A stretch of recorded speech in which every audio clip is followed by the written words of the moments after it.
Hello guys, I'm Amy name and I'm continuing to read to you my asylum application story that I wrote from Russia over a sleepless night before I left it for the final time. My video kept breaking off, so I'm gonna start again using a different phone. And I told you about my uncle's murder, my uncle Gennady Ilkevich's murder when I was a child in Russia. Now I'm gonna tell you about my own, my early years of life there, yeah. I'm gonna read again, yeah. My story chronological, I'm reading from these materials I wrote from Russia, yeah. And I'm gonna try to document as much as I can. The first evidence of violent crimes against me came when I was a small child with some of my first memories. From that point on and until the beginning of teenage years, I don't remember accurately when or how it started, nor when exactly it stopped. I was having mental images involving sadistic torture scenes I don't want to think about now because it horrifies me very badly now that I'm an adult and my adult brain repulses those badly traumatizing thoughts and memories. Those sadistic torture scenes were not a natural occurrence in a very young child.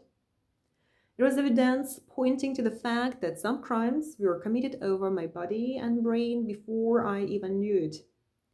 I know my parents had nothing to do with that, and they were not aware. Both my parents are the kindest, innocent, and naive people, unable of causing anyone at all deliberate harm.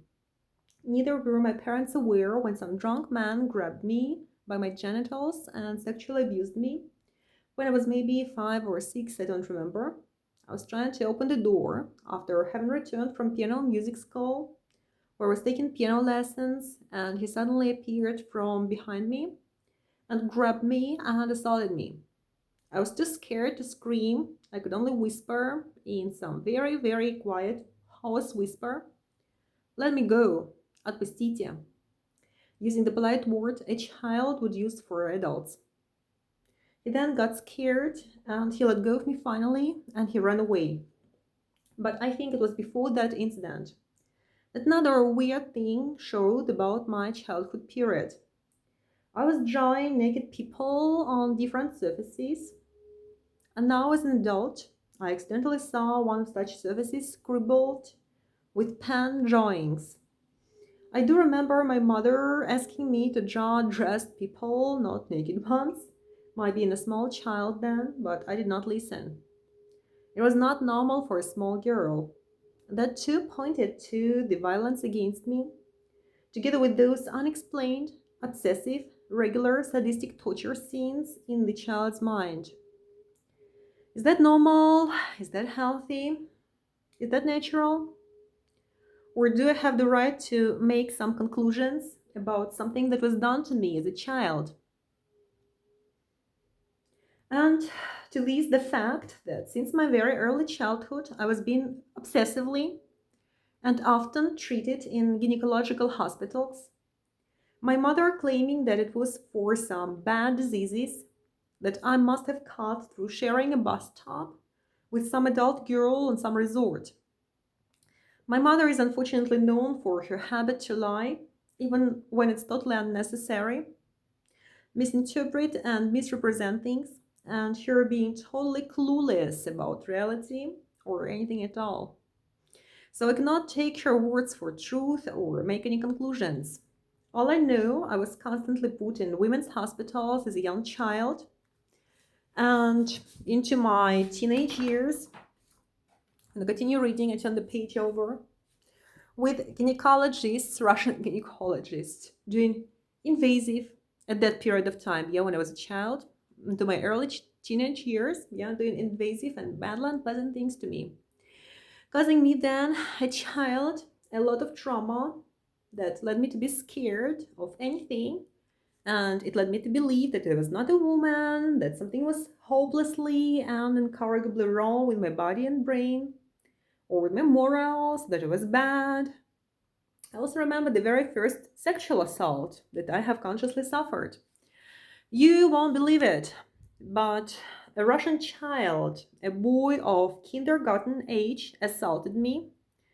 A child, a small girl in a kindergarten toilet for girls. Kindergarten toilet for girls, yeah?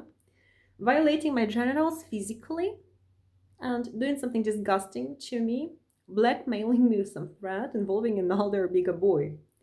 So much for children. I do remember girls in the kindergarten, that would grab me and accuse me of tearing some book that I had nothing to do with.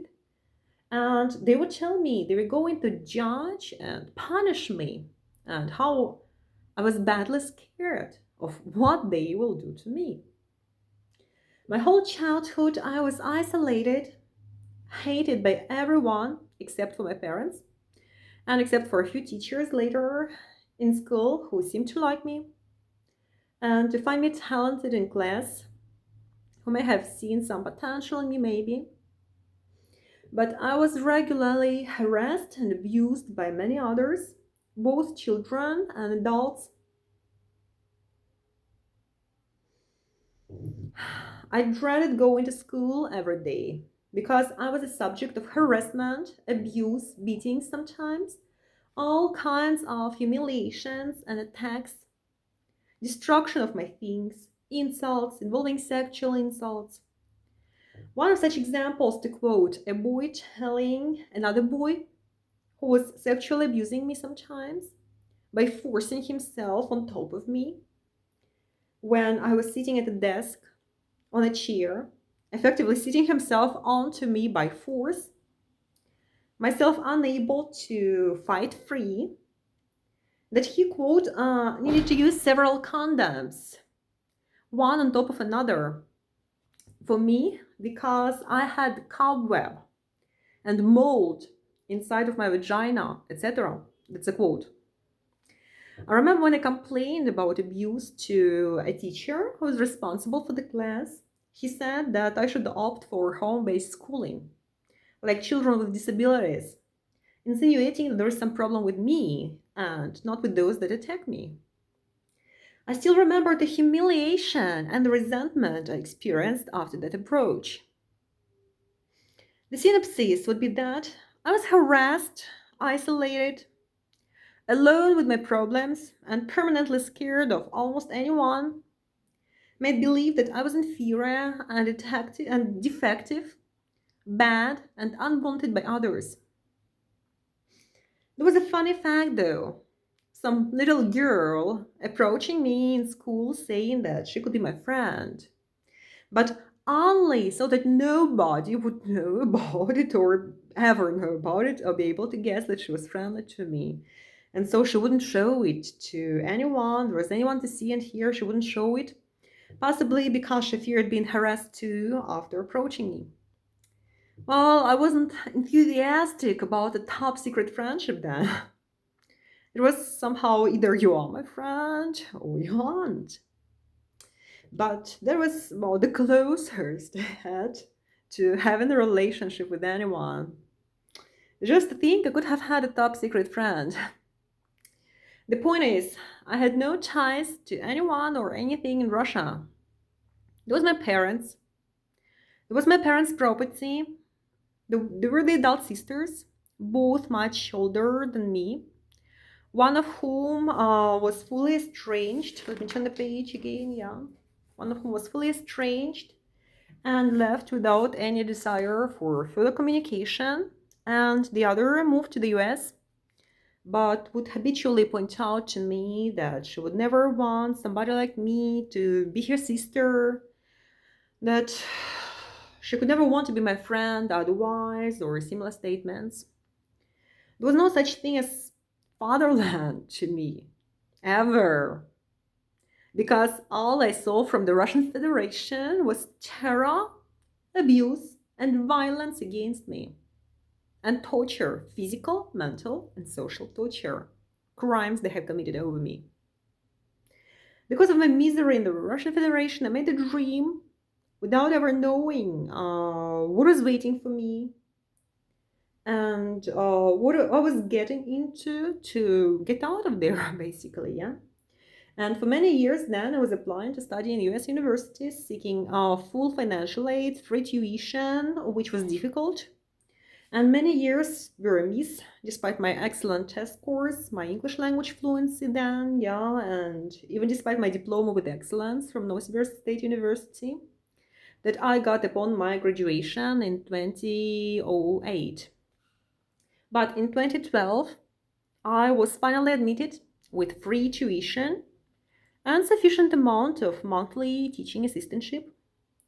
I went to the US to study, leaving behind Russia and thinking I won't come back.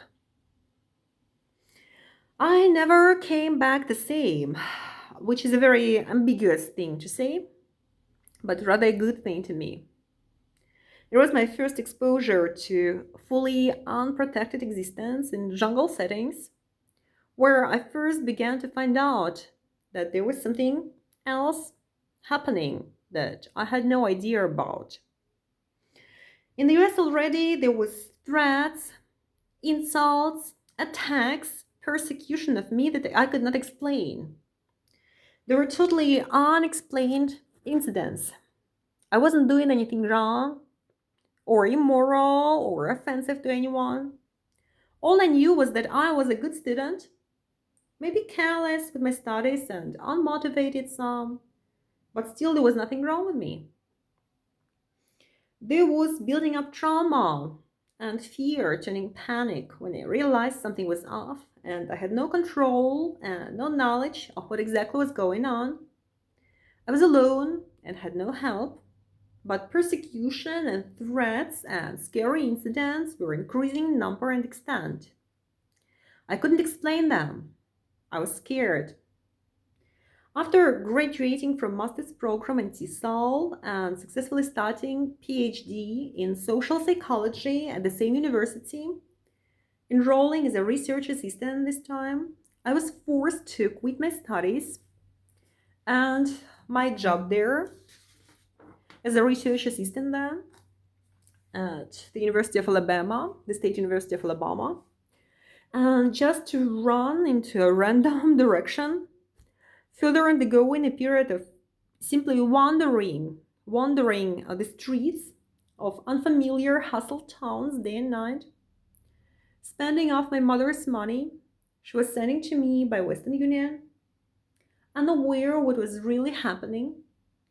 And I was in a state of such trauma and so scared that I lost count of money, which I think was disappearing quicker than I ever spent it, without keeping track of it.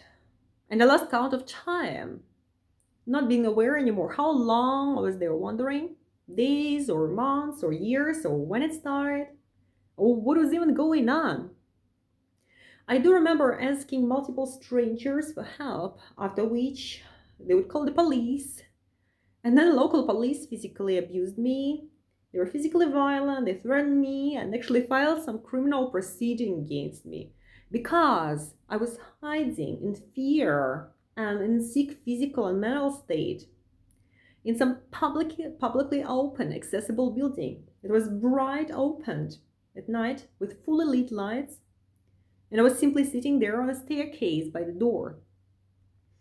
For that, they have harassed me, they physically abused me, they declared me a criminal, told me I wasn't to physically leave the town where I was effectively undergoing crimes, being a helpless victim on the streets, a young, unprotected girl. And they sent me back to those streets, threatening me. And I continued to undergo crimes. My begging strangers for help was later described as, quotation, harassing American citizens. As I accidentally heard years later, yeah? I haven't asked for help. After which they called the police in panic, yeah? Harassing. Eventually, after more events I don't want to describe here in this paper, yeah, I'm reading now, because they are both traumatizing me and irrelevant to the story, I was sent back to the Russian Federation. The university was happy to flush me. They actually were claiming that they weren't supposed to be paying me research assistantship, and they wanted me to correct for what they insinuated was their mistake, threatening that they will block my educational records and insulting me. I don't have any idea to what happened to that money. Or, oh my God, where I'm reading, yeah? So yeah, I had no idea. I don't have any idea now what happened to that money on their bank card. They wanted back. But after what they did to me, and the way they insulted me and blackmailed me and humiliated me, a sick, traumatized, horrified girl sleeping on the streets then, innocent person who was honest and decent, I essentially sent them to hell with whatever they wanted. And I refused to touch them or their money or to correct for their transactions they described as awful. As a result, they blocked my access to any evidence that I ever had education there. Right now, I have neither the diploma, nor the possibility of requesting it, not even transcripts, not any proof that I ever studied there, yeah? They stole all those years of my life, and years later, after I requested that, they had the same comment, no access for me, yeah? Because as they claim, they made a mistake and they transferred money somewhere on some card. I don't have it. I never used this money. I never asked for it. I never wanted it. They threw it away, or I don't know. They were supposed to be paying me research assistantship. They just wanted to steal that money, yeah? And I didn't give them that opportunity because of how they humiliated me in my face and blackmailed me in a very insulting manner. Yeah, I sent them to hell. And now I don't have a diploma. I like, basically, I just wasted those years, yeah? Well, in that sense, not in the factual sense, yeah, but in the sense of documents, in the sense of like some proof of education, yeah, in that sense. Okay, I'm going to continue reading this, yeah? Got distracted. Just okay. So yeah, now I neither have the diploma, nor the possibility of requesting it, nor the transcripts. They stole all those years of my life and my educational records. They stole, but I still wouldn't obey an insulting blackmail, and I let that card disintegrate with whatever money they may or may not have put on it. I got distracted, but it was endlessly offensive to me, and still is. Can't help mentioning. I hope they stick my I hope they stick my educational records and their money up their asses. Quote. So I was suddenly back in Russia in 2015. That's where my existence became something else yet. There were strangers, totally unfamiliar people who started harassing me extremely, involving physical threats of violence and murder, terrorizing me, involving some threats of causing physical health harm to my mother, involving extreme and very pervert sexual harassment of me. Basically, I was fully prevented from normal existence. And at some point, I was driven to such fear that I believed my life was over irreparably. These people were alleging that somebody in the US, the Americans, made some materials, including videos, all of which I now believe to be like those materials, those videos, yeah, that they were talking about. All of them I now believe to be completely fake and AI manufactured, artificial intelligence manufactured, that contained terrifying, sadistic, sickly pervert images of groups of masked criminals doing terrifying things to my body. I'm going to turn the page. I'm reading this because I do not want to be thinking about this, yeah? Even when I was writing this, I was trying not to be thinking about this. So I'm going to continue reading. So those scenes involved, those images, those videos involved rape with live animals, defecation, parasites, urinating on my body, other things. Better not imagine now, and I'd rather not think about. I have a very healthy psycho, actually. I'm informing you of those terrors without even thinking about them, fortunately, yeah? My brain repulses this terror that sick perverts made to kill me. But the Russians did believe very sincerely that those things really were done to me. At least that's the understanding that I got. They also believed I was something like a very pervert whore there, serving American groups of criminals and perverts. Sorry. I want to vomit people. I want to spit it out and vomit. I had no life. I had no life before the US. No life during, and no life after. Only that after that new wave of extreme harassment, threats, terrorizing, and driving me to suicide started, I actually started to believe that my existence was over. I actually was driven to stand on the windowsill and look down, thinking if I should get it over with. Right now, nobody will ever force me to do anything harmful to myself. I love myself. I love myself. I'd rather kill the attacker that hurt my thumb, you know? That's now. But then I was unprepared and then I was defenseless. I was screaming into the walls. Then I got it over with and I got over it. And I forced those nightmarish images and statements away from my brain and away from my life. It seemed like the most difficult thing that I've ever managed to do successfully in my life so far. And I've done many very difficult things successfully. But life did not get easy. I was massively sexually harassed and abused. There were strangers standing and saying threatening things below my windows.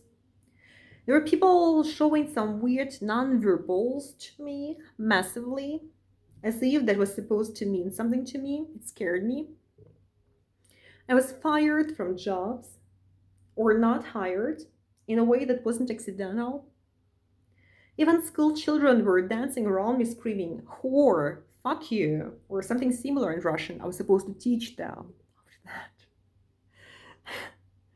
which I did as perfectly as I could have. Oh my god.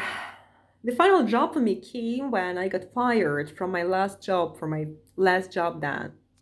After I complained to the boss, of the boss, saying that it was not okay for the boss and some of the co-employees to be talking about me, to be talking to me in a very insulting and humiliating manner, and that if this continues, I would complain to some ethical committee. I'm not sure why I even said something that now sounds very stupid in context. I do remember though how the boss of the boss chuckled with almost pleasure, and he said to me very simply, "What? Ethical committee? You're fired!" And he meant it. Okay, I'm gonna turn over the page. It's the beautiful part of the story starting, people. Yeah. So after shock, I grabbed my change shoes. I think they were white, but it could be a false memory. And I was out of there holding the shoes. There was something about the shoes, I think, and something about the wind in my face. I looked back at all my past life and I saw misery, abuse, harassment, none of which I deserved. Humiliation, insults, persecution, terror, torture I was existing in. I looked forward and I saw something else in front of me. I told myself that the Russian Federation gave me nothing but terror and misery, that I should not have suffered. I freed myself. I thought I'd leave the country permanently, had no direction at all. And to me then, that decision signified freedom from a lot of very bad things. I wanted to be out. There were two people then who warned me that I was to never ever come back to Russia, or that some very bad things were to happen to me if I would. I didn't listen then, but there were many, many times I have remembered those warnings in the past years and now. And it's now that I fully understand how right those people were to warn me and what I'm in at the moment. There's a very stupid thought that I'd be out and suddenly happy and safe. But I did achieve something very important. I got information and understanding. And information and understanding gave me freedom, something I never had before.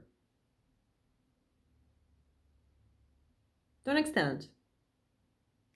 I went to Israel, where I later applied for asylum from Russia. I was so threatened by fear they'll force me back to hell that I have written a sign letter saying that I was thereby renouncing the Russian citizenship and that Russia was hell on criminals. I don't remember the exact phrasing, and I don't think it sounded very clever. But to me, it was some cutting of the ties. I sent it out to various services in Russia. I don't even remember the list of recipients anymore. I also tried applying for asylum in Estonian consulate. The truth was that at that point I knew nothing or almost nothing about applying for asylum, and I was completely terrified, like somebody jumping off a cliff into a raging war. I had no money, no housing. I was raped by several different people, frozen to half death, without noble clothing in icy winter, dirty and stinchy, my things wet and rotting in my bags. I was filmed by the Israeli, I think, when I was eating something in a place where homeless could eat. I spent some nights in dangerous and freezing places, hurt physically, in pain, scared. I could not successfully apply for asylum that first time because, very simply, I did not know what exactly happened in my life, what was done against me, and how it was possible. Very importantly, very vitally, how it was done, yeah? I guessed some things. I had not the vaguest idea about the key aspects, though, that caused and enabled crimes. I'm gonna tell some about it in my further videos, yeah, hopefully. I'm gonna turn the page. When you're a victim, but you don't know critical, most important things, and you're hunted and scared, but cannot even explain anything to yourself coherently, you won't sound convincing. People who lie and who invent things sound fully convincing sometimes. A hunted, scared, misinformed, and badly confused victim does not. The Israelis made a mistake by harassing me and insulting me then, having thought that I was lying and bad-mouthing good people. They also made a violation, one of many others actually, by making me by force to speak Russian during that interview by force. Although I was insisting that I wanted to speak English because it was my language of thought, it still is my language of thought, the language I consider mine, the only language I consider mine, that I described as my native language, and there it was I did. But the interviewer forced me to be speaking a language, the Russian language that I hated instead, with the disgusting Russian interpreter, who I call this way because he was laughing at my words openly. He was ridiculing me in front of the interviewer on record. He was saying how Russia was a safe country, quote, and how his old parents lived there, quote, insinuating that I was lying, that I was making it show. He was making it show how he found my words ridiculous. He was laughing there openly at what I said. Like he was communicating it verbally, non-verbally. The interviewer did not interfere. She did not tell him not to do that. Yeah.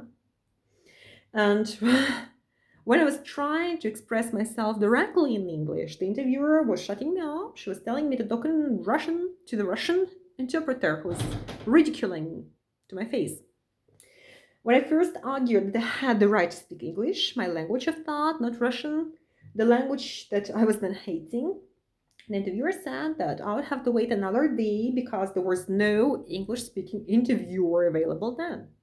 And I couldn't physically spend more time freezing in the streets without sleeping, without clothes or food or anything. So it was blackmail the way I experienced it. After that, and after subsequent very ugly way Israelis chose to reject me, I found a way to go to Brazil instead of being deported to Russia. I won't dwell on the experiences of requesting asylum in Brazil. They have a long procedure for that, which can last several years. I'm going to make a comment here. I have survived very many absolutely terrifying, deadly, physically and mentally terrifying, exhausting things that were incompatible with life, with health, with existence, incompatible with the notion of safety. It was the absolute terror I have been suffering, yeah. And I did not want to think or talk about this, yeah. But I have suffered a lot of torture and a lot of terror during that period. I know what I ran from. Don't lie to me. I know what I ran from in horror, in terror, scared for my life, in destroyed physical and mental state, yeah. I was running from my life and I was running from that country, yeah. That's how I experienced it, yeah. I had no friend, I had no support. I was scared to death, yeah. I got no medical help and emergency except when I asked a stranger woman. She was insisting for me, you know. She was looking to a doctor, a person who was supposed to be an airport doctor. She was refusing to call me ambulance. She was begging him, a stranger woman was begging him to call me ambulance, yeah? So I will not dwell on this. There were very many different things, yeah? And then I got more information about it from different people, and I got more information about what happened there. So I went back and I analyzed, you know, all this in my mind, yeah? But I don't want to talk about, to think about it, yeah? But the point was I was scared and I had every right and reason to be scared and to run away from there for my dear life, because I could have died too many times and I was suffering too badly and I was basically tortured physically and tortured mentally. Yeah, I'm not mentioning socially. So I ran from there. But now I'm going to continue reading this, yeah. So the Brazilians have a very long procedure for asylum, which can last several years. I spent years in two different locations in very different parts of the country.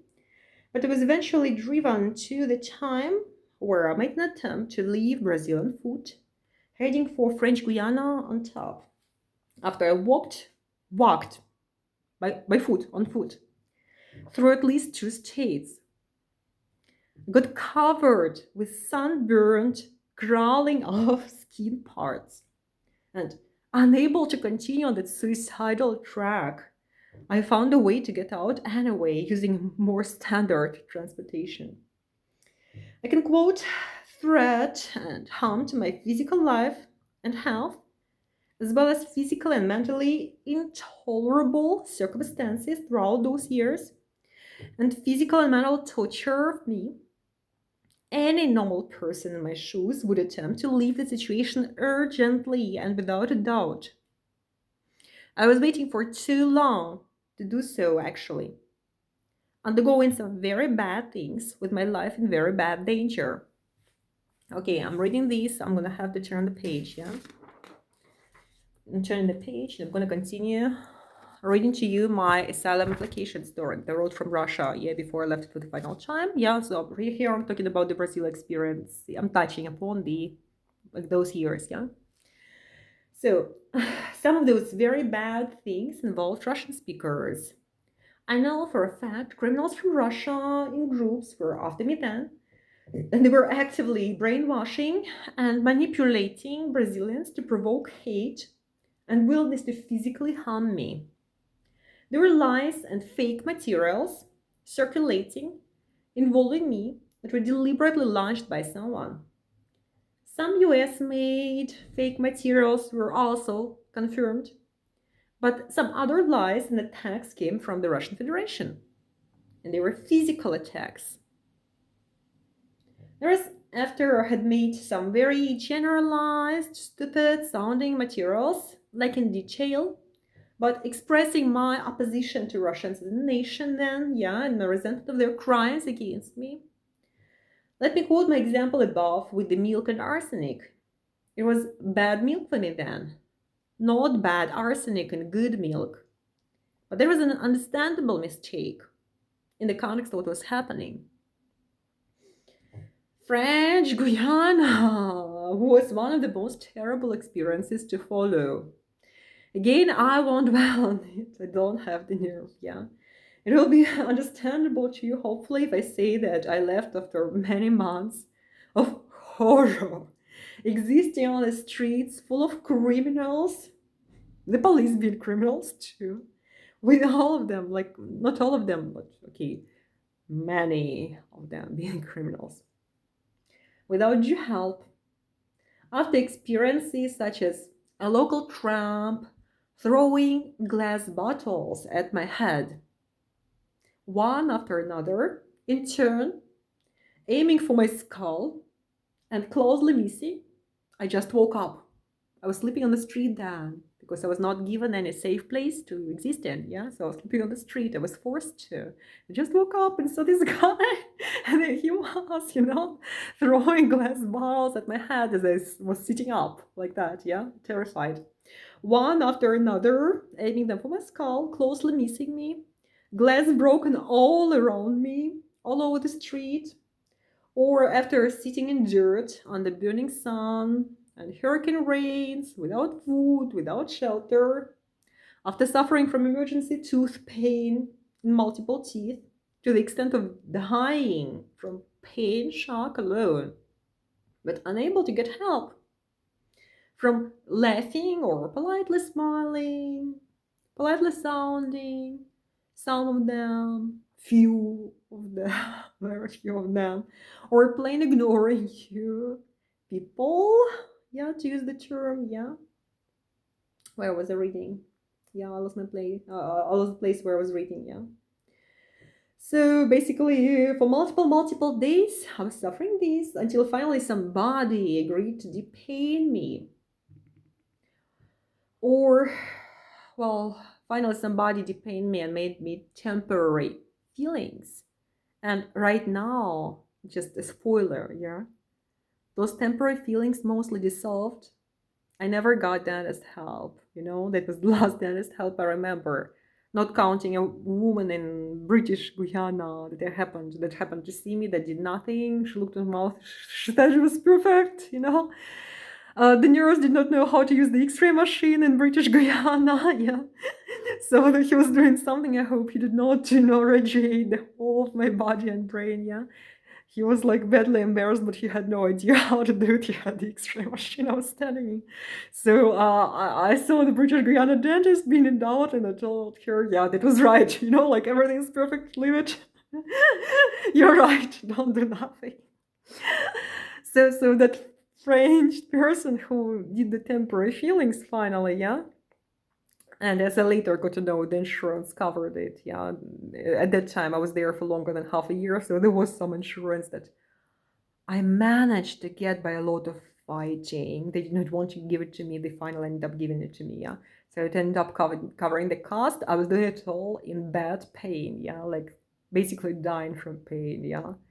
And right now, I still walk with those temporary feelings from many years ago. Yeah, it was in 2023, I think. Yeah, they almost fell out. They're almost all gone. Yeah, so now I have sharp teeth edges. Yeah, one tooth was is missing. Yeah, because he had to pull it out. Yeah, it was mostly rotten to death. Yeah, it was hurting. So now I have trouble. I've had trouble for a long time simply locking my jaws. Yeah, I have trouble sleeping. I cannot sleep. I stand in darkness. I try to somehow fix my jaws so my mouth would close, because otherwise it opens wide, saliva flows out. Yeah, it's terrible. I cannot sleep that way. Yeah, so I'm doing some, I don't know, incredible things just to try to keep my mouth closed, because I never got dental help after that. It's 26 now. Yeah, I have a terrible situation with my mouth now. Yeah, I cannot close it. My whole lower face area got ugly. My neck got ugly because I cannot lock my jaws. So people, take care of your teeth if you can. If you have access to dentist, yeah, that's not a bad thought. But I did not. I still cannot fix this problem. Not because of money. Okay, so I'm gonna return to this thing I wrote. Yeah, I got distracted, sorry. Okay, so or I was waking up to see threatening people there in French Guiana standing over my head, or having somebody crazy there in French Guiana threaten me with a knife, Or I remember some big, very masculine, very muscular. I'm afraid to use the word man, yeah? He was very big, he was very strong, had a lot of muscles. He threw my things around, he threatened to crush my skull, to kill me, because he saw me sleeping on the wooden floors of a veranda of a cafe, which maybe he liked at night. Yeah, I was hiding there from gang rapes, terrified. Yeah, but that guy actually looked like he was going to physically kill me. He went for me. Yeah, he broke my things, he threw my things. Yeah, I was happy just to be out of that situation with my body intact at that specific moment. Yeah, and that was a well-dressed local, or no French, let's use the term, man. Yeah, it's not the word. Okay, I got distracted again. I'm gonna read this. Yeah, so I was writing, yeah, or having somebody crazy, that's a different person already, that I was writing about, threatened me with a knife. The local police saying that they were not obligated to protect me from anyone, which was a news to me, yeah, when they said that. It was the first time I realized that. Or having local tramps threaten me with physical violence and gun rapes and setting my things on fire, literally yelling, or being forced to defecate in public because of no toilet access, with people in quotation marks, using the term here, yeah, people watching, yelling threats and insults at me deliberately for a long time. So I was trying to do this. It was not easy because I had no food. And I couldn't do this, yeah. They were watching me deliberately, enjoying my misery and horror. And I can go on for much longer. But I do hope you understand already why I, after the extreme point of suffering and fear was reached, ran for a Russian consulate, asking to evacuate me from there back to Russia in 2023. At that point, it was a question of immediate death versus a very nebulous possibility upon return. I wanted to leave.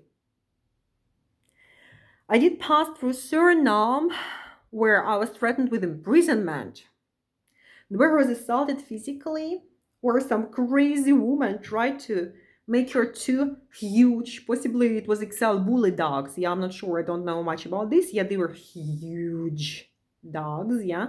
So I think they were XL bully type dogs, maybe, that were taller and bigger than me if they jumped up. And my height is about 2 meters. I'm 187 centimeters tall or something like that. Yeah, I don't know. So those dogs were taller than me. They jumped up to attack me. She wanted them to attack me. And I was 1 second away from death. Where,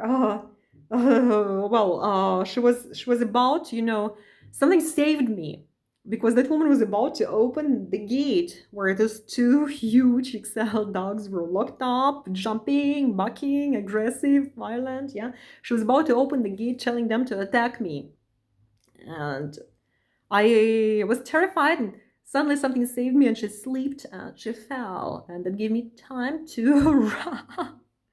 And the witnesses hid behind metal bars in buildings, and they refused to call the police for help and ask them. Like, they just said, no, your problem. Okay, I'm gonna turn the page, yeah? I'm gonna keep on reading.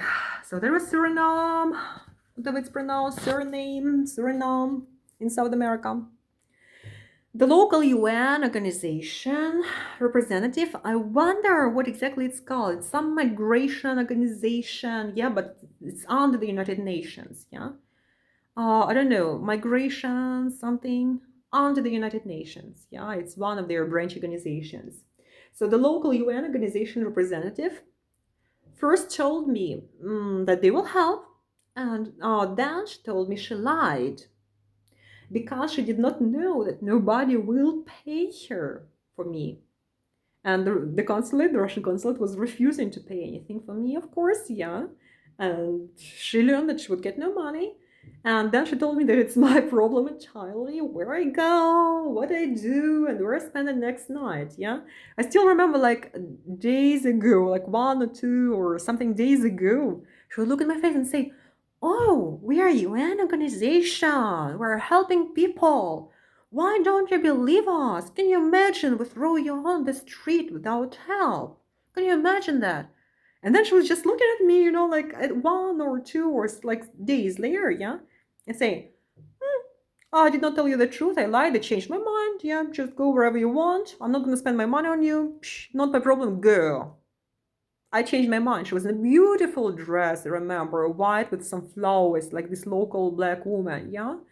With some assistant there sitting and smiling, like two young girls, yeah? I think they were younger than me. I don't know, yeah? I don't know their age, but they were young people. She was sitting, looking very nice, smiling, saying, I don't care. I changed my mind. I lied. Well, go. Yeah? I'm not going to spend my money on you. Get out. Okay, I'm going to continue reading this, yeah? So, yeah, yeah, she told me that she did not know that nobody will pay her for me and that it was my problem entirely. Where I go, where I do, where I spend the next night. It's recording, yeah? Yeah, I think so. After I used the toilet in that United Nations building in Suriname, with organizations that were supposed to be protecting vulnerable people in crisis, that same employee rushed inside the toilet asking me what I thought I was doing there. To which I said that I was using that toilet to its function and washed my hands after it. And she said other employees, ladies, women, went to her complaining after they noticed me use that restroom, telling her to prohibit me from ever using that restroom again. Oh my goodness, yeah, that is brilliant, really. Yeah, like you cannot use this restroom. That's not your place. Yeah, you cannot share with us. Oh, that's UN. Like some maybe they were IGM or OGM. I don't remember the abbreviation, but something migration organization that was under the branch of the United Nations. Yeah, that was brilliant. So I do remember how two of celebrated UN employees, like those two young women, including the one who later denied me any help, telling me that she changed her mind on that, yeah. They actually had me help them while I was waiting in their room, in their so-called office, to see if they can contact the Russian consulate for me then, yeah. And they were busy making some questionnaire. I remember that. Yeah, they were busy making some questionnaire for visitors invited to some UN conference on refugee help or human rights or something similar, like that kind of stuff. Yeah. And the questionnaire was about food choices for the buffet during that conference. Whether those invited had any food preferences or any food allergies, etc.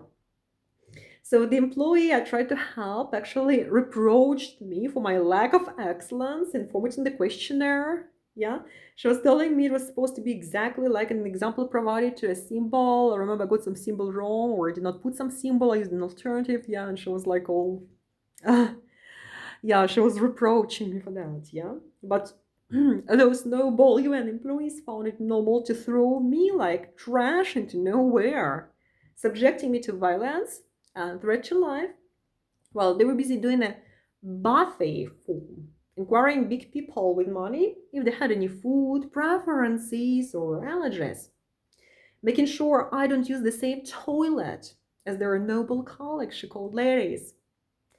In their selfless attitude to vulnerable people, which didn't differ them a lot from many, many other organizations and individuals I came in contact with at different stages of my asylum attempts before and after that. Except that they did not engage in deliberate torture in that UN organization in Suriname the same way that the Americans later did. Okay, back in Russia chapter. Yeah, I'm continuing to read the materials I wrote. So I'll be brief again.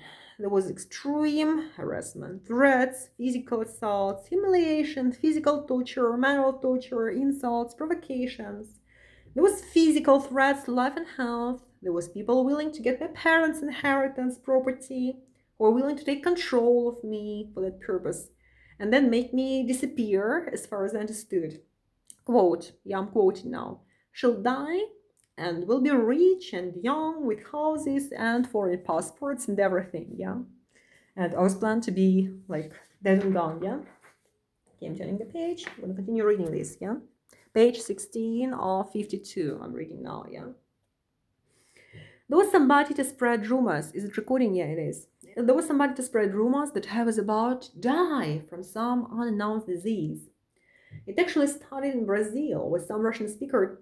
There was some Russian speaker there who terrified me to half death by calling me mortally ill. They continued the same harassment campaign in Russia. There was the noble Russian consulate that sent me, a helpless young woman in a state of extreme physical and mental trauma and physical exhaustion, a rape victim, to the mercy of the Russian so-called Center for Homeless, where I was physically, sexually, and mentally abused by both employees, and tramps there, where I was assaulted, and where they infected me with some terrible infection reminding TB, reminding tuberculosis. I don't know what it was. I spent months fighting for my life, like several months, not having access to normal life conditions or resources. I had blood and pus spilling out of my lungs. It was 2023, yeah? It became very painful to simply breathe, to move my chest up and down, inhaling and exhaling. My head was exploding, my body was weak, my balance was disturbed, difficult to stand up or walk in a straight line. My sweat was drenching my clothes and bedwear, wet in no time at all. I was coughing consistently and constantly. I thought I was dying physically. To that, I had no menstruation for months then. I thought I was raped when unconscious by someone in the tramp center. I thought I could have been impregnated. I would never have a kid, but I would never want to kill anyone. And I had strict views religiously. But I would be forced for an abortion. And I was in extreme horror thinking about this, yeah? But I was working diligently, and having that boss yell at me, humiliate me very badly, tell me he could fire me, insinuating I was useless, etc. My having bought a pregnancy test kit for the first time, very first time in my life, literally shaken from absolute horror. The pregnancy test was negative, thank God, to my huge relief, yeah? It was the illness that was killing me, that caused the menstruation gap. But to that, I had the feeling that all of my organs were failing. I recovered months later, several months later, after multiple illegally obtained antibiotics and legally obtained antivirals. So, yes, I found a job, or I thought I found it for a while, yeah. But as the observers and as the gossip went, the job found me. There they forced me to forge signatures for them, falsify documents, using visual editing computer programs, basic ones really, and by hand too. They were trying to fire some guy that they hated who was a director of the same company but a different branch of it in a different city.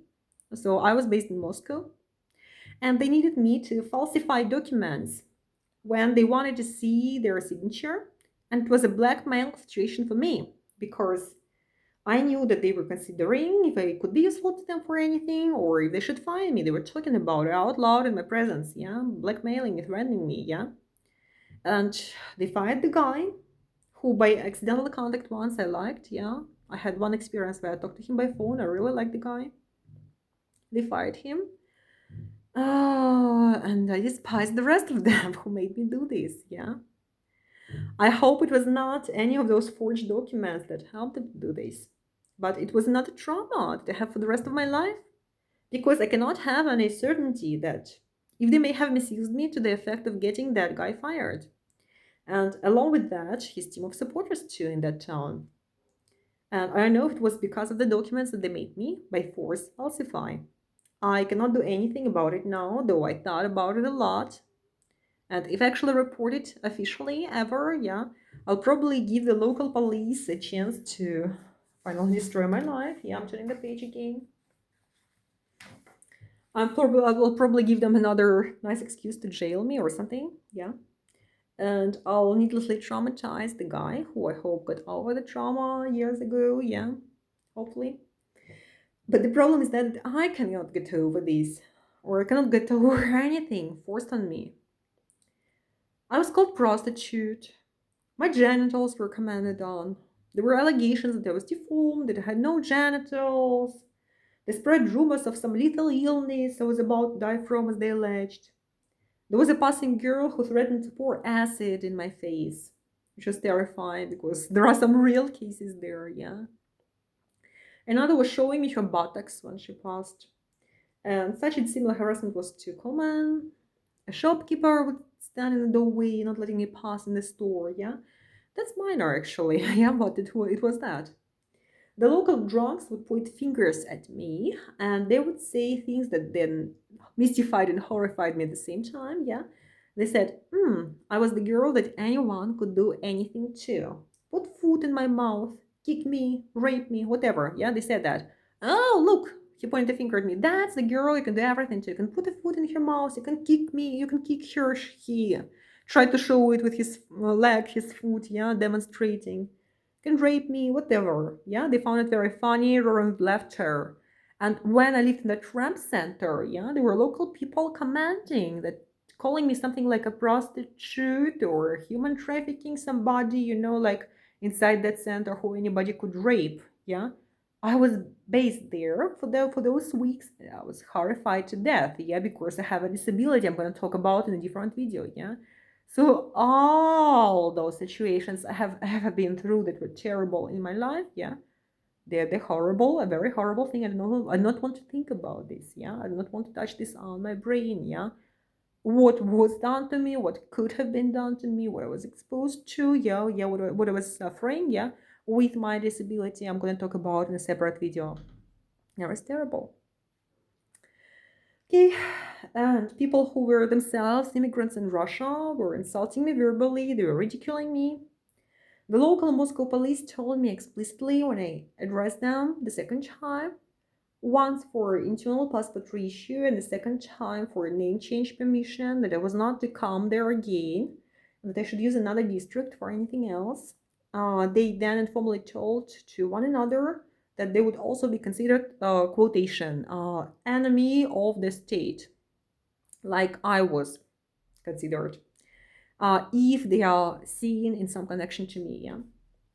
There was some woman known to me who tried to insult me with inheritance that she thought I was waiting there to get, using a play of words, very humiliating. A stranger woman, yeah, insinuating that I had no home or country, or that I was waiting for my parents' death to get their property, she said, yeah, she insinuated. I still don't know who that woman was. She spoke after me when I was passing her by on my predictable way to the apartment that I rented down, already by the building. So when physical assaults, humiliations, insults, threats, attacks, terrorizing me, the job situation, and all of it came together at some point in a deadly concentration. And after a bad physical assault that scared me to death, I realized a dream I had for a while where I saw myself running out of that hell Russian Federation country again. Wherever, yeah? And I bought a one-way ticket to Belarus. Sent some not so nice messages to those employers who made me falsify documents by force, who humiliated me, who were insulting me, telling them that I was fired, effective immediately. And off I was. Yeah, I'm turning the page. I'm gonna read this whole thing, I'm gonna document all of this, yeah? So I knew that Belarus was a friend of Russia, but my intention was to cross it and to come to the Polish border then and to ask for asylum there. The problem was that Belarus border police did not let me through to Poland because I had no foreign Russian passport at the time. Yeah, there was a time when I disposed of both my documents. After which I found out it was not such a good idea. Yeah. During my asylum seeking period in Israel and South America, I have previously disposed, like I said, of both Russian passports, the national one first and the foreign passport too, leaving myself essentially undocumented. At that time, I did it out of fear of being forcefully returned against my will. Later, in the Russian Federation, I got another internal passport and I applied to get a new foreign one, but I never waited to receive it. Having left almost immediately after that subsequent bad physical attack that scared me badly. So I was forced to apply for asylum right in that same border city in Belarus on the border with Poland. But the local asylum service employee categorically refused to accept my asylum application. She said no. She refused to even register it. It seemed like she was scared of something when I was talking to her, yeah? She told me that it made no sense to her because Russia and Belarus were friends, according to her, yeah, and she said that anyone who wanted to attack me informally could come there from Russia and do it without any impediment and attack me, yeah.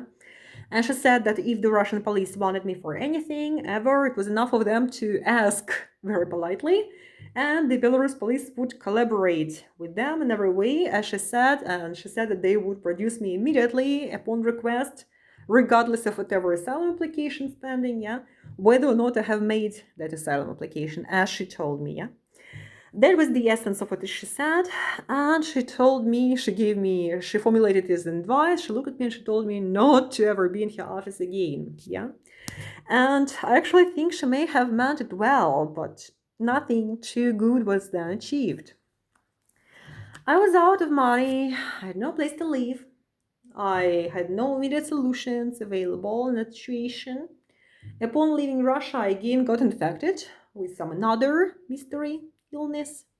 There was nowhere as bad as that first one, that initial one, but still it was making me physically weak. And by the way, I'm going to use this opportunity to tell how weird it was that, like when I first ran from Russia to Israel, I got infected with some very bad disease, like those same days, yeah, days before I was on the plane to Israel. I was recovering from it for months in Israel, yeah. I was coughing badly. I seemed like a biohazard in that state, yeah. So I was wondering what it was that I got infected with, yeah. And I have reasons to believe that it could have been something intentional. When I was sent back to Russia in 2023, I got the tuberculosis from one disease, yeah. But I was being in rec center for like weeks, yeah, exposed to a lot of things. So basically, that's not surprising, but it's kind of weird what that was for months that I almost died from then, yeah. I ran to Belarus and again I got infected with something simple, but still, yeah, it's kind of, and then it repeated again, yeah, so it's kind of a weird thing, yeah. But I'm gonna return to my narration I wrote here, yeah. So I got infected with another mystery illness that was nowhere as bad as that previous one, but still was making me physically weak, and I was not ready to be in the streets again. After everything I went through in French Guiana, and there were no other alternatives after local health organizations had denied me help. There was one woman, admittedly, that upon request from that same asylum service employee, she allowed me to stay for a limited number of days in a dormitory room for a limited number of days, yeah, which helped me recover from the bad stage of sickness. But then she told me to get out into nowhere, yeah. She did not give me any other options, not for another night. She just said, go away. So I was forced to return to Russia, and that time returned to Novosibirsk, the same city I came from initially. The good thing about that was I actually met my father for the very first time there. He and I have been separated for many years, very unfairly, to the extent that I never even knew him really until then. Bad people were trying during my asylum seeking attempts in South America and later in Moscow too, to set me against both my parents, who were igniting those bad people were igniting and stimulating the persecution of me. Yeah, they were trying, but they were trying to make it seem like it was my parents. They wanted me to believe through brainwash, through manipulations, through attacks, as if it were my parents who were doing that. Yeah, for stimulating the persecution or igniting, which was crazy because neither my mother nor my father even knew I ever was in South America. So I eventually told my father many years later. My mother was eventually informed by the consulate employee who called her to confirm my identity, probably very shortly before I was on the plane heading to Moscow. So she did not know before that. She had no idea, as she told me later. Nor have they been to Moscow. Yeah, they have not. And let me turn over the page. Yeah, so I want to say that those hate igniting provocations, brainwash, yeah, it was simply another thing my enemies thought about to separate me from my family and to kill me and destroy me and steal my money. I believe so, yeah. So those fake statements they made some fake videos, fake accusations, fake pretenses that put me in harm and danger situations. Those people who attacked me, yeah, and they made people hate me. And those things did not come from either of my parents. They had nothing to do with them. That persecution was organized by criminals who wanted to destroy me, is one thing, but also to separate me, like I said, from my parents, so as to get their money and their property instead of me. So it was the first time in a very long while that I actually talked to my father. The first time I did so as an adult. He and I lived in the same apartment then. It was a family reunion for me in some sense, and it was an important experience. But I was attacked physically and mentally, very badly so, by local criminals. They threatened me, they threatened to kill my father, to kill me, and to get the flat. They made me believe that they'll do some murder-suicide fake to dispose of us both, using the pretext of the past misunderstandings. And they did attack me regularly. My Israeli asylum application was mentioned, among other things, and what I said exactly was quoted by one of the people who abused me. I lacked bedwear, so I made the stupidity of trying to order a mattress and a pillow online. So the mattress came defective, like as if somebody was kicking it. And with an orally spread word, yeah, that was a death wish for me, yeah, where they said that this will be my deathbed or something. And the very expensive orthopedic pillow that was supposed to be made of a very pricey material. I bought that very expensive thing, yeah. It came wrapped together with pieces of sharp broken glass in between two hard covers, yeah. It was like somebody covered the pillow, but then I don't know how they did it, how they put those sharp glass pieces of broken glass in between those two covers, yeah, of the wrap. It was like somebody threw a glass bottle at it or something, yeah. So I had to throw the pillow away, I threw it away. I was also abused at the first job I found with the male co-workers calling me dirty whore, quotation, in my presence. They were asking one another who'd want to fuck with me, things like that, being my immediate presence, myself listening, hearing, and being able not to hear, yeah. And after I confronted them, the one who was saying, well, after I confronted them, the one that was something like a deputy boss there told the others to fuck with her. If she doesn't like something, there is a door over there and it's opened, yeah? That's a pretty much exact quote, yeah? The female workers there were also laughing, exchanging traumatizing me comments in my presence where I could hear it. There was an English speaking rock music there sounding as their style when I came. So after they employed me, and like after some days, yeah, they changed it deliberately. They replaced it with some ridicule like but native Russian music, traditional, like from the old movies, which was insulting and traumatizing in context, like their choices of this, yeah. And they did not want to change it back until the explicit, even after the explicit request from me, yeah, they insist on the terrible thing sounding, yeah.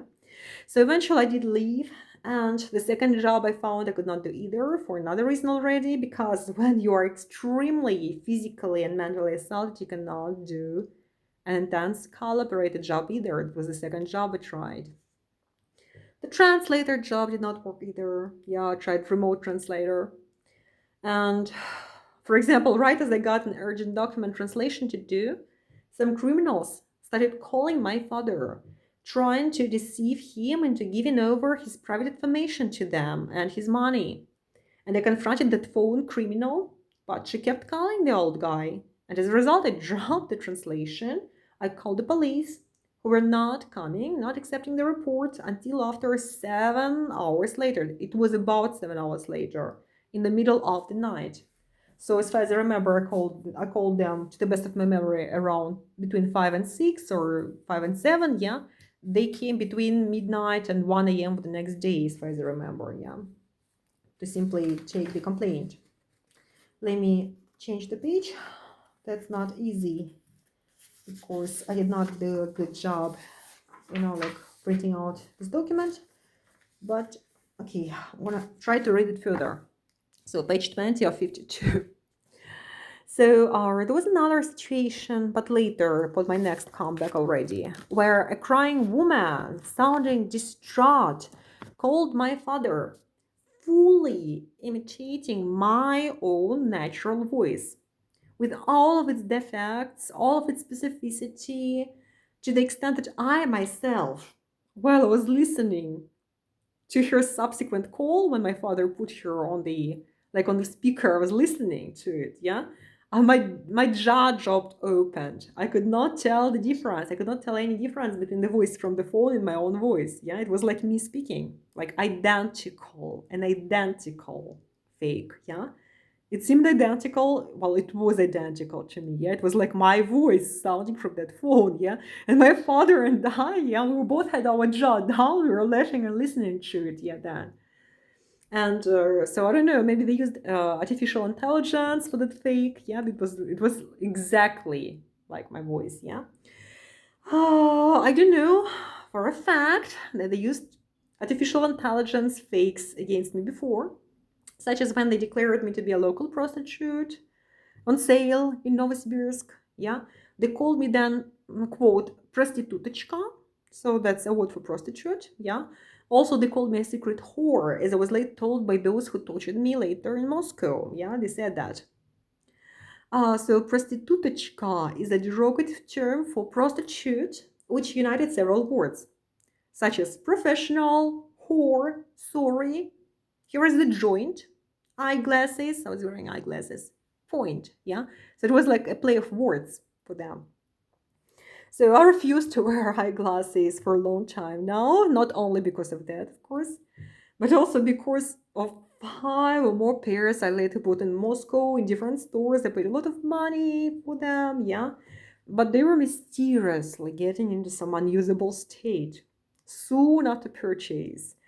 Or they were being issued in what I perceived to be an unusable form already, yeah. So there was some kind of mystery happening. It's going to be very explainable, yeah, after I talk about my disability in the next video, yeah, what happened to those glasses, yeah. So I no longer wear this thing, yeah. I cannot. It's not for me, yeah.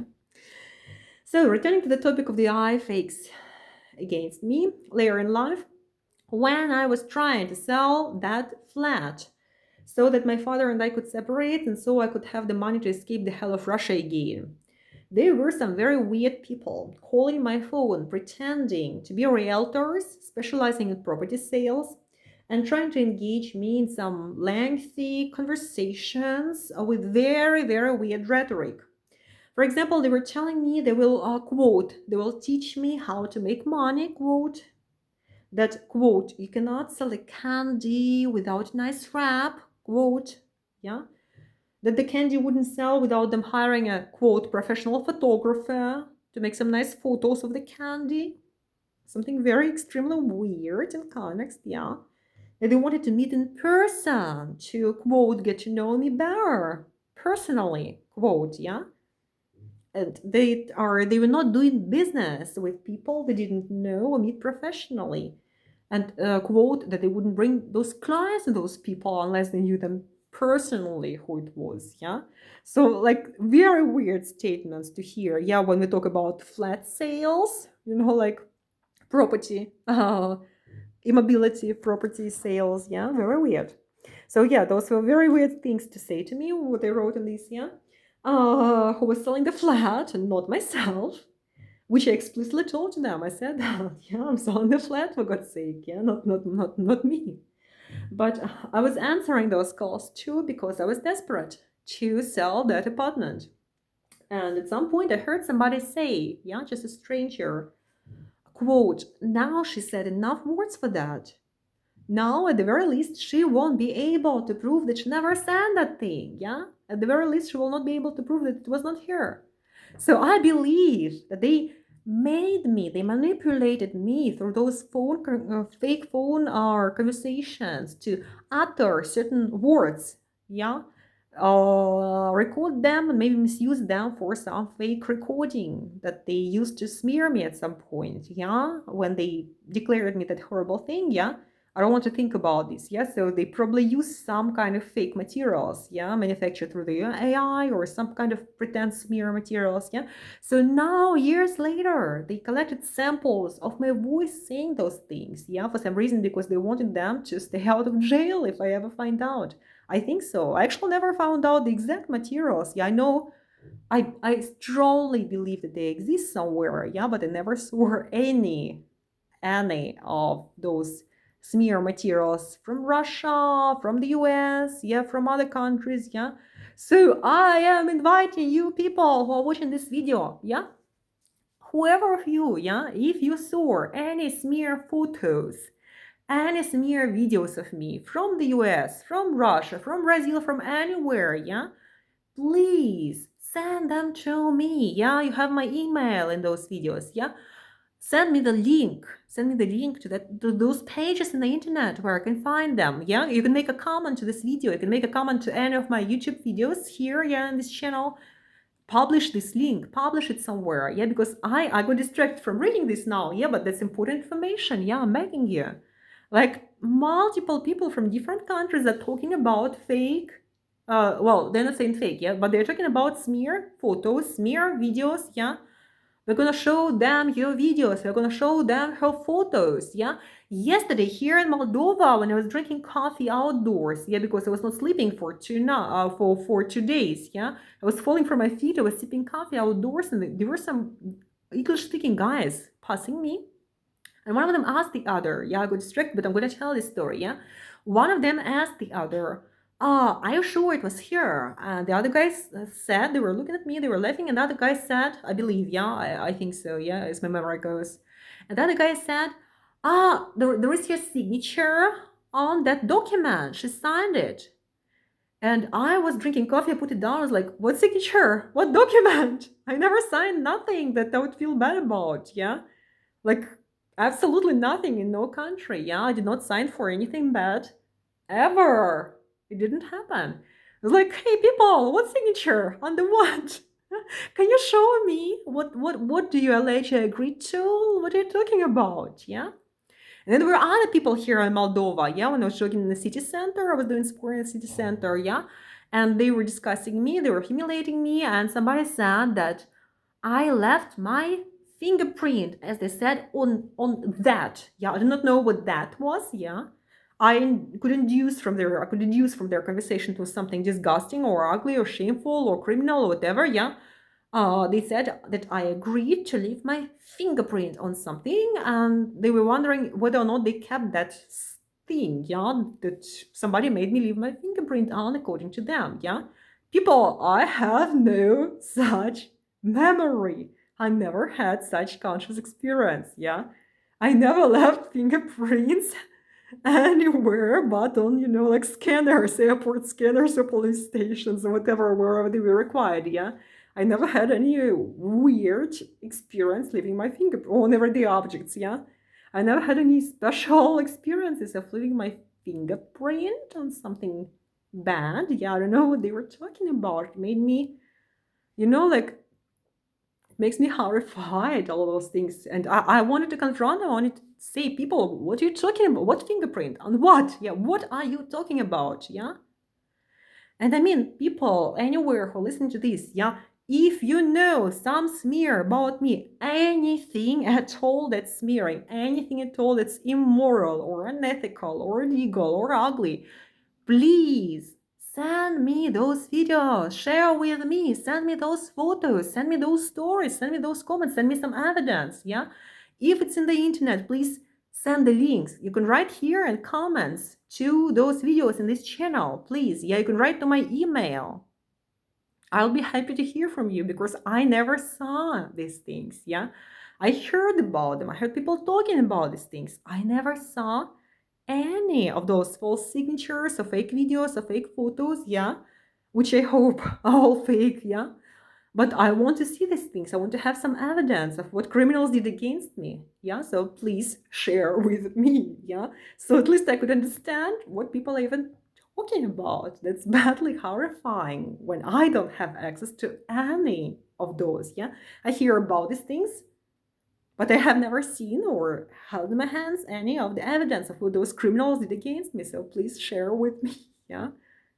I know I did nothing immoral. I'm a good person. I'm a decent person. I'm proud of myself in every way. I'm a godly person. I'm an ethical person. Yeah. I'm very proud to be who I am. Yeah. But hearing what people are saying about me, yeah, those very, sometimes very horrifying, very astonishing me things, yeah. Some kind of suspense, yeah. I get right. I feel like I want to run after that person and say, "Hey, what are you talking about? Yeah, tell me, show me. Yeah." So yeah, people, please share. I want to know what is it you're talking about. Yeah, I never did anything that I need to be ashamed for. So please share this. Yeah.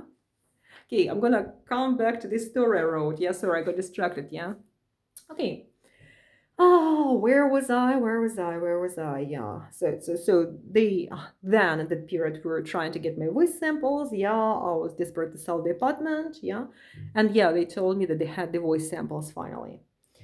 Okay, so it was my understanding that they must have used some AI fake against me at the very beginning that caused some of the harassment, some of the abuse, and are fearful of the exposure. So they made me say the words they wanted on the recording.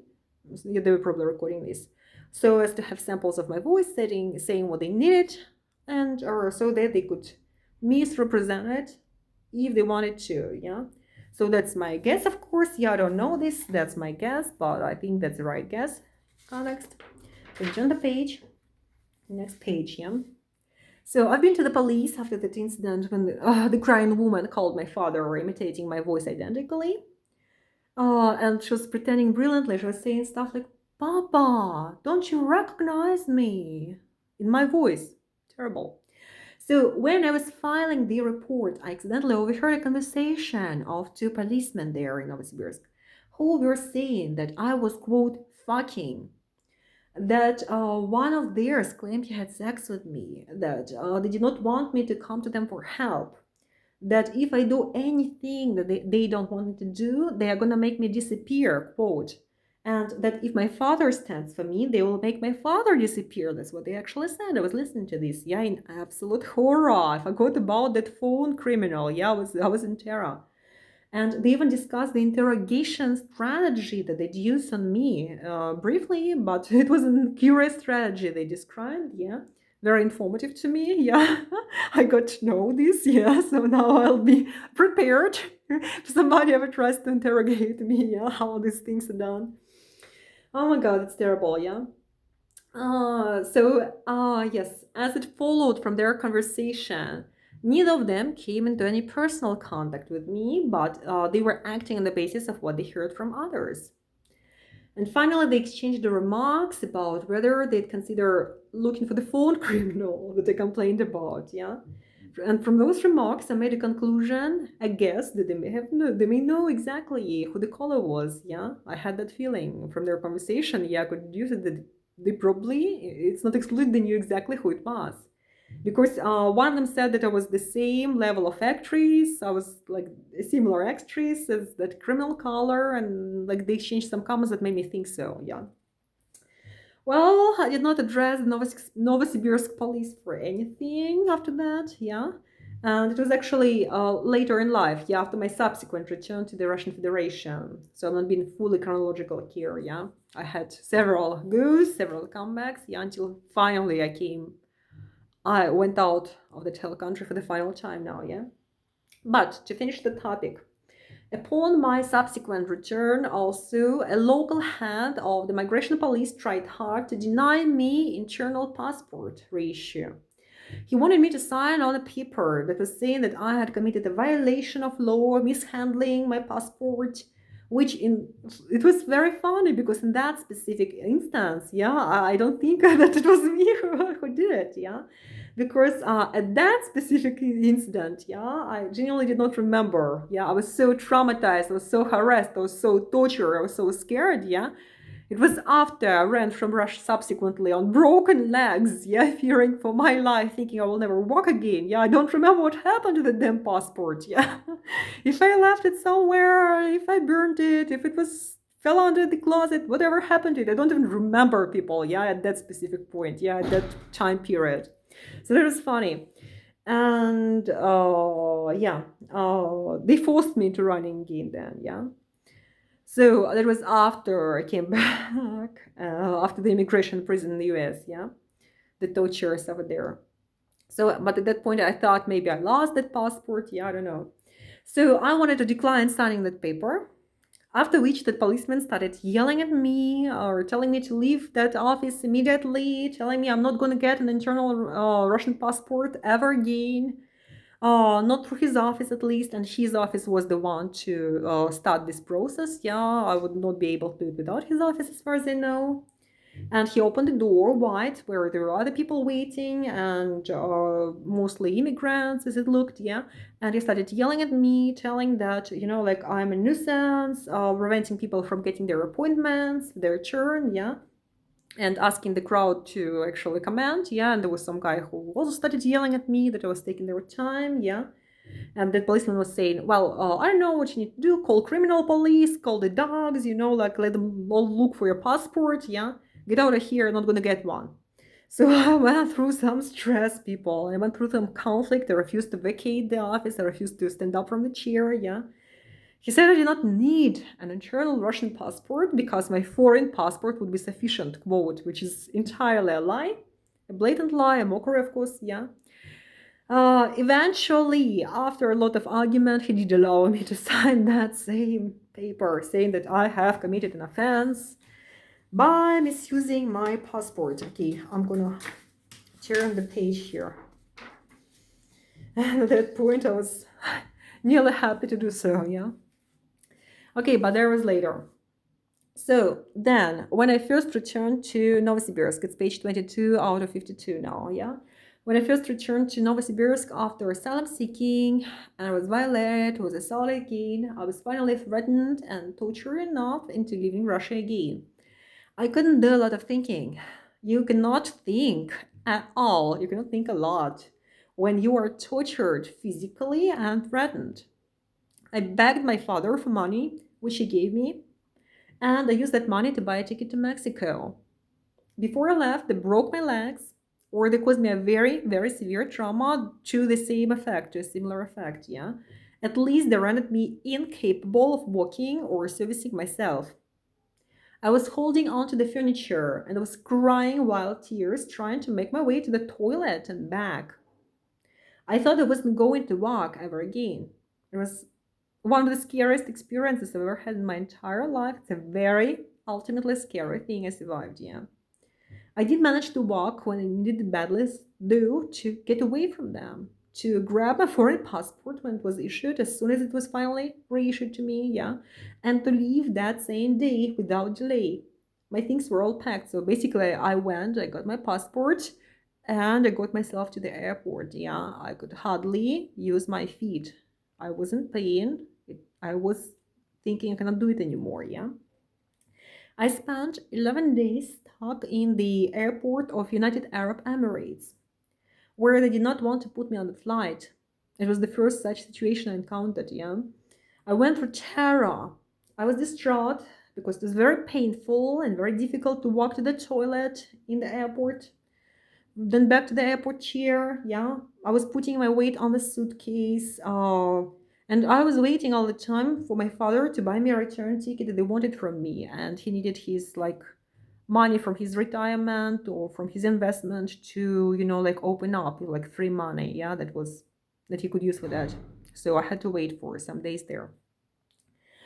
Okay, but he did it eventually at his first possibility. And when I was in Mexico, I wasn't feeling safe.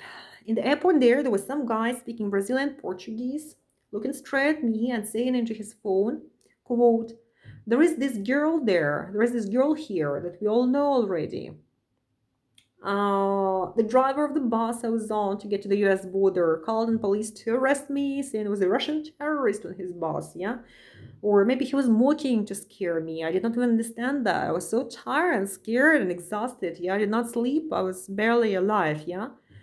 So I didn't even understand the joke, whether it was a joke or whether he was serious, etc. Yeah. In the border town I reached, I was threatened. I was physically assaulted. I was sexually assaulted. I believe I was raped. Yeah. I'm gonna comment on my disability. You will understand what I mean. Yeah. I was mistreated. I was scared to death by many enough very different individuals and groups, yeah. And I was surviving absolute horror. And yet, I was waiting lawfully through this horror, through the absolute horror. I was waiting lawfully on a CBP1 appointment for months. Yeah, if you're interested, you can Google where it is. I advise you guys to never ever touch that thing, to never ever touch that country. Yeah, to never come close to their borders, to never have anything to do with any of them. Yeah, for your own safety. But I was waiting on that CBP1 appointment, and or so that I could come to the US border and officially lawfully apply for asylum from Russia. Basically, I was crying for help. Yeah. I went through a nightmare in Mexico, but then I went through some of the worst nightmares of my entire life so far when American authorities arbitrarily imprisoned me and then physically and mentally tortured me in several prisons for about 2 subsequent years of my life, knowing perfectly that they were committing crimes and not embarrassed of the fact that they were murderers, inflicting physical torture, mental torture, social torture, and death on the innocent and helpless me. I did everything to the letter of the law, to the letter of the American law, to the letter of the Russian law, to the letter of the international law, yeah? I did everything to the letter of the law, yeah? They were criminals and murderers who arbitrarily did that, yeah? They tortured me physically. They were killing me for 2 years of my life for coming to their border, toward their border, with a CBP1 appointment on a day at a time to a place that they determined that they send an invitation letter for, yeah, to ask for asylum officially, for asking for asylum with a CBP1 appointment. It was the only thing required by their own government, yeah, everything to the letter, what was written on the websites, official websites of their departments, I'm not gonna quote. I checked all of their state departments, yeah. I checked all of their official requirements and procedures, yeah, for asylum that was on their official government websites, did everything according to the letter of those instructions they gave, yeah. Basically, for 2 years, I was being killed. For the first time in my life, I was in jail. An innocent person, a girl with a disability, with a brain disability, a very severe one, totally exposed to all and any criminals, to all and any harm, to all and any suffering. I was dying. I need to talk about this separately, people, in some separate video, yeah? Because those Americans who were torturing me in those videos, yeah, they were not humans. It's not something I wrote here, yeah? I'm talking from my head now because I'm remembering the situation, yeah? I never talked about it. I never managed to sue them about this, yeah? Because after I wrote in very terrible conditions, I managed to write, like using an ancient person method, like almost by blood, yeah? I managed to write a lawsuit. I never got to send it. Well, I got to send it, was returned to me, yeah, unprocessed. And I never got a chance to get any further, and I understood it wouldn't get anywhere because they are all bought and sold, like they're judges, they're lawyers. They have no judges there in the US. They have no lawyers there in the US. I don't know if they may accidentally have a human somewhere there in the US or not, yeah? I cannot state, like I cannot be a Nazi. Yeah, again, I cannot make that mistake. So maybe there is some one or two people wandering that territory who are still human. But what I saw from that specific experience of 2 years, yeah, people, they were zombies, like in horror movies, like those movies about apocalypses when the whole planet turns into zombies. So those people that were surrounding me, that imprisoned me in the first place, yeah, and they were there in that several jails, torturing me physically and getting pleasure from this. Yeah, it seemed like sexual pleasure they were getting, like very overt and very obvious. They were causing physical suffering, every kind of it, physical hurt, every kind of it. They did every physical abuse and torture they could have. They did every sexual abuse and torture they could have. They did every psychological and social torture and humiliation they could have caused, yeah? And manipulation. They did everything. I was mincemeat there. I was an object of torture. I was an object of causing suffering to somebody. Like, it was like they were testing weapons. It was like they were testing, like what they would do to a war prisoner, yeah? Like, and I don't envy any war prisoner who could end up there, yeah, because I went through something probably that they did to their enemies, in some closed prisons that people don't come out of. Yeah, I went through this. I was caused such suffering that I was on the verge of madness in a concrete cell. They threw me eventually in that isolation cell that reminded a box made of concrete, yeah? And they promised to kill me there. They were doing mock executions. They were filling that room with chemicals. They did not allow me to defecate. They did multiple things. Yeah, they threatened to poison me. They blocked my access to water. They forced me. They made me drink water where they were laughing and they were saying there was something there that I was drinking, like something. I don't want to mention where it was, yeah. Like the exact torture, the exact manipulations I will not describe here because I'm going to have to think through this all over again, yeah. But trust me on this, these people who were torturing me, yeah, who were physically causing me physical bodily torture, the kinds of it I do not want to think about, I do not want to talk about here, yeah. They were not people. They were devils, they were demons. I don't know who they were. They were not people from flesh and blood. The hypocrisy I saw there, the pretense I saw there, when it seemed like some outsiders would come to check or control, as they said, like this hypocrisy was amazing that I saw being demonstrated to some other detainees too, who were clueless, who were idiotic, some of them, yeah. They totally ate that hypocrisy, yeah. To me, it was obvious to such an extent that I was just marveling, I had just opened. I was in physical terror and in physical suffering, in physical extreme pain and in mental extreme pain and being scared for my physical life, being scared not knowing if I ever come out there. I had my jaw open in pleasure almost when I observed those people lying their asses off, pretending their asses off, hypocritical as hell, sadistic. The only thing I want to tell you guys, yeah, I got distracted from that paper because I cannot even use the word hate. Yeah, I cannot use the word hate for somebody who is not human. For somebody who has nothing human in them. Nothing. Not even from animals. They simply do not feel like biological beings no more, yeah? They do not seem like anything that's alive no more, yeah, or that's real. Of course, those were sadists, American sadists, who were physically torturing me, who were mentally torturing me, who were killing me, and who were enjoying every bit of torturing me specifically and other people there, yeah? Lying and presenting danger. Because those people exist somewhere, yeah, there are more. I believe they're a system. They call themselves, some of them call themselves united. I think that they are united around something. They think that they are protecting their country, which they're not actually doing. It's very funny what they think they're doing, yeah. They're united around crime and around the fact that they're demons and devils, yeah. They're not humans.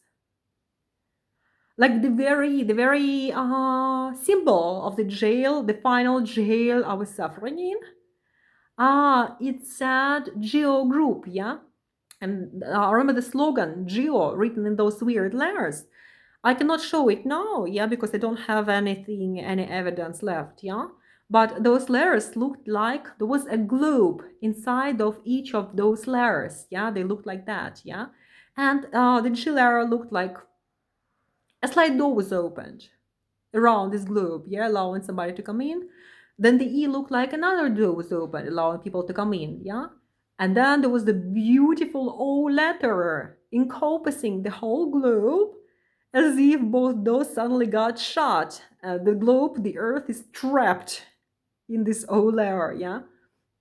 Funnily, that globe did not depict places like Antarctica or the Arctic Circle, yeah? It did not depict any politically unimportant places, yeah? But it did depict the countries that they wanted to grab, yeah? Well, that's my opinion, yeah? I'm voicing my subjective opinion, yeah? That was very funny. It was a very weird symbol. If you can find it anywhere, yeah, you're welcome to do so, yeah? It was very, very curious, yeah?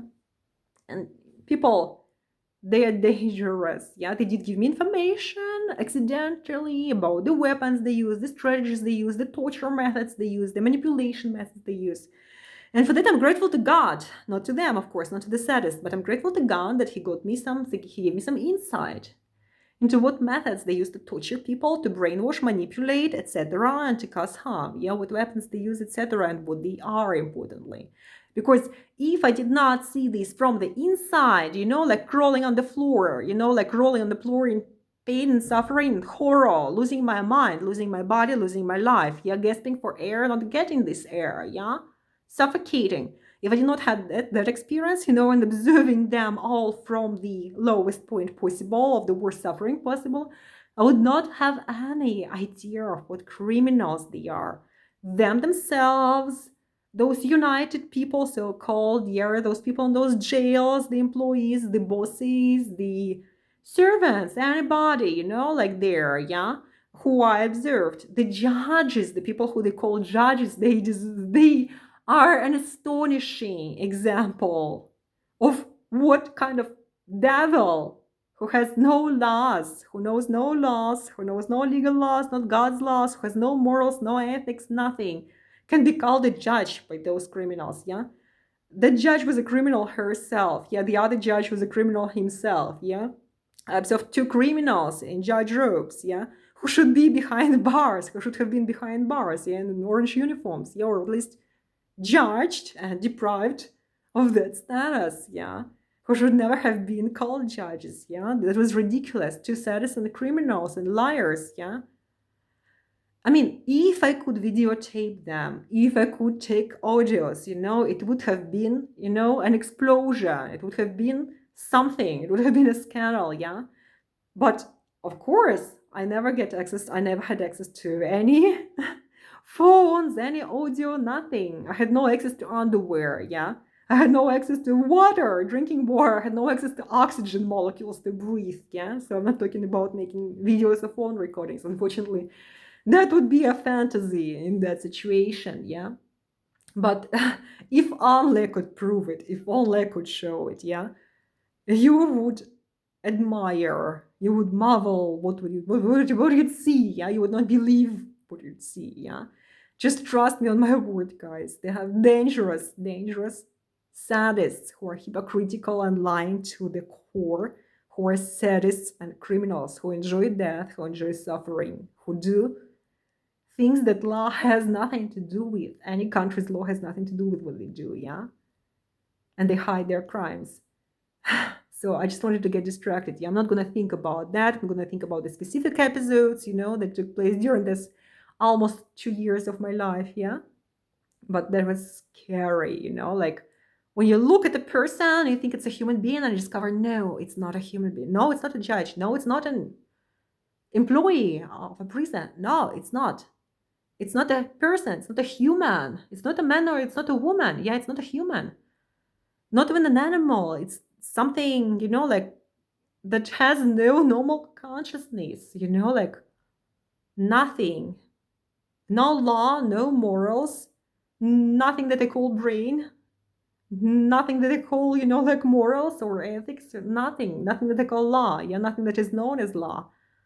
I mean, just something dangerous, like they were like an infection or a virus themselves, like something inanimate and lethal, like that would it seem to me, yeah, terrifying. And they were pretending just too well. They were lying just so well, yeah. It was something. So I got distracted, yeah. I'm gonna continue reading my paper now. But I wanted to mention this. Not in detail because it's gonna be too traumatizing to me, yeah. I do not want this to touch my brain again. I don't want to think of, I'm blocking it out. Okay, so where was I? I'm going to continue reading this paper, page 22, yeah, where I mentioned something that made me think of this, yeah. Okay, so yeah, like I read, yeah, I never knew what I was about to get into when I came to that CBP1 appointment. Terrible. I'm going to turn the page, yeah, I'm going to read the next page now, 23. So their judges were monkeys and criminals. Law never touched those places where they held me. The jail employees and eyes. Oh my God. Everything I said before, guys, was about that beautiful abbreviation eyes, like demons, demons, demons, not men, not women, not a word of honesty, not a word of decency, no law, no morals, nothing. They kill people. They inflict torture with pleasure. They pretend. I'm sorry, guys. I'm gonna get just distracted again because that was beautiful how they pretended to be. I believe it was them who pretended to be the Russian consulate. Yeah, they never gave me any opportunity to communicate with my family, with my sister who is a U.S. citizen. For God's sake, my nephew is an American citizen. For God's sake, they never gave me a way to communicate, to get in touch with anybody. Nobody knew where I was. I was locked and suffering physically and tortured physically, threatened with death and undergoing mock executions in that concrete cell. Nobody normal knew where I was. If they killed me there, nobody would know. That's the scariest thing ever I went through, yeah? They did not allow me any contact with the family or with anyone, not with the media, not with any independent lawyers, not with anybody, all the phone numbers they had listed. They would even bring this toy phone to you. Amazing, yeah? It was a toy phone. I mean, you could call it, but all you would get is ICE or prison employees, as far as I understood, yeah? Because it was like, I'm not going to tell you how I figured it, yeah? Because I did not want them to, correct themselves, correct their mistakes. I did not want them to do that, yeah? I want somebody else to, like, notice the same things, yeah, that I did notice, yeah.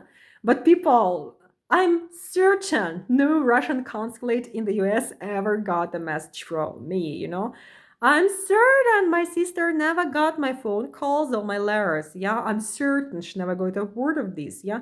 I'm certain whoever I called was no independent lawyers, no judge, no nobody, yeah.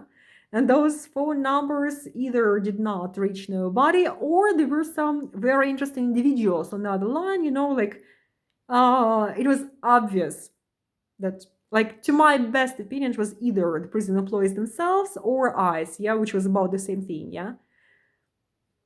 ICE sexually abused me. They physically abused me. They partook in every torture. They were aware of many, not all, but many, some of those things committed, many enough, yeah. They were criminals to the core. They did not hide the fact they were criminals. They were exchanging conversations with the prison staff, from which it was obvious they enjoyed and partook in every torture they authorized it all, yeah. Well, some things they were not told about, they were not told about themselves, yeah, by the prison staff that were functioning a bit, like they had their own thing going on there, yeah. They did not want to share, though it's not obvious why, yeah, because ICE was as criminal as the prison employees were, yeah, like same thing, like same demons. Like what I said before, it applied equally to all of those individuals, prison employees, bosses, prison bosses, ICE, of course, yeah, all of them, yeah. They are not human. They have no God, they have no law, they have no ethics, no morals, like I've never seen anything as scary in my life. It's not ice that, like that's frozen water. It's not water being frozen. No, no, no. It's an aberration standing for something else, like they're like an infection or a virus, like I said, like it's inanimate and killing, there was nothing animate, nothing human in those people, they were not people. They were sadistically torturing me. They were killing me, and they were enjoying this. They were not saying a word of truth, except when by accident. Yeah.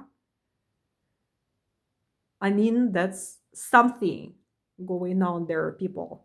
Something is going on there. Okay, I'm gonna return to whatever I was reading. Yeah. The application, not to get distracted. Yeah. So yeah, eyes. My God. Oh my God. Oh my God. I don't even have a certainty that if somebody has the idea of investigating them, that they will ever get through to the same information or similar information I was exposed to, that I could see. I could not prove it. I could not videotape it. I could not make others. I wish. But I am very skeptical that they would show a percentage of what I saw and heard and experienced, like with anybody independent. I don't think so. Oh my God. Okay. Demons, devils, criminals, terrifying, inanimate. Okay, I'm going to return to this, yeah? So, eyes, yeah? Oh, yeah, that's the word, yeah? So, their charges were monkeys and criminals. Law never touched those places where they held me. The jail employees and I even pretended to be the Russian consulate, what I told about, yeah? Having made a fake, overwritten by voices record of some consulates as if automatic message box, and having listened to who and what reached it. Yeah, I'm absolutely certain the Russians in that case had nothing to do with, that phone line or that message box. Yeah, I'm very certain so. And I think it was jail employees or eyes who played the phone roles of free lawyers or whoever they wanted to. Yeah, as far as I understood from those very, very curious experiences I had. Yeah, at least all communication strategies you broke down, guys. Sending a letter, your dream, yeah? Making a phone call, dream of this, dream of this.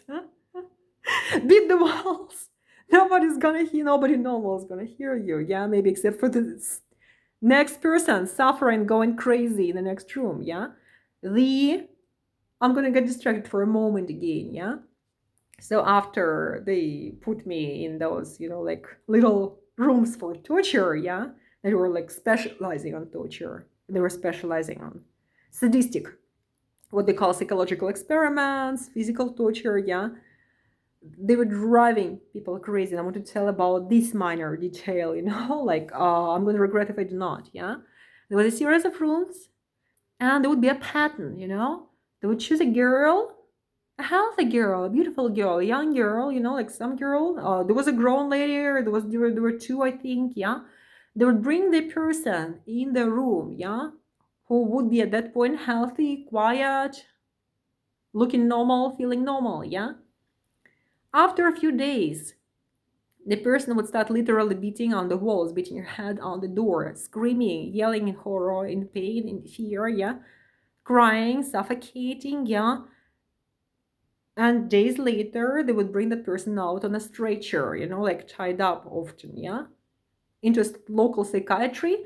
I heard them talking that they would bring them into different psychiatries so as not to attract attention, quote, yeah, so as not to seem suspicious, quote, because they were doing torture over those people, yeah, mental torture, physical torture. They were using special military, I don't want to use this word for this, yeah. They're using special criminal strategies, to actually drive those people crazy. And trust me, take any biological person out on the street. Believe me or not, but there are, I will not use the term people, yeah. I don't know what term to use, yeah. Organizations in this world, yeah, and then in that country, the US specifically, yeah, who can take any unprepared person, yeah, without a special training, who's healthy, young, beautiful, nice, intelligent, standard, whatever, yeah, any person, and that can make the person crazy within several days. They can make a person die physically within several days. They can make a person permanently injured, permanently destroyed within several days, yeah. They will be screaming and beating the walls like those girls were. And I think I know exactly what they did to them, yeah. I'm not gonna go into detail, yeah, though I do have some understanding what they were doing, yeah, to those girls. They were applying different, well, partially coinciding but different methods with me, yeah, because I knew what they were doing, yeah. I think I had the most understanding from all the audience there, yeah, who was suffering from them. But like I said, they were bringing those girls out screaming in stretchers, like in that Batman movie when that psychiatrist guy shows his snake head, yeah, or this monster appearance of his, yeah, and the person starts screaming, yeah.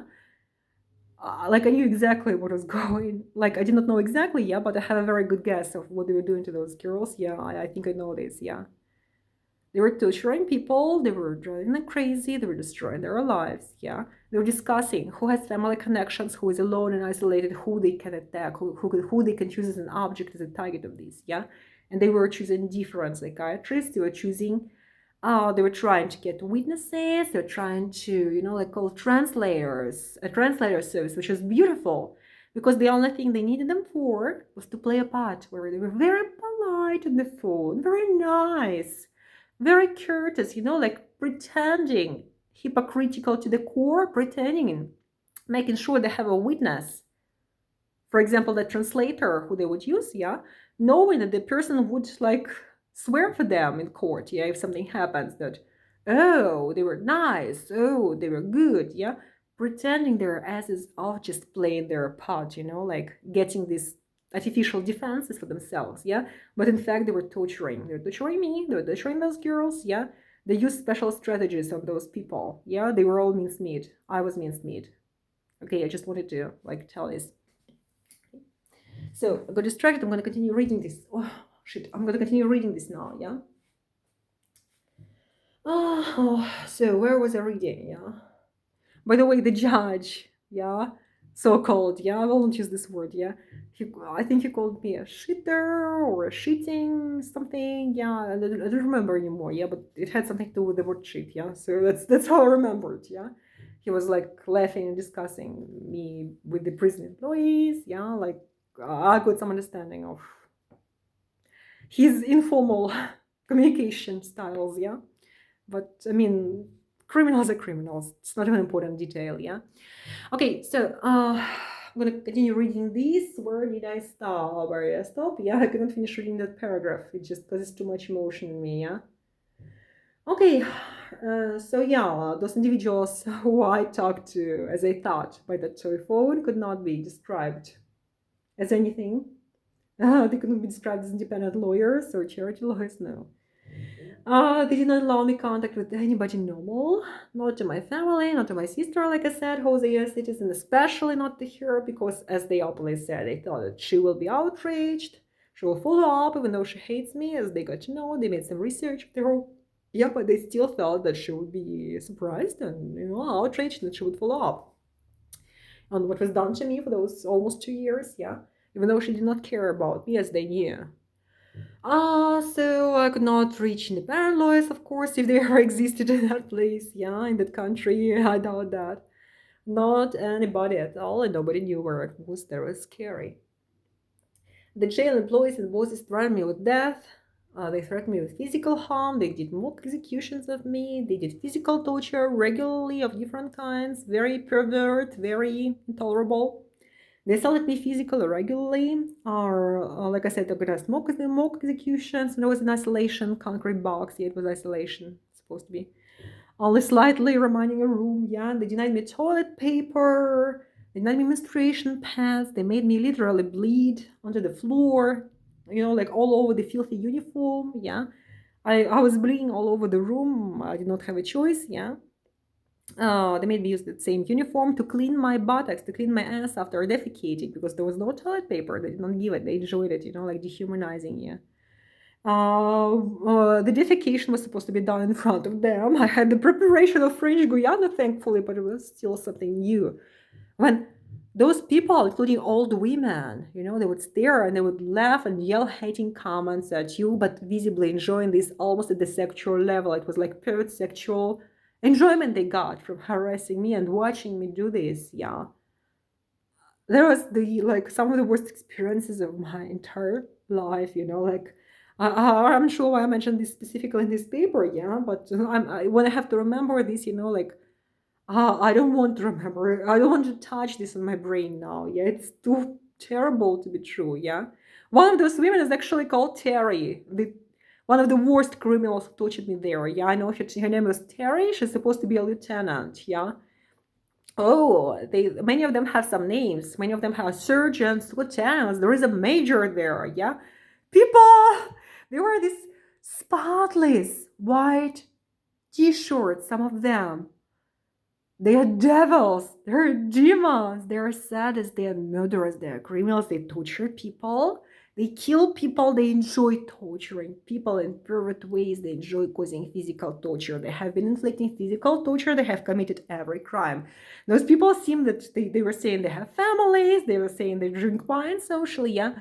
They were torturing and killing human beings there. Yeah, in the worst ways I could ever experience this. Like, I've never heard of anything worse. I never read, I never saw, I never experienced anything worse than what was going on there. Yeah, at least I don't think so now that I'm talking about this. Yeah, it's terrible. And her name was Terry. Yeah, so now I'm afraid to say the word terrible because it makes me think of that devil there. Yeah, who's a devil, a hypocritical devil. Yeah, all of them are horrible. Yeah. Okay, read this. God knows. I'm gonna have a news to you guys. If any of you are watching this accidentally, yeah, there is God, and God knows what you're doing. God knows every crime you do. For every criminal who walks this planet, God knows what they are and what they are doing, yeah? For every devil that walks this planet, killing people and torturing people, God knows exactly what they are and what they are doing. I don't have to videotape this. I don't have to make others. The high justice knows this. God knows this.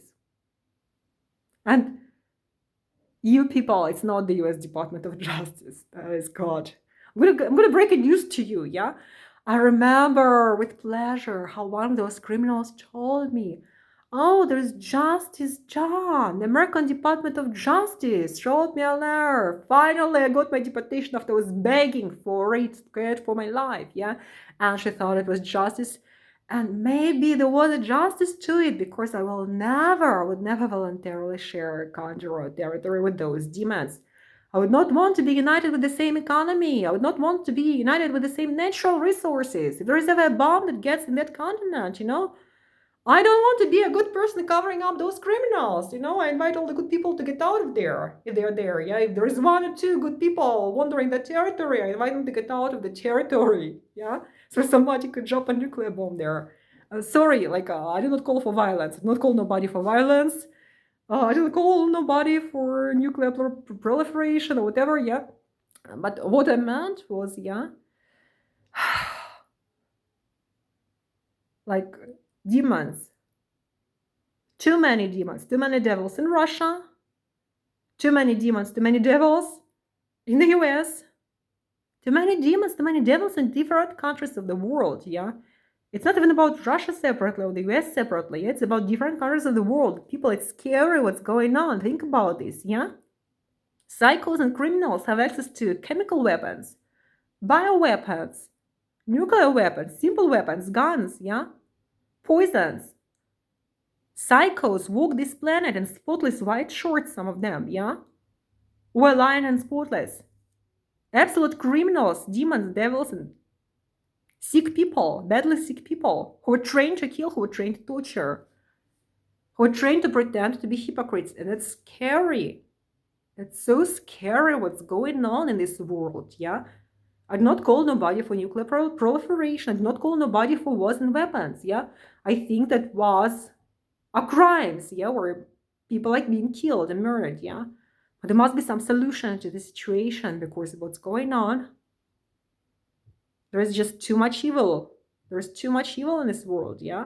And what I was saying, yeah, that woman said something about the Department of Justice being the tough justice of this world, yeah. That's extremely funny. I find it extremely funny, like still, years later, yeah.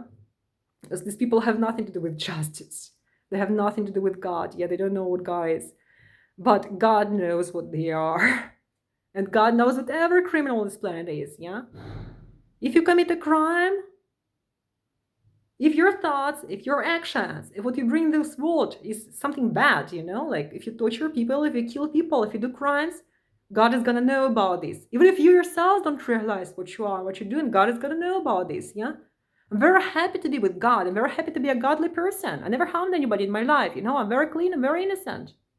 Very happy to be myself and with God, absolutely, completely. But I just wish this evil would somehow get out of this planet and stop torturing people, stop killing people. Like all the evil of all countries. I just wish it would be dead and gone. All the evil of all countries, yeah? So normal, good persons who believe in God, who believe in ethics, who believe in morals, who believe in honesty, who believe in brain,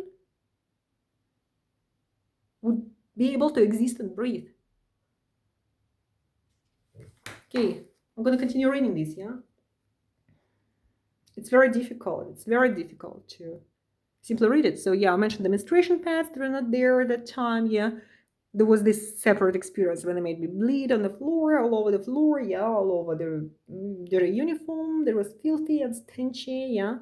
And then with toilet paper, yeah. Made me use the same uniform for like clean mess, yeah. Had to be done in front of them, the defecation. They watched it openly for fun. They yelled insults at me, yeah. They regularly intentionally poisoned me with chemicals. They poured corrosive substances in buckets, then some water in buckets into that cell, making that white bubbling swimming pool on the floor. And they would shove me inside. They would throw me literally inside by force, and they would lock the doors. They would watch me gasp for air, watching my eyes tear automatically, filled with tears, yeah. Oh, as the body responds, watching me beat onto the door with pleasure, like they would press their laughing, ugly faces to the glass window, yeah, and enjoy the torture, yeah, enjoy watching the torture. They also had the pleasure of locking me into another concrete box that had no ventilation or oxygen in it. And they would heat it to the extreme. They could temperature control every room separately. They had some special method of doing that, yeah. So that they could heat it to the extreme. They could make it freezing, whatever they wanted, depending on what they wanted, yeah. So they would heat it to the extreme, sweat dropping from my half-naked body, making me pound on the doors, begging them for oxygen, but they were denying it, not a crack, yeah, nothing to breathe, making me almost faint for days, yeah, I barely survived that, yeah. They would freeze the room to death on occasions for fun, and actually said that they enjoyed using that technique because, as one thing, because it caused people to shake and shiver while they would have to eat the disgusting tiny amounts of whatever they called food that was not that, yeah. I want to vomit, I want to vomit, I want to vomit, yeah. Because when people would shiver trying to swallow that shit, it was imitating greed. It seemed as if it was greed. And for the big prison cells, they call dormitories, yeah, they would use music. They would use some very interesting choice of tragic opera or some tragic music. Yeah, I don't know how to describe this. Yeah, uh, like for this setting, like making people shiver with cold. Like it was a very interesting combination of effects they were trying to reach. Yeah. Okay. So, what was I saying? Yeah. Oh, I'm sorry. I'm gonna mention this study in detail. Next to my cell, yeah, there was a board with notices. So they did have a secret compartment there. Under those layers of notices, yeah, they had some secret compartment there where they would put the paper, as they said, where they wrote notices to each other how exactly they wanted to torture these specific people in those rooms, that specific day and night, yeah? Like they made fun of this. They make it seem like a game, yeah. Whenever they were afraid that somebody's gonna come and check, they would remove it, like almost with a hammer, yeah. Then they would place it back. Just like layers and layers of things to uncover, yeah. Okay, I'm gonna continue reading this. So, where am I reading? Yeah. Oh, they starved me to death for fun. Yeah, they starved me to death, or they fed me food with fingerprints going into it. When they were filming me, like on a court date, they did some special experiences where they needed some proof that they were being good. Yeah, they had these certain experiences. They would bring some grotesquely huge portions of food that no person could eat, and they were filming it. They were like using it as evidence in case it ever goes to court, like they were making fake evidence, yeah. But they would starve people, and they would bring me food with fingerprints in it, yeah, going deep into it. Kept me awake day and night, yeah, bright light, like scaring, blackmailing, threatening, like they were not allowing to sleep, yeah. They were not allowing to get any respite 24/7, harassed me, tortured me, yeah. I'm not going to think about this now, yeah. As I wrote in this paper, I was writing in the middle of the night, sleepless, yeah. I wrote, I'm too distressed, too tired, too unwell to do so, yeah. I cannot detail the actual physical torture that took place, like on that concrete floor or whatever I experienced. Yeah, I do not want to go into this now. Of course, it's gonna make me feel sick.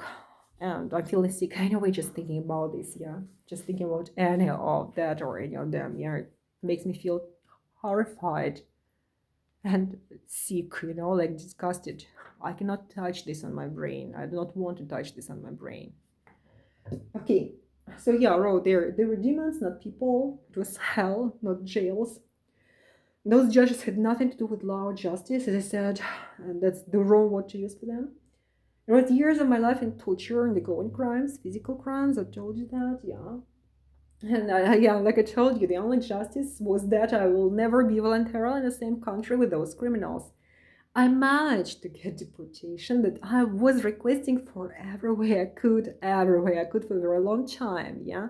The deporters gave me, actually, yeah, when I finally managed it, yeah, the deporters gave me a special period torture when deporting me. I can describe separately. Yes, they assaulted me physically, they threatened me, etc. And the prison employees and bosses passed a word to them saying I was their, quote, number one, quote, no longer a threat, because they saw me throw away that blood scribbled lawsuit attempt. Yeah, I just threw it away because I was physically scared of those devils. Yeah, I'm not at this point scared of anybody. I think I feel this way. Yeah. And at that point, I was scared. I threw it out so they could see it. Yeah, so they would not harm me no more. And I regretted it multiple times because I would need the evidence too. I would just publish it. I would not even launch it anywhere because I do not believe in their artificial system that has nothing to do with justice. Yeah, or I'm very skeptical about the courts of any country, actually. Yeah, but they have no courts there. But I would just want to have a copy now, yeah, of everything I wrote there, yeah. Multiple points of that lawsuit, multiple examples, like everything, yeah. I had a very hard time writing it. I threw it all away, yeah. So this time I was no longer a threat, but there was there number one. Okay. So yeah, finally being deported, not believing this, yeah, just not believing I'm alive. I got returned to Russia then. Terrible condition, physical terrible condition. The Russian FSB did believe me. They did believe that. Those American sadists did not get along with the idea of me, yeah, because I looked physically tortured, yeah, although it was not very obvious, yeah, but I looked physically destroyed, yeah, it was obvious from me that I was being tortured. Okay, so yeah, I returned to Russia, my passport given straight to the FSB. I even tried to warn them about, I tried to warn the FSB, the Russian FSB then, about what the Americans were, yeah, and how they called Russians their worst enemies, trash, dogs, animals, yeah, and how they formulated the question as, quote, either we do it to them or they do it to us, and that's an almost exact quote, yeah, except the guy used a different word, yeah, either we do them, yeah, or they do us, yeah. Okay, so FSB let me through to Novosibirsk then, and I was happy for the first week or two. I was happy to see my father. Right now I'm happy to repulse those terrible memories of my brain. I just want to have room here now because I just lose the feeling of oxygen when I think about those things, yeah? I don't want to think about those things. Okay, so blocking it out, blocking it out, blocking it out of my brain. So I was in Novosibirsk then, yeah, returned. Happy to see my father, happy I was alive, happy I was free. Could see the sun, could touch the flowers, could walk where I wanted, yeah. Then yet again, all hell broke loose. It was all like a bad joke, really. I have just told myself that evil is evil everywhere in the world. That it was better to fight evil in the place where you had a passport and property and family. I persuaded myself to leave it all behind, to settle good or bad at that point, yeah? I was really determined to do so. But yet again, I was being attacked. I was threatened with my parents' property, where the criminals said it was a question of how they take it from me, not whether, yeah, whether they will kill me for it, or falsify documents, or maybe declare me crazy, insane, and deprive me of legal capacity so somebody could grab the money, yeah? They said they were following, quotation mark, my parents and my sister, and indeed they had information about my parents and my sister. Yeah, they were following them closely, all of them, all three of them. Yeah, and the American sister, they made sure that she's out of touch. Yeah, and those properties are, yeah, they were following them. They were planning to get them. They were waiting to get them. Like, and they were not simply gonna lose them, as they said to me, who turned up again. Yeah, they hated me for the fact of my being there, in a way between them and the property they fully intended to steal. The notary, the Novosibirsk notary, who my father asked to make his will in my name, refused to write my passport numbers, my passport data, or any other identifying information on that will document except writing my changed name, Amy and A. Yeah, that's it. She did not write nothing else.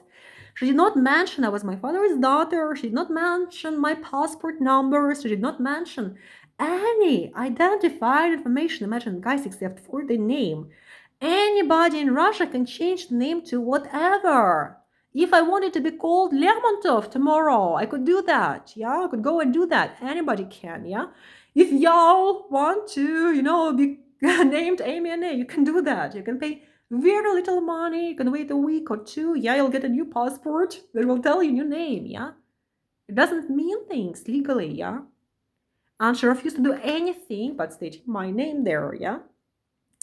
So basically, anybody could take that name at will, yeah, because name change is easy as I wrote, allowed and accessible to anybody.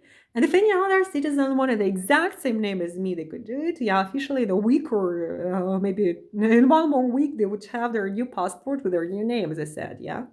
So I was furious. I went to that notary with my father. I was telling their whole team, there were multiple assistants there and notary. I was telling their whole team I'm going to denounce them to the police as criminals, as financial fraudsters, if they do not indicate my unique identifying information. Yeah, my passport numbers, other document numbers in my father's will.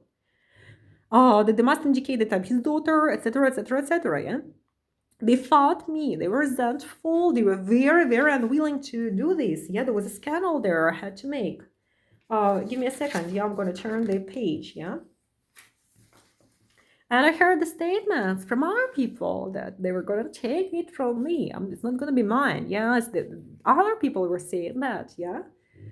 Okay, so my threats to sue them, to contact the police, yeah, to denounce them, my arguments made them finally simply receive my father behind closed doors. They didn't allow me in, yeah. I could hear how they were trying to brainwash him, telling him it was not necessary, according to them, to indicate any other information but my name.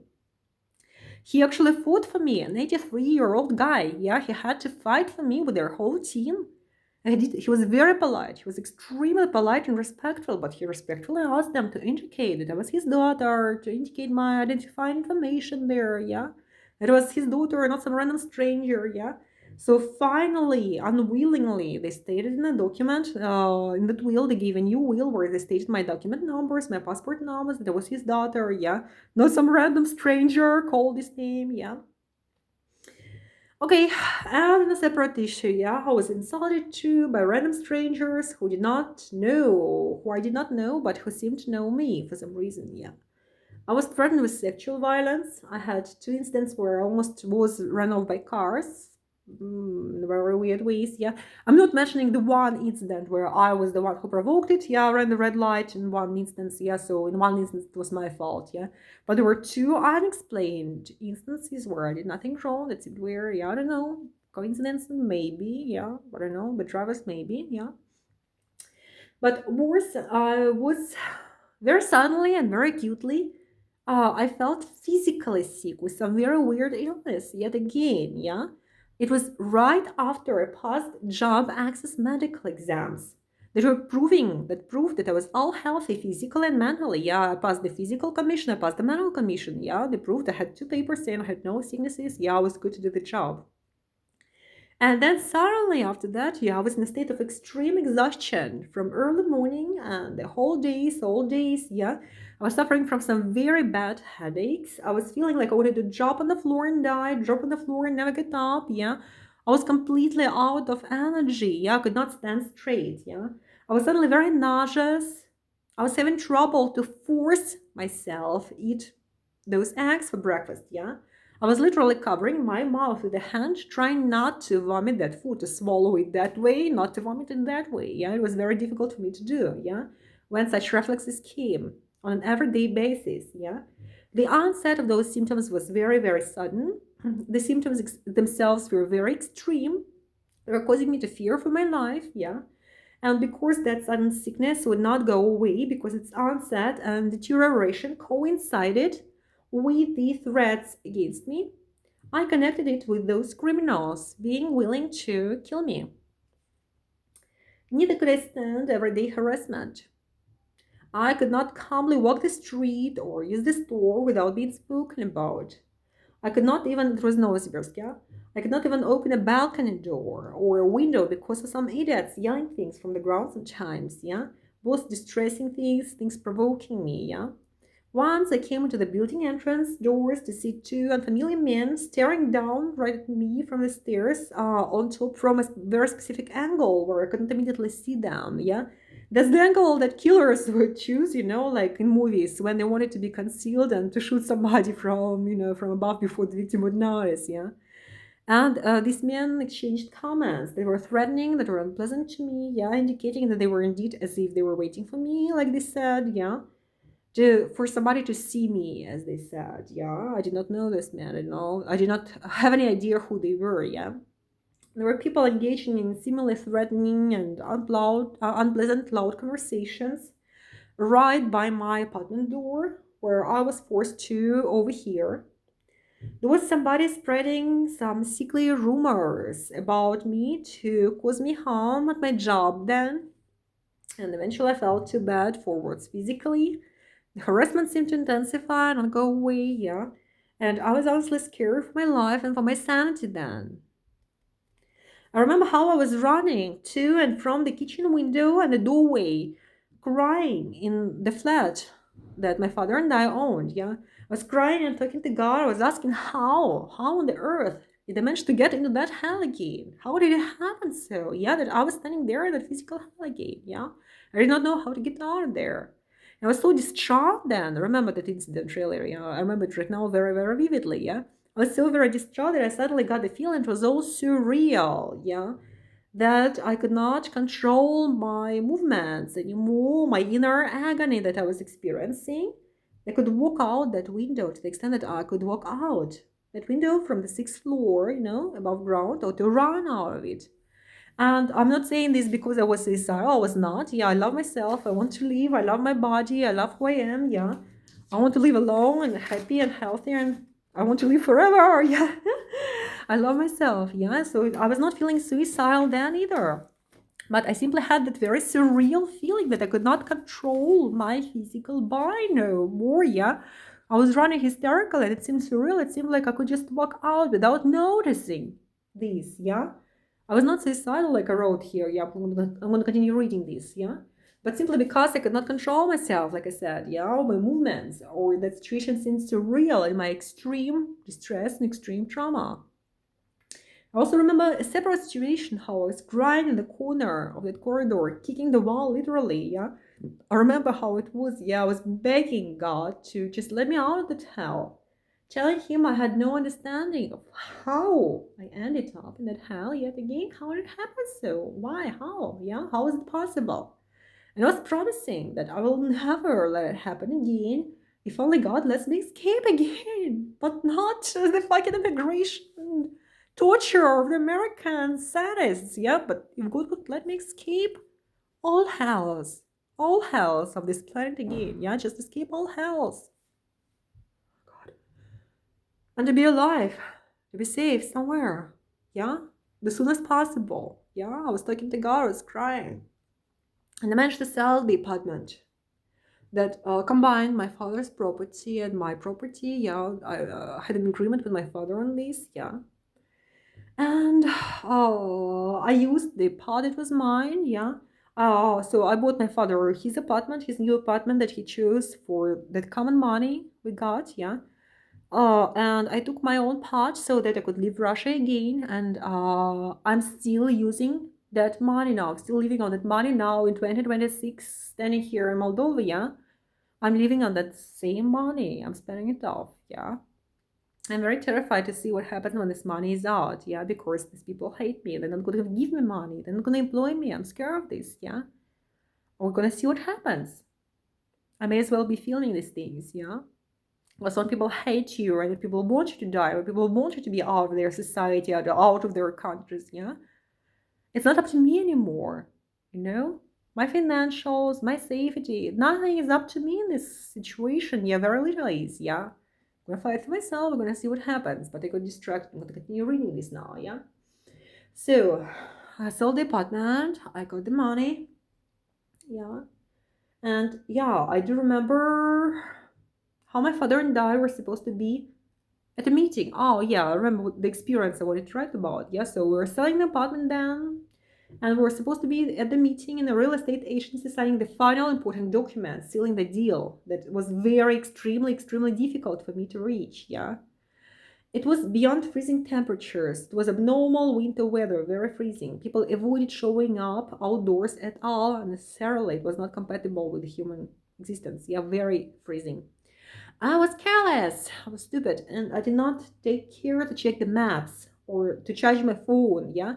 And I realized that I wasn't sure which direction we were going to take, we were going to follow to reach that place when we were out of the underground, we were out of the metro. So I remember I asked a relatively young, but not that young, adult woman with some long, weird nose. I remember she had a long, weird, ugly nose. She was standing on a bus stop, very well dressed, very well taken care of. Yeah, nice looking overall, except for the nose spot. Yeah, asked for directions. And she glanced like she wanted to brush me off first, yeah, for a second. And then she gave me a second closer look, double look, yeah, with some more attention and frosty air. Yeah, and she smiled at me very nicely. And then she pointed me to her right, saying that my father and I had to cross the road and that we had to walk down that street another longer distance there, yeah? She was smiling, she was sure of herself, and I thought she helped us. So my 83-year-old father and I crossed the road in that frosty, abnormal winter air, yeah? And we walked in the direction the woman pointed, yeah? We were trying to hurry, it was extremely cold. After some distance, we met a rare group of women passing us by on foot too in that frost, yeah, and asked them too where that dress was, if we were going in the right direction, my father and I, yeah. Those girls, those women, they seemed to find something very funny for some reason, yeah, because they laughed happily, they looked at me, they assured me that yes, we were going in the right direction. We just had to go for a much longer distance in that same direction. And the frost was already eating my flesh. My father was barely making it behind me. Yeah, he was already lagging behind. He could not make it. Yeah. I was blaming myself. We did not call a taxi. I was blaming myself for a lot of things, but I was hyper stressed then. Yeah, I did not even I could not manage all of this. Yeah, I was doing a lot of hard job trying to sell the department. Yeah, so I did not. Well, somehow I did not think of this. Yeah, and yeah, we were walking there, we were running there, yeah. He lagged behind me, he was barely making it, yeah. And where was I? Yeah, we were walking that way for longer, yeah. Some people who I met on the way, and those pretended they did not know the surroundings at all, yeah. There was a very popular response like, we're not local, we don't know, we're not local, yeah. Kind of response. And finally, the first normal person I met, an older man, told me that my father and I were running in the exactly opposite direction, on the opposite side of the road. While in fact the address on it was right there next to the metro that we exited from. Yeah, it was next there. It was just near that spot where the first one was standing, who first sent us in the wrong direction, yeah? In the opposite direction. And I have every certainty she did deliberately, she did with pleasure, yeah. And I mean, they hate me. Okay, they hate me for some reason. Yeah, they're criminals, but they hate me for some reason. There was my 83-year-old father undergoing the same trauma there. Yeah. The thing is, they were badly hoping to make sure the deal is not sealed inside because they wanted to continue to torture me. They wanted still that same apartment. They did not want me to take my share of the money then, yeah? They had their own interest in breaking the deal that I was fighting very hard for. They hated the woman that bought the apartment from me, yeah? She just did not know it. She was clueless, yeah? She did not know that she'll be hated for simply buying it from me, yeah? And they wanted badly to, like make sure the deal doesn't happen. So basically, my father and I were both barely alive, running back the same long distance, on foot in icy abnormal weather. We barely made it in time for the meeting. Though we left hours early. We were lucky because somehow he and I were left hours early, yeah? We barely made it in time. My phone, that was my leather purse, all this time changed screen color and was refusing to function only for some time, if my memory is correct now. It was electronics. So now think about my 83-year-old father, an 83-year-old man who was forced to be exposed to the extreme weather for a long time because of those criminals who were laughingly pointing us in the opposite direction. It was not my last experience of this, yeah? I was put in the wrong direction again, again, and again, but those in Moscow, most of those in Moscow later, yeah? They would simply say, if asked for directions, they would simply say they had no idea where the place is. They would make a nice face, they would make a nice voice, yeah? And they'd say, oh, I have no idea, we're not local. That was a very popular response, yeah? They had no idea where the place was, they could not help in any way, yeah? Because they were not local, not from there. It was a pattern. I checked it for curiosity's sake, I followed up on this, yeah?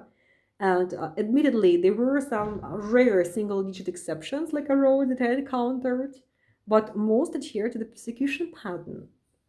Actually, I actually started to make fun of them, saying that or it was nothing wrong. Poor people. Nobody was local here in Moscow. Nobody's local anymore, yeah? Obviously, they did call me a foreigner. Like, they did call me, they play the words, like foreign, stranger, stranger, strange, like some strange foreigner, yeah? Oh, we're not local, yeah? Okay, so obviously, yeah, another not local person after another, what a coincidence. And also, you learned a very useful rule. If somebody does point you some way that seems off to your gods, yeah, just go the exact opposite direction and you'll reach your destination safely. That's a sure method to do so, yeah. But that time in Novosibirsk, when my 83-year-old gray-haired father was made suffer, I would not forget. I got myself fired then from a subsequent job I had there, yeah. And I left for Serbia at that time. But Serbia was not good for me then, yeah. Some possible locals there quoted my leaving Brazil, expressing their opinion that, as they said, I had been mouthed good people, which was not true, which was false, yeah. Uh, they were clueless, they did not know how come they could say such things about me. I don't understand that, yeah.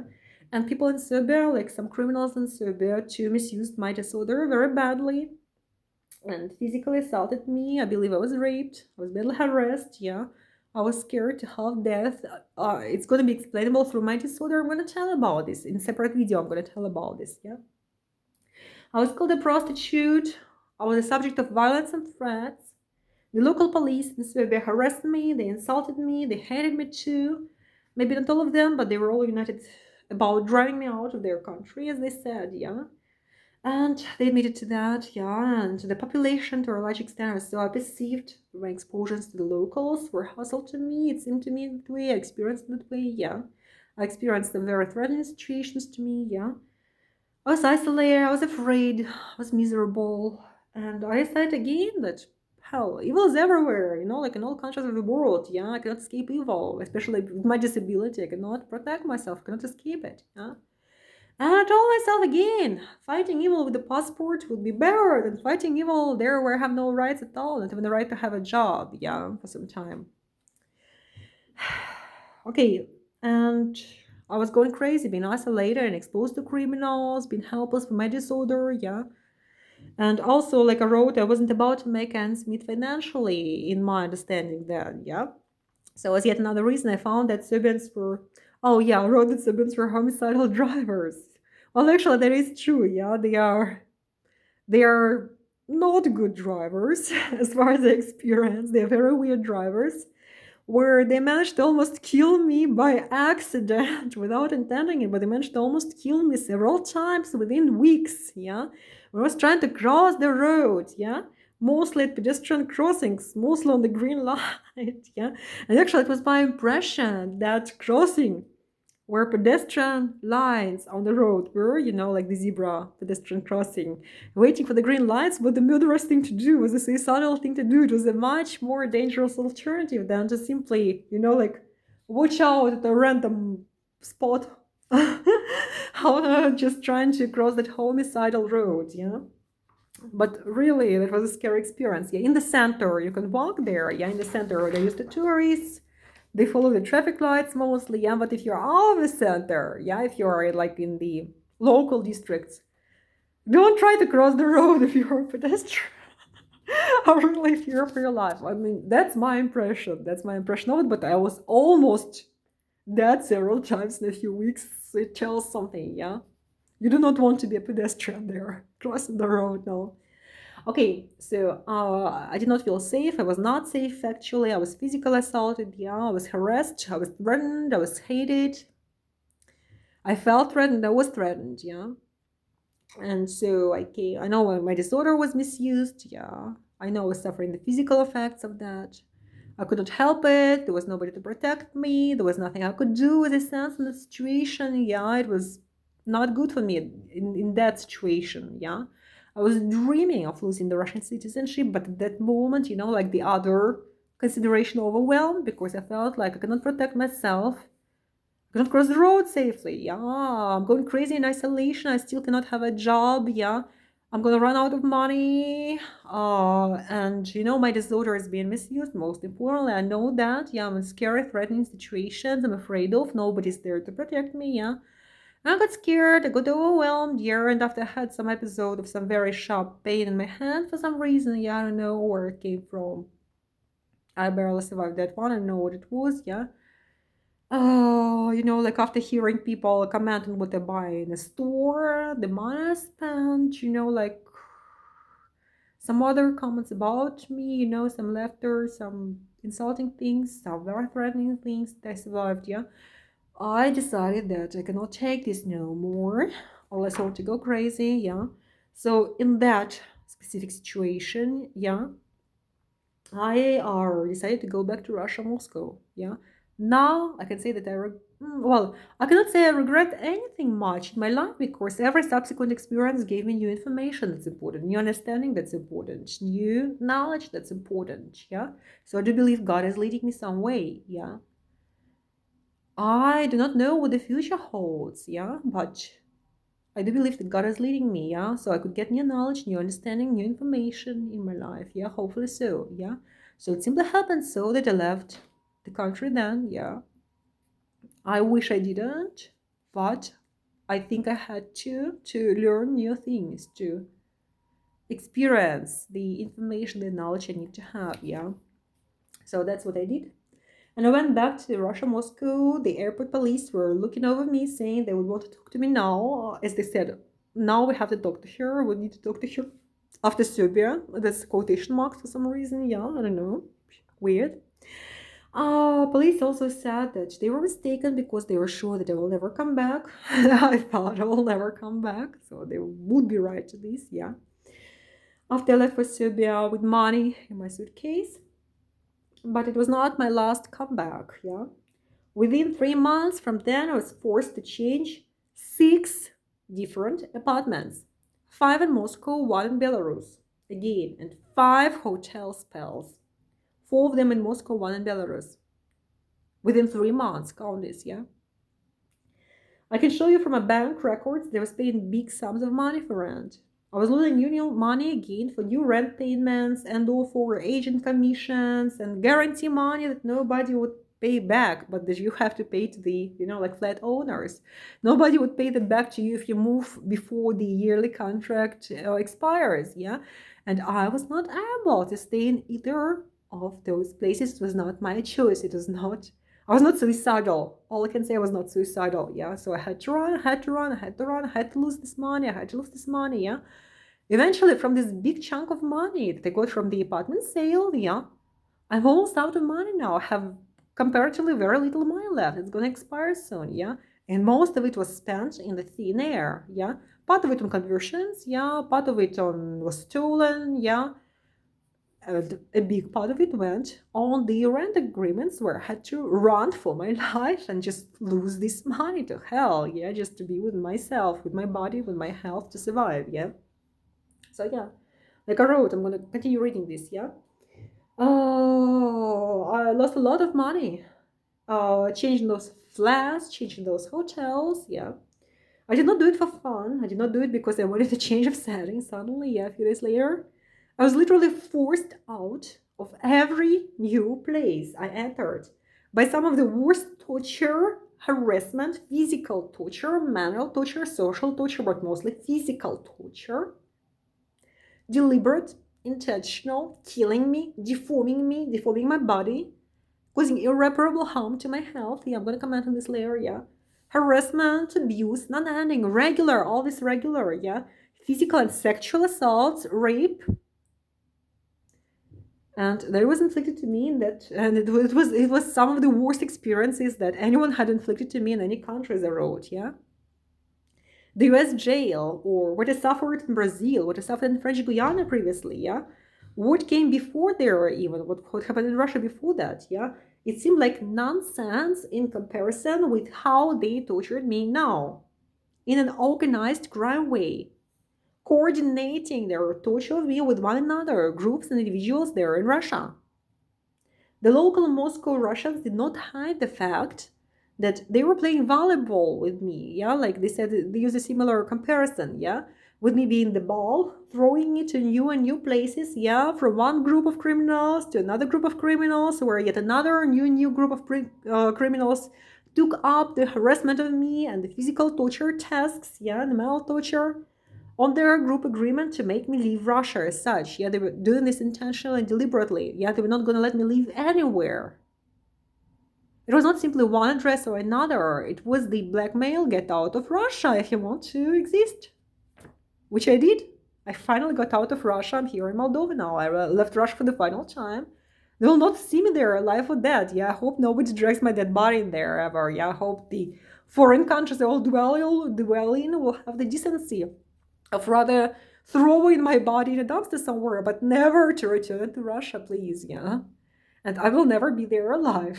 It will not happen. Whatever happens in these foreign countries, yeah, but I will never be in Russia alive, no, yeah. It won't happen. It was the final time this time, yeah? Okay, I'm gonna continue reading this, yeah? So, like I said, it was not just one address or the other, it was a blackmail, yeah? If you want to exist, leave the country. I was told I won't be allowed to be healthy anywhere. That everywhere I'll be undergoing physical torture and health harm that's going to be irreparable, yeah? It's going to basically maim me, injure me, yeah? Make me decapacitated and ugly. And suffering intense, irreparable health harm. They assaulted me physically, they tortured me physically, killing me. That's page 2952 now, yeah? I'm not even talking about verbal harassment or threats or provocations. I'm talking about causing direct, extreme harm to my physical life and to my physical health, to my physical body. I was subject to beatings, rape, sexual violence, verbal threats, intentional driving to suicide, to poisoning, to physical torture, to irreparable health harm, intentional and deliberately caused, yeah? I was subject to physical attacks, to longitudinal torture experiences by groups. They put rat poison in my apartment. One of them, yeah. One of those apartments, that is, yeah. Another chemical poison in another apartment that caused unbearable chemical stench all of a sudden that was very intense. It would not air out, yeah. Even the other people would feel it, yeah, all of a sudden, yeah. I was ordered to get out of one such apartment by a woman who said that she will kill me unless I get out of there immediately. After she pressed me to the wall, she brought me to the wall like this, like with your hands, like to my face and to my neck. And she told me she's gonna kill me if I don't get out of there immediately. Yeah. Okay, so yeah, as I said, yeah, she pressed me to the wall with her body. Her eyes next to mine, totally crazy eyes, totally like crazy, insane, terrifying me face. Yeah, her face next to mine.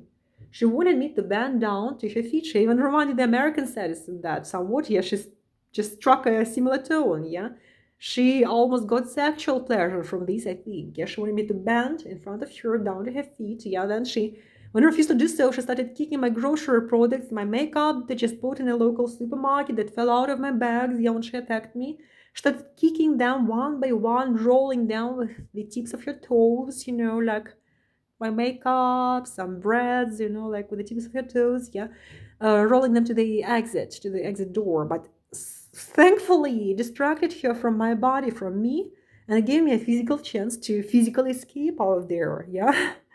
She locked the doors. She noticed this. Yeah, she locked the doors, and I had to beat on the door in the vicinity, the neighbors' doors. Yeah, asking somebody to call the police because my passport was inside, my phone was inside, all my valuables, my bank card, everything was in there, locked with them. Yeah, this crazy woman and the second guy who was also a criminal. And all the neighbors refused to open the door. They wouldn't open, they wouldn't help on the same floor, yeah. But I heard one of them saying out loud on the other side of the door to somebody invisible there. He said, it's her. Yeah, don't open, it's her. It's me. Okay, so then I go to the other floor. Yeah, I had good reasoning. And the neighbors on another floor did help. They did call the police. Yeah, there was some nice woman there who opened the door. She listened, she called the police. Yeah. And finally, the police enabled me to grab my stuff. But they were not willing to let me write my statement for some reason. They did not want me to write my statement. They offered it, to be fair. They offered it, but they were trying to prevent me from writing what I wanted to write. Yeah, they were like interfering with not letting me, like there was some kind of fighting going on. Yeah. And they were trying to make me change the narrative. They were arguing that I was not assaulted, that I was not threatened according to them by anyone. They were saying that it was me who pushed myself onto that wall. It was me who got myself scared. Yeah, it was me who was scared on my own without any physical causes for it, according to them. Yeah, they did ignore me saying how the woman told me. Yeah, before that woman attacked me, she looked straight at me and she said, well, before that, I heard some gossip, yeah, for the comment. Yeah, I heard somebody say that she was working in the hospital. Oh, I think she said herself. She was talking, she mentioned that she worked in the hospital. And I said, are you a doctor? And she broke it off, yeah. And when she attacked me, she started off with a verbal insult or humiliation or like physical threat or something. I don't remember. Yes, something grotesque already, yeah. I told her, like I was being polite. I said, how can you act like that? How can you say these things? Yeah, you work in a hospital. You're a doctor. How can you act like that? And she looked at me with those crazy, insane, cold, killer eyes. Yeah, and she literally hissed at me. I'm not a doctor. I am a pathologoanatomist. I'm a pathologist. I'm a medical pathologist. I'm an autopsy pathologist. Yeah, she said, I'm not a doctor. I'm an autopsy pathologist. And she looked at me, like trying to scare, and immediately she launched at me and she threw me to that wall, like she was threatening to kill me. Yeah, after she said, I'm not a doctor. I'm an autopsy pathologist. Yeah, she had a collection of huge knives hanging on the wall of the kitchen. Yeah, and it was very scary to me because I thought she was going to use all those knives on me, yeah. But those policemen, they did not want me to write this down, yeah. And basically, they ignored the fact that she physically launched to attack me. She threatened me with death. She brought me to this wall, terrified, yeah. So those policemen actually said when they were departing and conversing to one another, as far as I understood, as far as I heard, as far as my memory goes, yeah, that they came in vain and that my statement will disappear, that they offered it to me by mistake, if I heard them correctly. Yeah, that's how I understood. Yeah, so I have a lot of doubt that this statement ever reached any, like police station, but I don't know. That's how I understood the situation, at least. Yeah. So I ended up in that situation. Why? Because I was thrown out of another apartment yet by a couple who looked fairly nice in the beginning. Yeah. Another apartment, some couple of landlords. Yeah. Both of them said they were ex-employees or current employees, yeah, of the Russian Federation Foreign Affairs Ministry. Weird, yeah? I thought, man, life is very weird, yeah? So they were both retired, so I thought they were ex-employees then, yeah? They did not seem to know me, and we signed a rent agreement for a year. And we made an oral agreement that they will provide me with temporary registration at that address, to which they orally agreed. They said, yeah, we're going to do that. Yeah. They said they would have to do it anyway by law. Yeah. The law obliges to do that within a certain time limit. Yeah. But very few people in Russia are concerned with law now, as the facts show. Yeah. I wrote this in this paper. I think so. Yeah. So then I paid for several months in advance. I've paid for half a year in advance, yeah. And after that, I found a job. I was looking for a job. I thought I found a job. So it was it was an apartment next to the Kremlin, if I could just say, yeah. I could see the Kremlin from my window across the road. I did not have to overpay for it, yeah. It was standard price. It was just a room, yeah, in a communal flat, yeah. I had to share it. But it was a safe place. It was considered a safe place because police was supposed to be circulating, was supposed to be observed. There were many cameras. Yeah, there was heightened security there. Yeah. So criminals would not be able to line up under my windows or to do overtly criminal things there. Yeah, they would have some difficulty doing that. At least they would have to explain themselves to the circulating policemen. Yeah.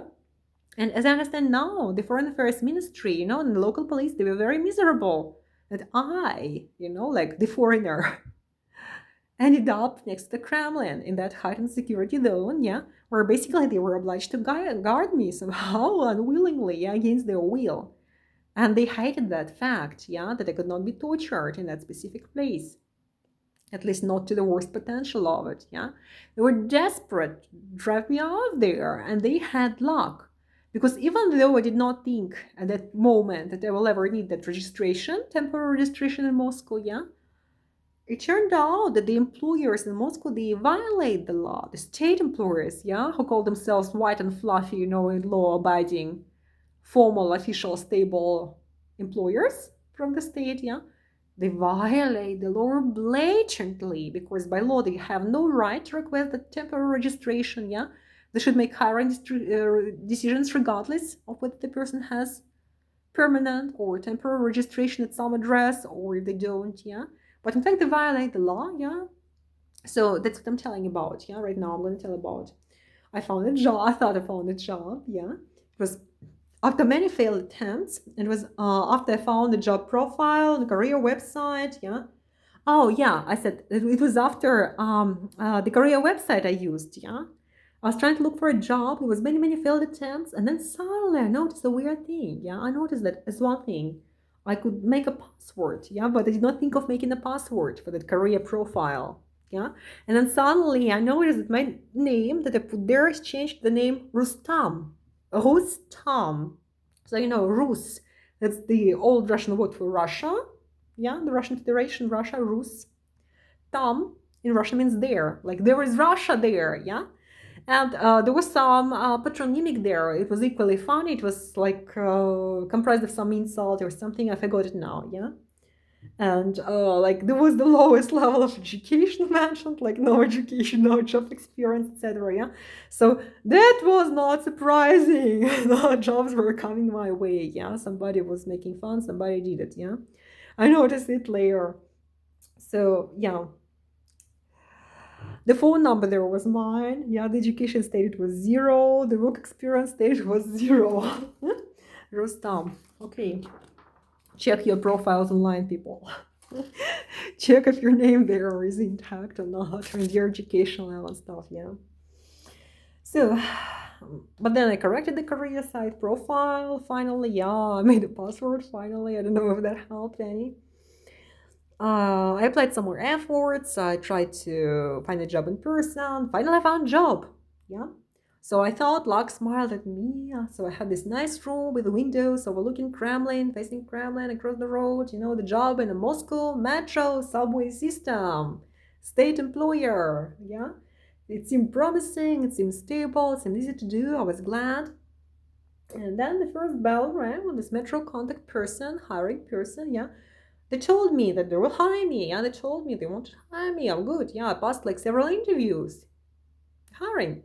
But then they told me explicitly they will only hire me on the precondition that I get the temporary registration at some address in Moscow, yeah? Did not have the right to do this by law. Did not have the right to request. By law is broken all the time in Russia, as I wrote here, and yeah, I think so. It's what happens, yeah? Man, there is no law in this planet no more, yeah, or it's like in very few places, yeah, very comparatively few people follow it, in my opinion, yeah? Okay, and so yeah, it was not a situation where I could sue anybody awaiting any justice, and I did need a job for money. So I did contact those MFA, Ministry of Foreign Affairs landlords, yeah. I reminded them of their promise to do the registration. Yeah, I said I needed it for a job, it was requested, yeah. And very suddenly, this woman had a bunch of excuses for why they could not do this immediately, yeah? Like a bunch of lies. She was saying her husband's state system software account malfunctioned all the time, yeah? Even I use it without a problem, I wrote, yeah, I did. She said they were busy preparing for some travel. Her husband is very busy. Yeah, he cannot do it, but they will be in touch. They will do it later, she said. Yeah, she said they will do the registration later. And in the meantime, she did a very nice thing. She told me to look for a different job. Okay, and I even said okay to that. So now, days later, she calls me herself. And she says that she wants me out of their house, just like that. Like, effective immediately. No, well, she did not want to throw me out of the house immediately, but she told me to immediately start looking for a different option. Yeah, she told me she's breaking the contract, she's breaking it all off, she wants me to move out.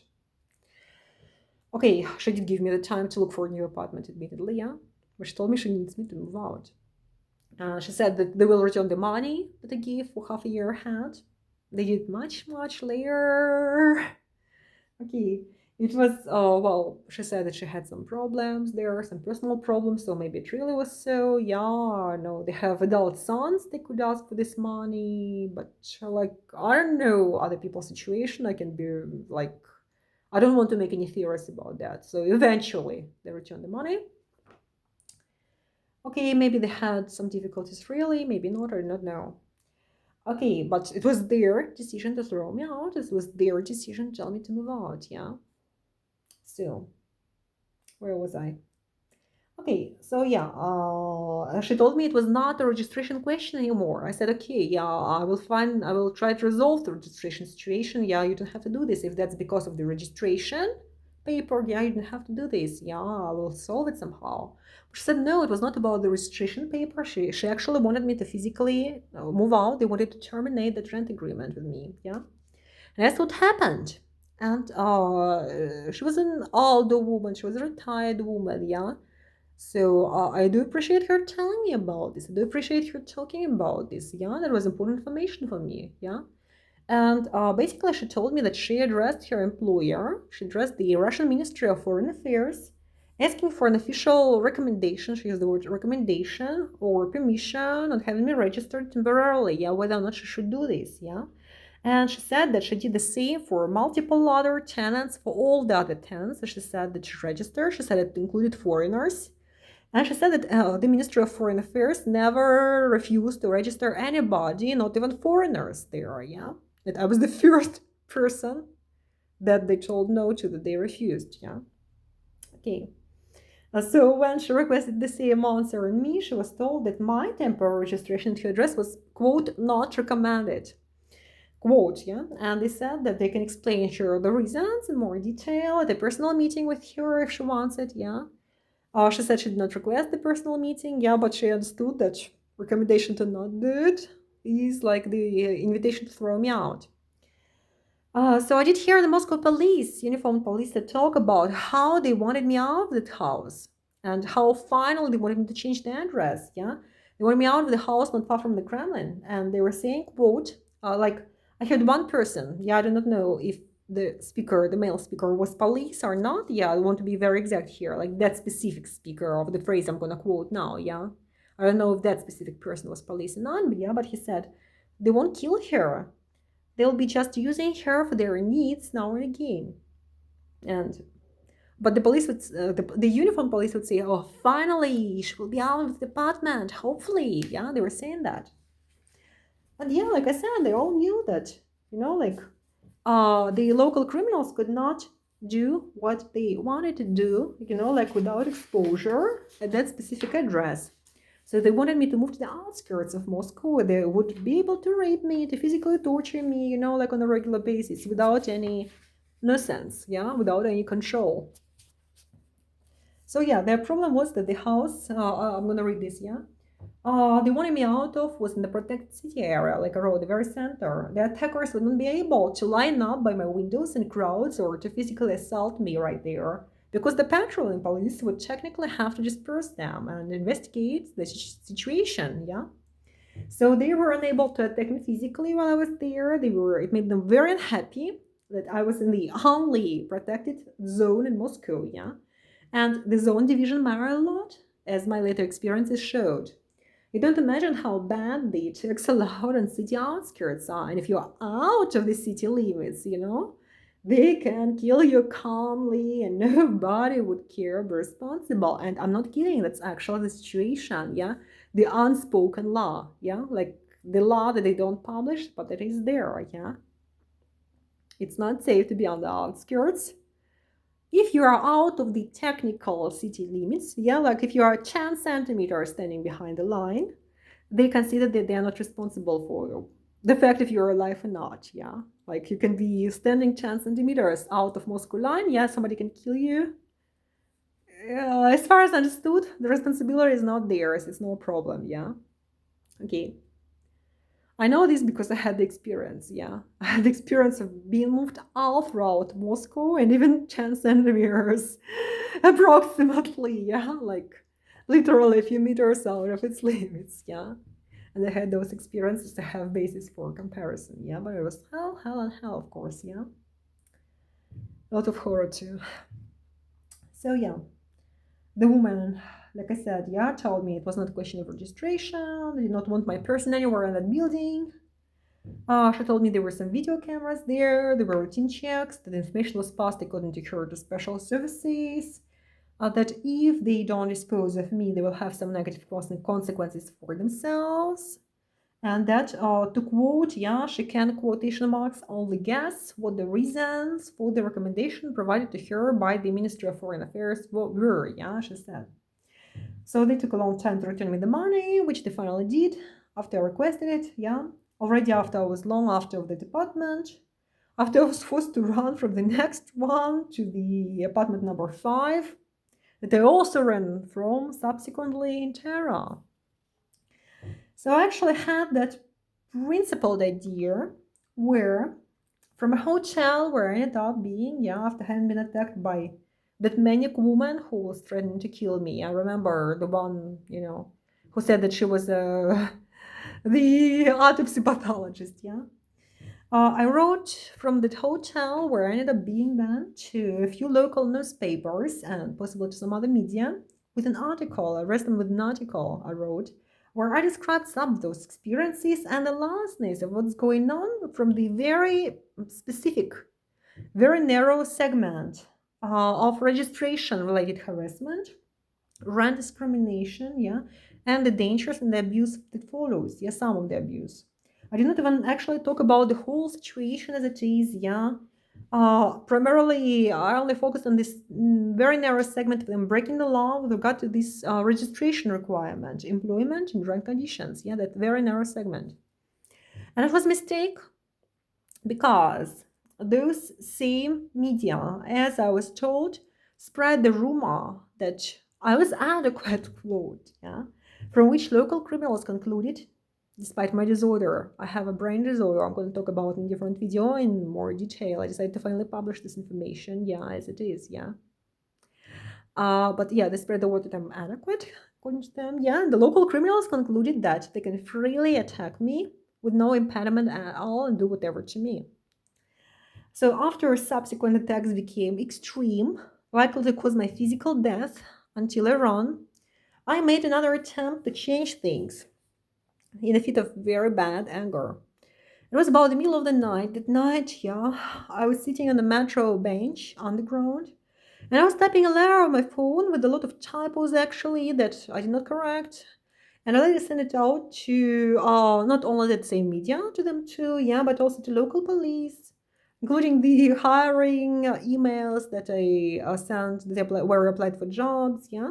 The FSB emails were in, yeah, of Moscow, various regions, yeah, various government services emails, if my memory is correct. Yeah, so I sent it to plenty different recipients. And I also pasted the same letter onto the online terrorism information address that FSB monitored. So basically, I did everything I could to make sure that they had this information. They had this cry for help from me, yeah. And it was not some lack of communication or communication gap, yeah, where I'm suffering all these things in silence and like they will say, oh, we did not know, yeah. Nothing happened. We didn't know anything. Nobody told us, yeah.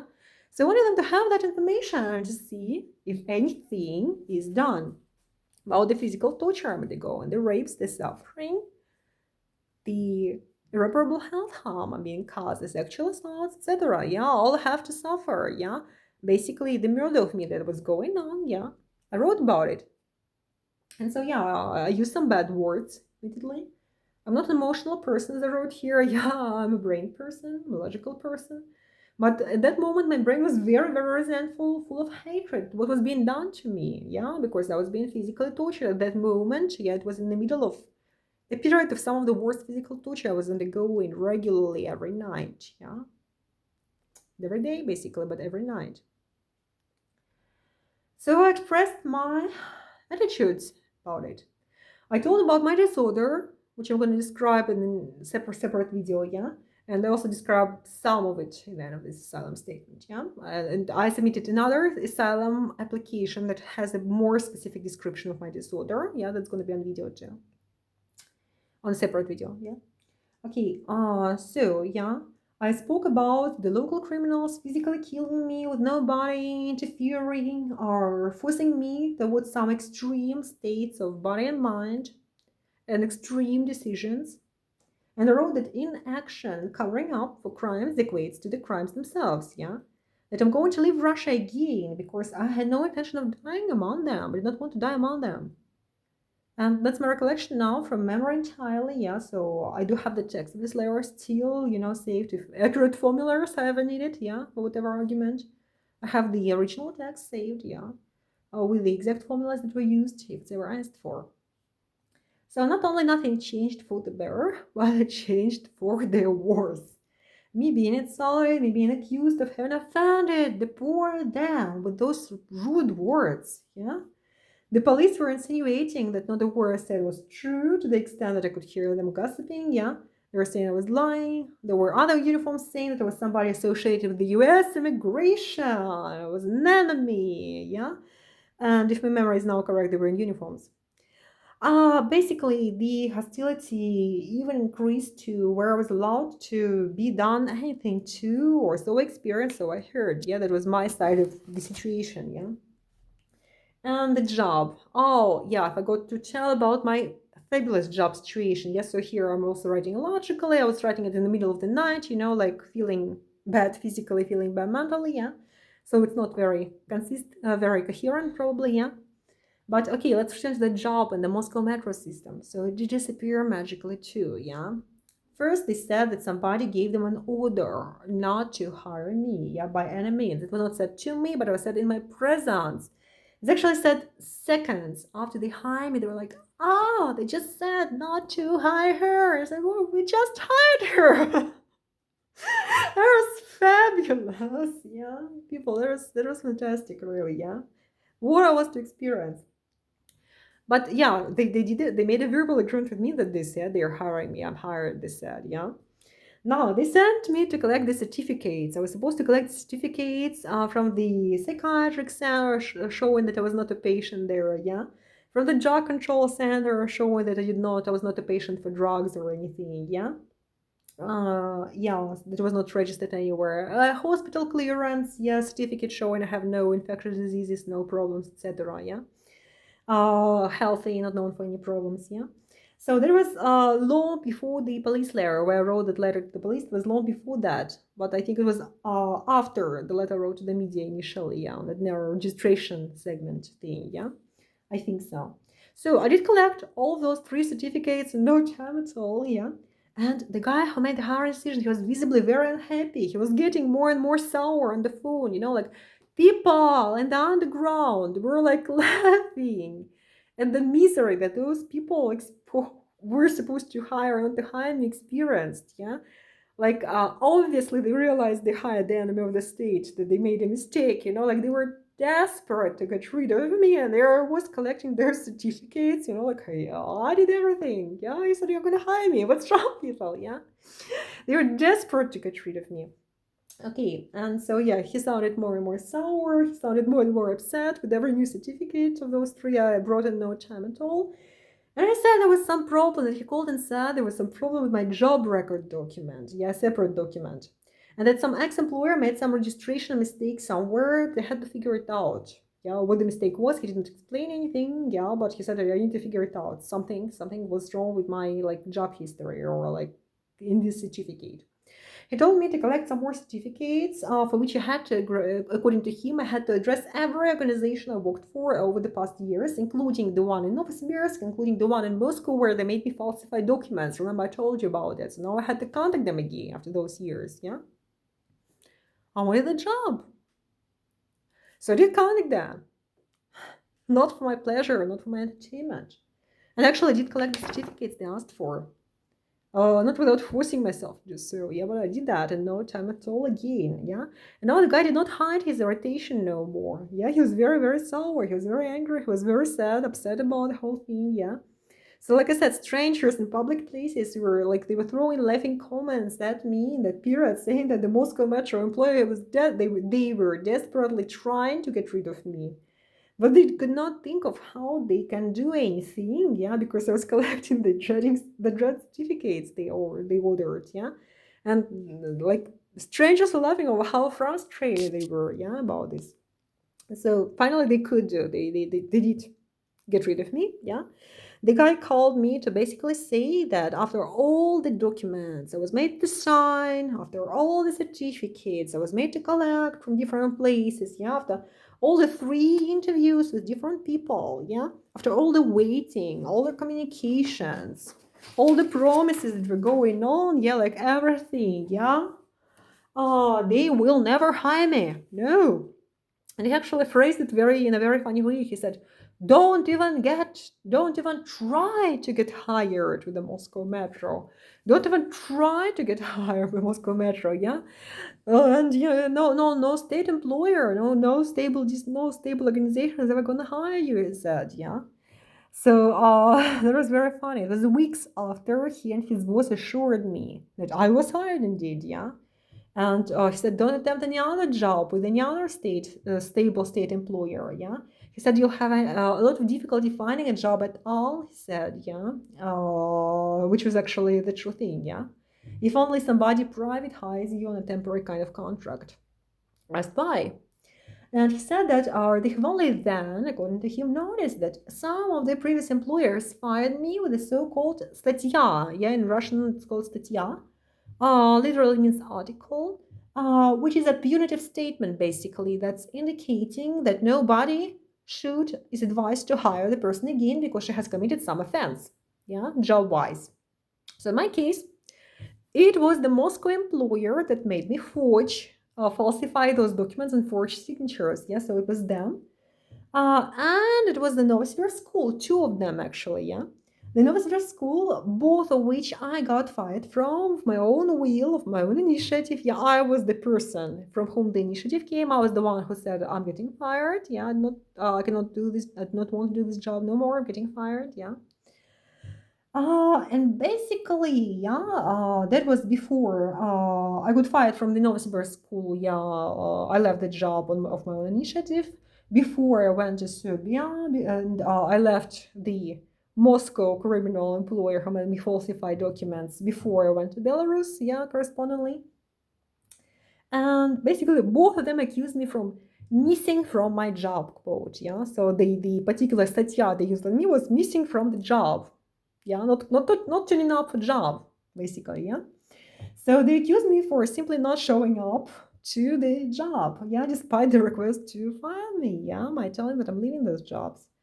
They were sent to them by me of my own initiative.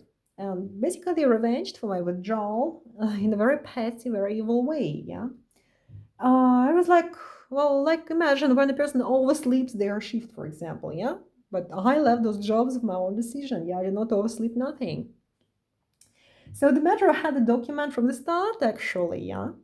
But knowing they're getting rid of me, yeah, they were making me collect those certificates instead of just saying directly to my face they finally did it, yeah. Why did they have to make me wait through those weeks? Why did they have to make me collect those papers? Why were they looking for those excuses? They could just say it, yeah, openly. Okay, so yeah, basically, the guy said I'm gonna have a huge problem being hired at all, yeah. The Novosibirsk school did share a lot. When I called them, they told me how they fired me. They did tell that, yeah. The secretary addressed me with my last name, actually, coming before my patronymic. She was dismissing my first name when she wrote. Yeah, she was trying to insult me. She was trying to humiliate me. I did manage to get hired. I don't know why they experienced that much hate, actually, but it was like when it was talking to the secretary, yeah, the letter she wrote, yeah, I mean, it was palpable, that hate, yeah, that hostility, yeah. So yeah, I managed to get hired then, yeah, after sending out a lot of resume applications, and I finally found a jewelry salesperson job in a store in a trade center. I took up the job for a couple of shifts before I realized I could not be doing this, and it was not even the job, yeah. So for one reason, they were in the apartment. I was living them. It was apartment number 5 on the outskirts of Moscow. I was being tortured physically. I was being tortured mentally, socially, but I was being touched physically, very intensely. I was sexually, physically abused. I was raped. I was made suffer physically and mentally. I was constantly under attack from very different criminals. I didn't know them, but they acted like they knew me. Okay, I'm going to turn the page. I'm reading this because, like I said, I do not want to be thinking about it. I want to report this, but the document this, but I do not want to be thinking about this. Yeah. So it's page 34, 52. Yeah. There's still more documents. I'm not even telling everything. Yeah. I'm just touching on those things. Yeah. I'm missing huge chunks of those things. Yeah. It's not even coherent, but still I want to document what I have. Yeah, what I wrote over that sleepless night. I'm going to make videos for the separate documents I've submitted here from Moldova. Yeah, what I can, I want to document. Yeah, I did not plan to, but after this morning incident, hell, I decided I'm going to do. So, like I said, due to that, I could not sleep, I could not rest, and there was an extreme physical and mental state of total exhaustion and trauma, whereas basically barely making it to that rental apartment, hell apartment, in early evening. I was literally dropping dead on the floor as soon as I came. I was breathing red poison this spread. I was listening to their yells because my ears got so badly inflamed after I tried using the relief of earplugs for a few nights. I could not use those earplugs anymore, I could not touch my ears, yeah. Secondly, I got threatened that because like a lot of people knew I had a bad vision problem. I could not wear glasses. Yeah, I have bad vision. Somebody said they'll steal some expensive jewelry from the store. Yeah, and there was jewelry there that was worth a lot of money. A lot of money. Yeah, very expensive. And somebody said they'll steal some expensive jewelry, or they might steal some expensive jewelry from the store when I have access to it. Yeah. And they might replace it with worthless junk, but so that I don't differentiate immediately. Yeah. It was a very credible threat. And I did not want to end up owing a couple of millions to anyone, yeah, or to be put in jail because of this, yeah. It was a credible threat. Plus, there was hustle and or insulting statements from passing trade center users, just strangers, who recognized me, and it was unbearable. I felt like some animal that was being placed, like in the middle of people who were basically hunting me or abusing me. Yeah, and I did not feel normal there. And yeah, it was unbearable. So was the same song, pounding, sounding over and over every 2 minutes until I wanted to scream. I don't know, like, if somebody, paid somebody to just put this song to be like playing the whole day, or if it was some kind of brain experiment, or if it was some intentional torture. It sounded just over and over again every 2 minutes. It was absolutely senseless. It was absolutely intolerable to be existing to that. Okay, and yeah, the salary was not expected to cover the survival minimum for me, yeah? So, not unless I worked nights or like some huge overshifts or something, yeah? So it was not physically gonna be functional for me in my situation. I would not be making no commissions, yeah? There were people who would say explicitly that they would not buy anything from me. They would come to a different person, yeah, like in different store at different time, yeah, that I would make zero commission, that I would make zero sales, and I actually like did manage to make some, yeah, few, but I heard what they were saying. Yeah, I would not reach those. They have those limits and norms, minimal limits that they want the salesperson to reach. I would not be anywhere around that minimum, more likely than not. Yeah, so more likely than not, they would get rid of me themselves if I did not leave the job voluntarily, because people would be ignoring me. People would be trying to harm. Yeah, which like as my guess goes. Yeah, as my own analysis goes. Yeah.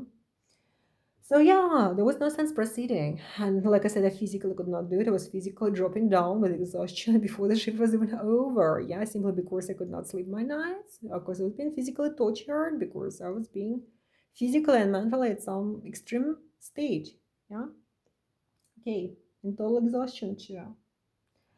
And like I said, at that period, at around the same period, yeah, there were multiple males all around Moscow who were showing me insulting, derogative sexual gestures, putting their hands to their penis area and pretending to move it toward me and making specific hand movements while staring at me and laughing.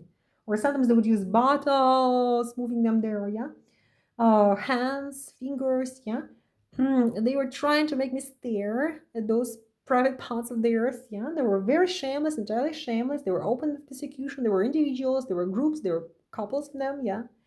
And they did not even have any consideration for other witnesses who could be able to see them doing that. Yeah, in one case, there was a guy who literally came up to me when I was sitting on the ground, and he literally pressed his penis area, his genitals, like next to my, like it did not touch my face, but was in immediate proximity from my physical face all of a sudden. Yeah, to which I backed off and I told the guy, "Hey, get away from me!" It was terrible. Yeah.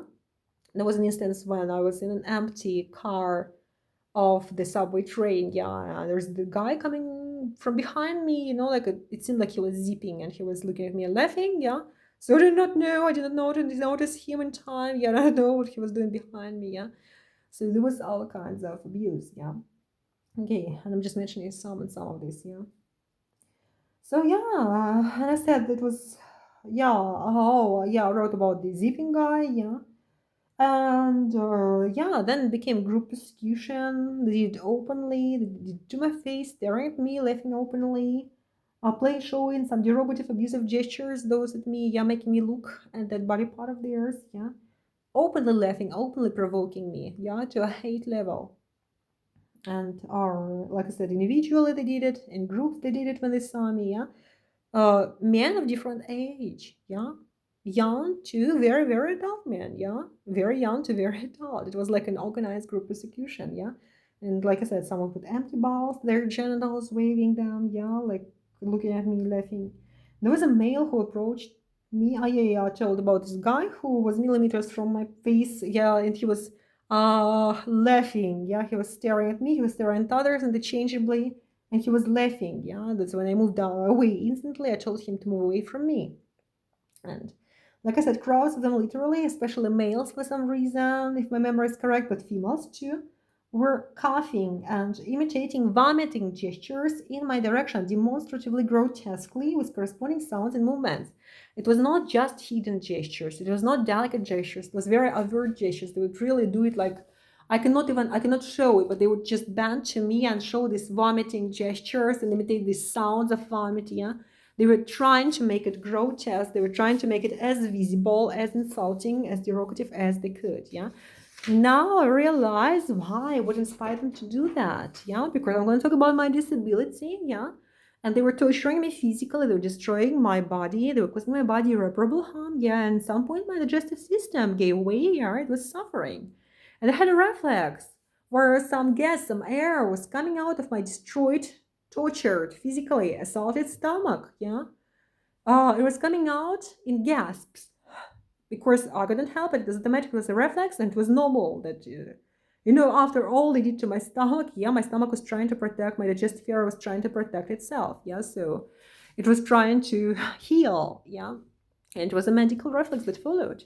And it was my understanding, based on what I heard, that during my unconscious states, during my brain disorder states at night, when they were hunting me, seeking me out, and torturing me, accidentally I exhaled this gas in that same way into, like, maybe in somebody's proximity, and they thought that I did it on purpose, or I was trying to spit at them or something, yeah.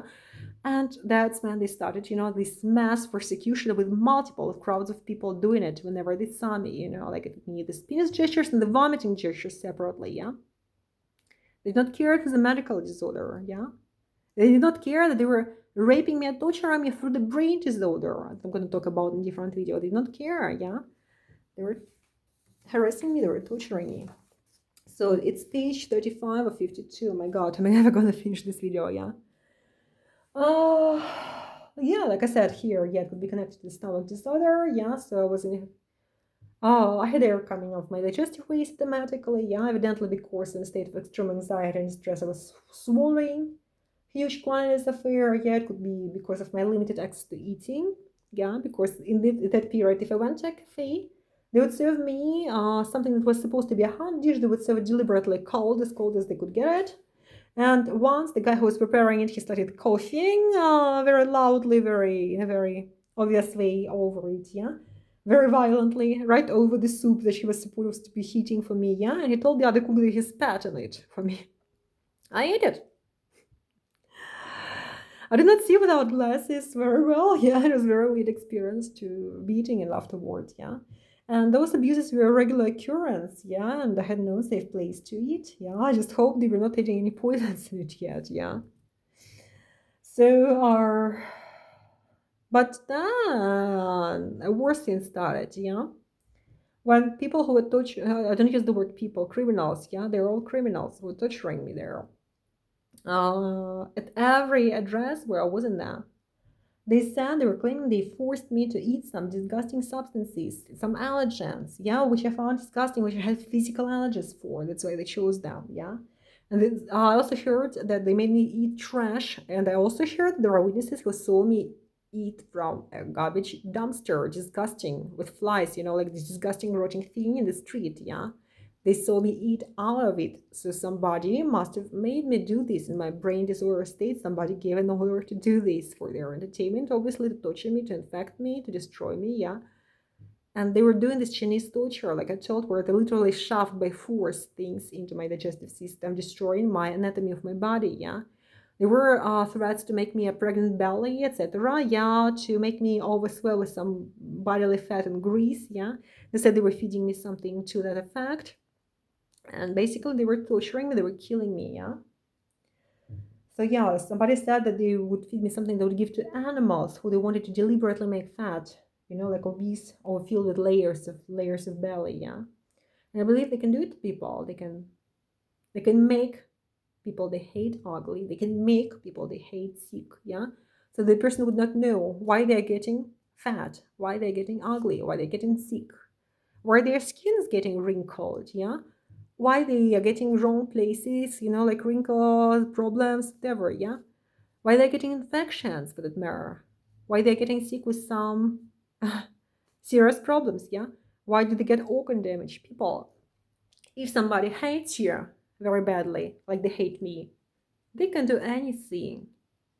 They can take a beautiful, healthy young person, they can make her sick, they can make her die, they can make her disfigured, they can make her irreparable, they can cause her irreparable health harm, yeah, organ failure, organ damage, whatever, yeah.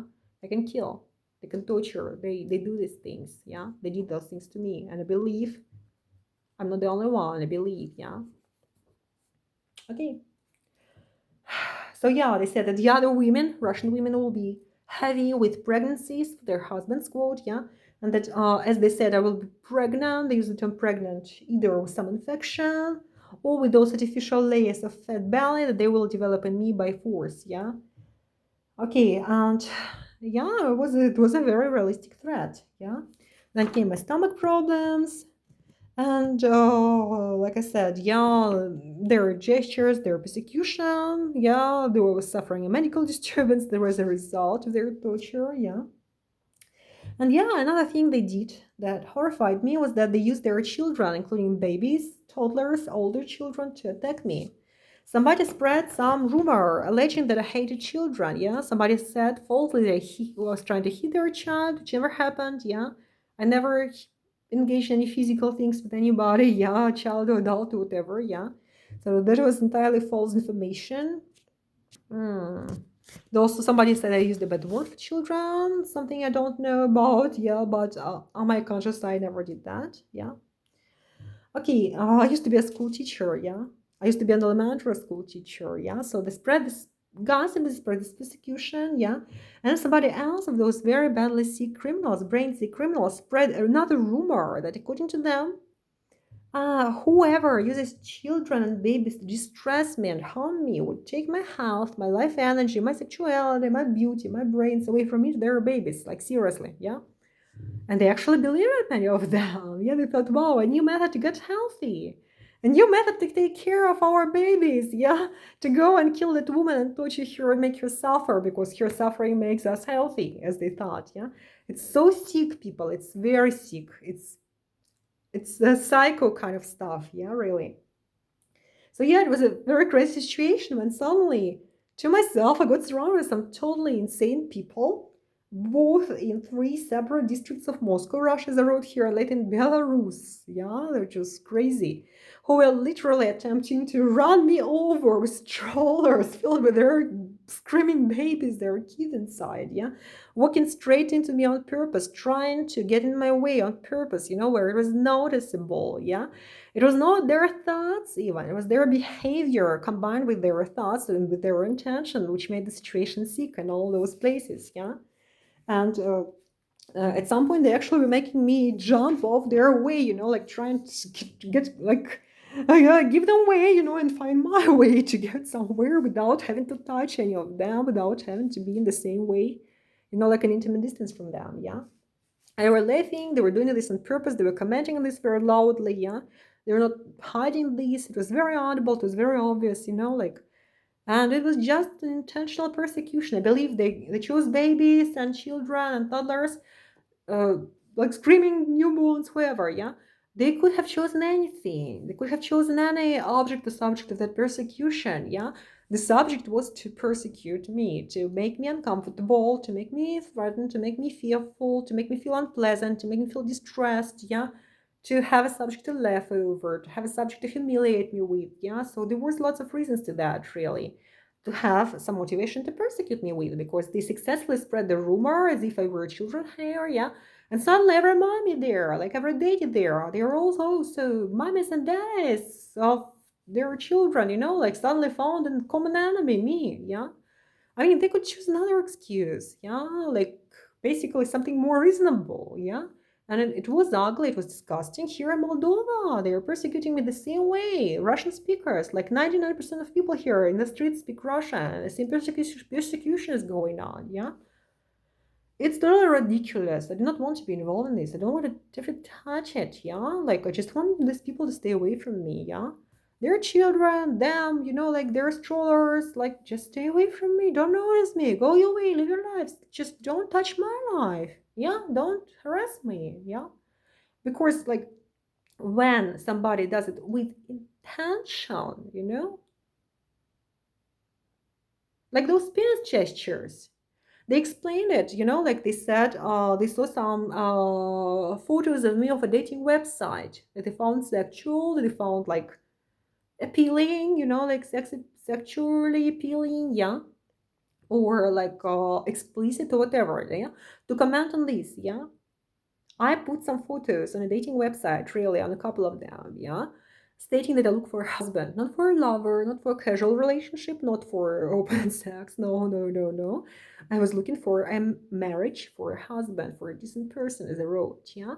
The subject of that was not as much looking for a husband, but it was looking for a bodyguard, basically, because I was undergoing torture and I had this idea. It was logical at that point, yeah, that maybe if some miracle happens and I find a normal man, maybe somebody will be able to protect me from this torture, from this terror, from physical rape, from physical beatings, from physical torture, from those maniacs and criminals. Yeah, it was a way out I saw for myself at that point. Yeah, but there was a tiny difficulty. I had to find a man at 39 who would like me, who would want me to the extent of protecting me from masses of criminals. It was not a job that many would agree to do, yeah, if I were to find a normal man. And like the 99% of what I saw there was zombies and criminals, yeah, so I had no chances anyway.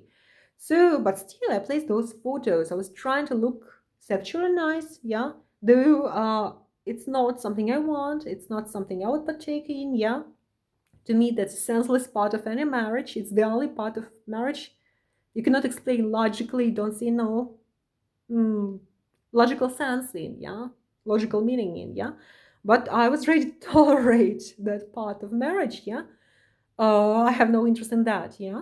But I do know that men expect the woman to be appealing physically, yeah. Well, it's their weakness, yeah, it's their fault. But okay, I was desperate to find somebody who would protect me physically during my night times, knowing my disorder, yeah, from all those criminals who would simply did not want to be killed. Yeah, I was looking for a bodyguard, basically, yeah. Yeah, no, I'm 39, yeah. Just before I put out those photos on that website, somebody told me, look, I'm old, I'm ugly. Yeah, I don't know how old and ugly I am. Nobody would ever need me, yeah. They told me I need to shop for a coffee, not for a husband, basically, yeah. And I got angry, yeah, and without a lot of mood, but I managed to make some photos I found moderately attractive, yeah. And that was their reactions they told, because I heard them saying there that this whole persecution was around my placing those, um, not even sexual, simply attractive photos online and saying I'm looking for a husband, yeah. I actually did not know that one of these websites was for Russian males primarily, yeah? It was advertised as an international marriage website, yeah? I did not even know it was Russia-based or exposed to Russian audience, yeah? But when I realized that, I said, okay, well, if I find a decent guy somewhere, like some miracle happens, okay, I'm open-minded, yeah? But, yeah, that's when the persecution unfolded. And same with our kids, yeah, with our babies. Like, it's about intention. You know, my intention was to find a husband, to find bodyguard, to find protection, to free myself from their torture, to free myself from them murdering me, to find somebody to protect me, some way to stay alive. Yeah, that was my purpose to this. Yeah, their purpose was to be killing me, to be torturing me, to be harassing me. Yeah, both with the baby persecution, with the penis persecution, with the vomiting persecution, everything. Yeah. And I'm not counting physical torture here. They were regularly exposing to the exhaustion and the terror I was in. Yeah. There was a murder going on. Like, I'm hyper tired now, just standing and making this video. Yeah. Oh my God, people, my back is hurting. Yeah. So I'm not gonna go into detail about these things. Yeah. But trust me, all of this is terrible. Okay. Oh my God. Yeah. So they were actually teaching their children to run toward me screaming, Mama, or to bend over their scrollers in my direction. And they were like, what do you have to say when you see that woman? And like, let's scream. And they screamed at me, Mama, yeah? Which was crazy because my whole life I was made believe that I cannot have children. I was made believe that. I'm 39 now. When I first got to know that I actually could have if I wanted to, yeah? They made me believe I was ugly. They made me believe I wasn't a woman. Since I was born, they were persecuting me with my womanhood, yeah? They were trying to make me believe I was bad, I was ugly, that something was wrong with me, that I was sick with something, that I'm not fit for marriage or love or anything. They did everything to preclude me from happy family life. They did everything to prevent me from ever having a husband, from ever being a happy woman. They did everything for that. They did a lot of things to make me, traumatize me. They were raping me, they were gang raping me, they were human trafficking me, they were medically abusing me, yeah? They did all possible crimes and torture over me, yeah? And then suddenly, hey, here we go. She's old and ugly. What husband? She needs a coffin. She needs to die, yeah? She's even looking for a husband. Oh, babies, yeah? Sure, sure. Go with me. Yeah, scream. What else do you want? Like, conscience, conscience. Google this word, the definition, conscience. What's that? What's that? Okay. So yeah, it was crazy, yeah. And they said mean things about me when they were passing me. They were children, like saying old and ugly, saying she's a dog, like to their child, pointing at me and saying that, yeah. Teaching their children to torture an innocent human, a vulnerable human, teaching their children to harass a vulnerable human, teaching their children to do crimes. That's what they were doing, yeah. It's crazy. Using those children, they were using their own children as a tool to do evil, to do torture, to do harassment. That is crazy to the extreme, yeah. And yeah, I remember once a baby boy asked his father when they were passing by, he said, Papa, why did she hate me? Yeah. And that grown adult, I do not want to call male, I do not want to call them adult, yeah. He would say, yeah, for a term, I will say that grown adult man quotation is a term, yeah. He would say, son, a dog is a dog, looking at me, yeah.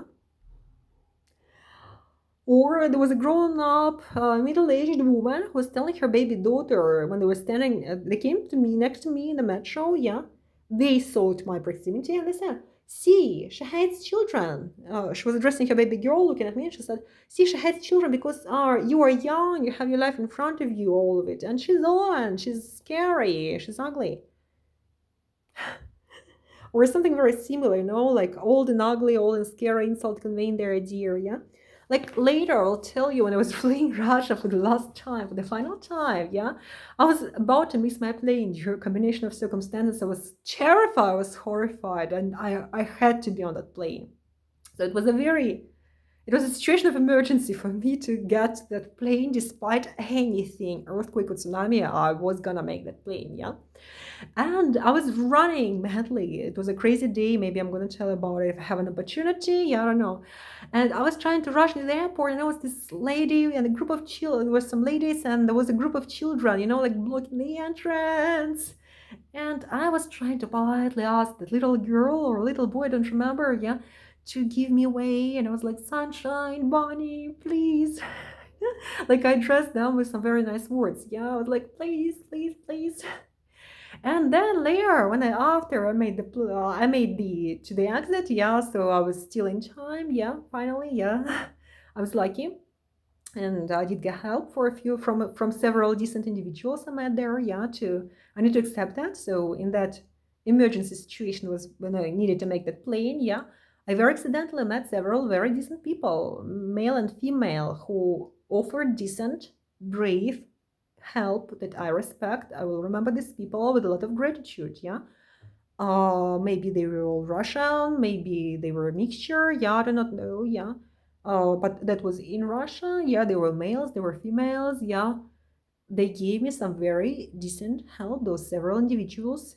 I will remember them, with a lot of gratitude. I will ask God to be helping them and me, yeah, because they really helped me. They were decent to me then, yeah, in that final situation, like in Russia there.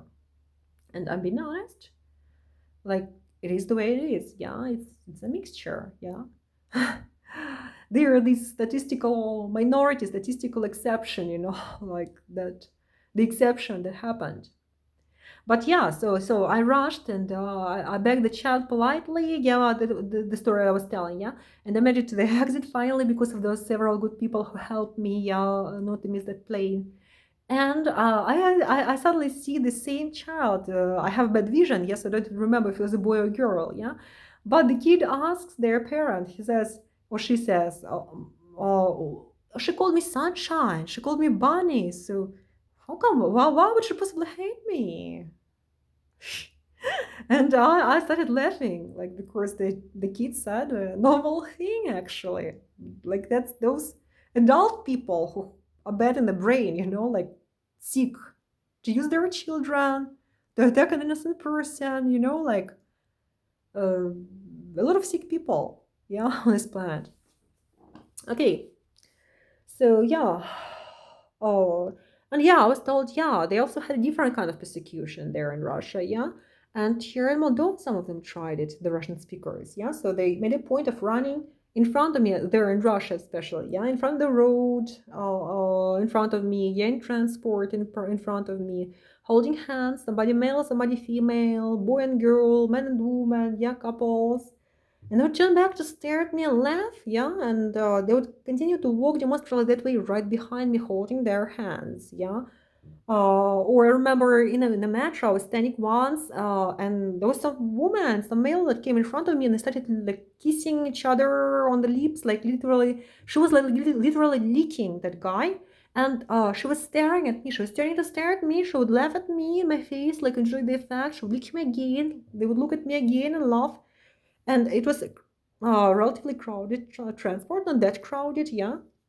But I felt like there was a harassment. I was experiencing sexual harassment in that situation. Yeah, I did not want to be in any proximity to that, and I did not want to be a third one. That, yeah, I did not want them to like involve me in their sexual process. Yeah. Same as when people choose to run in front of a human trafficking victim, a victim who was gang raped, who was human trafficked, who was prevented from having her own family for the duration of her life. Yeah, they did everything to preclude me from ever having a family. They did everything they could to preclude me from ever having a partner or husband. Yeah, they did all they could, literally, not to make that happen. Oh my God, somebody was very loud there. Yeah, they did everything they could not to make that happen. And then they invent this persecution where they demonstrate themselves, where they run in front of me, holding hands, kissing, laughing, to look at me. Yeah, they're blocking my way that way, so I cannot move around them. Yeah, I cannot walk quicker, I cannot walk slower unless I choose to stop and just wait until those get gone, yeah, somewhere. And like, it's not the incident, it's the intention under this behavior that was deliberate, like it was obviously deliberate, it was obviously chosen to harass me. The masses that did, yeah, intentionally, not coincidentally, that caused me feel resentful, yeah. They did not have to do it, they chose to do it. It was deliberate. It was harassment, seemed funny to them. They thought they maybe suffer, and they seemed to enjoy this, yeah. I was very uncomfortable. I wanted to avoid all of them, any of them, yeah. Okay, so where was I? Yeah. So yeah, like they would walk demonstratively, hand hand, like kiss, lick, like turn at me, laugh, look. I would be forced to look for some alternative path, like where I would be able to just make it from point A to point B without being like in some weird context. Yeah. Uh, okay. So yeah, my mail application on my phone, yeah, it very suddenly started displaying very weird ads. Yeah. I took screenshots of quite a few times of a lot of things, yeah, that were in my mail.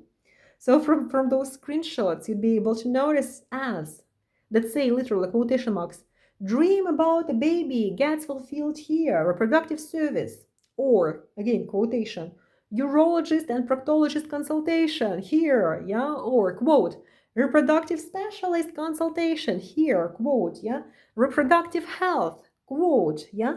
There were all kinds of ads that had mommy words. There were some unrelated ads that had the ma syllable, that had the word son, that had the word dad, that had the word child, that had the word baby, particularly mommy and ma. Yeah, all kinds of ma syllables. Unrelated, whatever, yeah, but it revolved around that topic, yeah. There were ads saying, like, I need a brain operation removal, yeah. There was ads saying, I need jaw removal, I need teeth operation or teeth removal, yeah. There were some ads about some hotel national or national, yeah, lost in hotel national, lost in hotel national, buy your passport, yeah. Move out of hotel national, something like that. Yeah, it was very, very funny. And there were all kinds of photos of pregnant women with bellies jumping out at me. Once there was some pop-up ad with a baby. Then there was some pop-up ad with the heavily pregnant lady in it. Yeah, It was very disgusting after a while, because I could not simply check my mail. I was overwhelmed with that harassment, yeah? That was very, very obvious. People, yeah, I understand you have a question, yeah? If you take your phone and you Google those things, if you write your emails on those topics to somebody, so maybe, yeah, I know there is this selective ad thing, yeah, where you get the ads that are personally targeting you, yeah, according to your interests. So people, as one thing, as far as I know, I did not enable those functions on my phone, but as another thing, even if I were to do that, even if somebody else did, I do not have a single internet search. I do not have a single email that I wrote or received. Yeah, I do not have a single internet service I used. I don't have anything at all to do with either babies or mummies or families or reproduction or urologist or proctologist. Yeah, they threaten with anal rapes. Or with brain operations for that matter. Like, that was not the topic I ever touched on my phone or in my life. Yeah. So somebody did something, somebody vandalized my mail application to make me see those specific ads, yeah. And it's disgusting. I don't know a lot about it. I don't know how to protect myself. I still keep seeing those things, yeah. Disgusting. Yeah, my phone, yeah. It would change settings overnight. Yeah, once I would wake up to see a very distinct screen wallpaper on my phone, yeah, that somebody did. It was not my setting. I went to the settings, so that somebody changed the settings overnight. Yeah, it was not my phone that did it automatically. It was not me, yeah. Somebody had my phone, somebody did things to my phone, yeah, and they even left it. They did not hide it for me to see, yeah. I just want to mention, yeah. Okay, so where am I? Where was I reading? Yeah. So yeah, like I said, if I were busy Googling for mummies, babies, reproductions, infertilities, like proctologists and urologists, yeah. So I would understand where this ads came from, but I never made a single search like I wrote here too, yeah, on those topics, on any related topics. Yeah, not one, not a single one. And the abuse lasted for months now, unending, yeah, so I'm just busy doing the screenshots. And then there was the realization that my phone was fully accessible to them, yeah, like I told. Yeah, after they called me old and ugly one of the times, yeah, I had inspiration. I actually took photos from myself after I took a shower naked. I wanted to see my body from this side. I wanted to see myself, what I look from this side. I took naked photos of myself, like laughing, yeah. I actually liked myself in those photos. I did not have a bad time. I even like them to the extent that I send them to myself in one of the messengers. Yeah, the Russian popular messenger, the Max thing. Yeah, they say it's accessible. They say it's accessible. It's being read by Russian services, foreign services, who not. Yeah, people say that it's on the internet. Yeah, I did not pay attention, and I sent it to myself in that app. Yeah, and I realized that some unknown number of people has access to my photos because they were commenting, they were laughing, yeah. It was supposed to be a message to myself, yeah. That's something. Like, I know my accounts are analyzed, yeah, like those kind of things. I don't care no more, I don't try to care about these no more. Okay, so where was I? Yeah. The dating website. So I noticed there are some very weird people trying to make contact to me on those dating websites where I made a profile, where I left my now Telegram number, WhatsApp number, yeah, my email thing there, like one of my emails. So suddenly there were people who would call themselves, one was mokrain, yeah. So in Russian, mokray means wet, humid, wet like when a baby wets his pampers, yeah, or wet like when you're sexually wet, or wet like when somebody makes a wet spot when they kill you, when they murder you, yeah. They use the term machit, yeah, to kill somebody, it's a slang. So it was a combination of those things, yeah. I don't know. There was somebody with the name Sadik. I don't think it was a well, sadik in Russian, it means kindergarten for children, yeah. It's called sadik, yeah, kindergarten for babies, yeah. But also there is the word sadism that sounds kind of similar to this, yeah. And also there is the word ad in Russian that means hell, and it's kind of all combined as name, funny name, yeah. Oh, there was a Dr. Kumar, Mar is the beginning of my father's surname, the beginning syllable of my father's surname. It used to be my surname, yeah, at some point, yeah. Ku is the like syllable used for crazy. Doctor, well, is obvious, yeah. So doctor crazy, yeah. Somebody contacted me, yeah. They would like my profile on the international website, yeah, where I used to try to find a husband. Oh, there were other people, yeah. So right now there will be more names. I just not want to exit this video application now, yeah. I made screenshots of those things, yeah. I collected more names. So now they started doing it shamelessly, you know. Like I had several people write to my accounts recently, already now that I'm in Moldova, addressing the same with the same name, trying to make me open some attachments, download some materials that did not show, yeah. So maybe they're trying to get a virus on my phone or something, yeah. The things they write are obvious, you know, their names, their nicknames are obvious, you know, like there was the nicknames like Fabher, there was the nicknames like crazy, like, or like there was the nicknames like let's laugh at her, let's ridicule her, yeah. Like I will not quote all of them. No, they are very, very obvious nicknames. If you start thinking, if you open your brain, you realize it's not just some foreign name, it's some kind of carefully chosen nickname, yeah.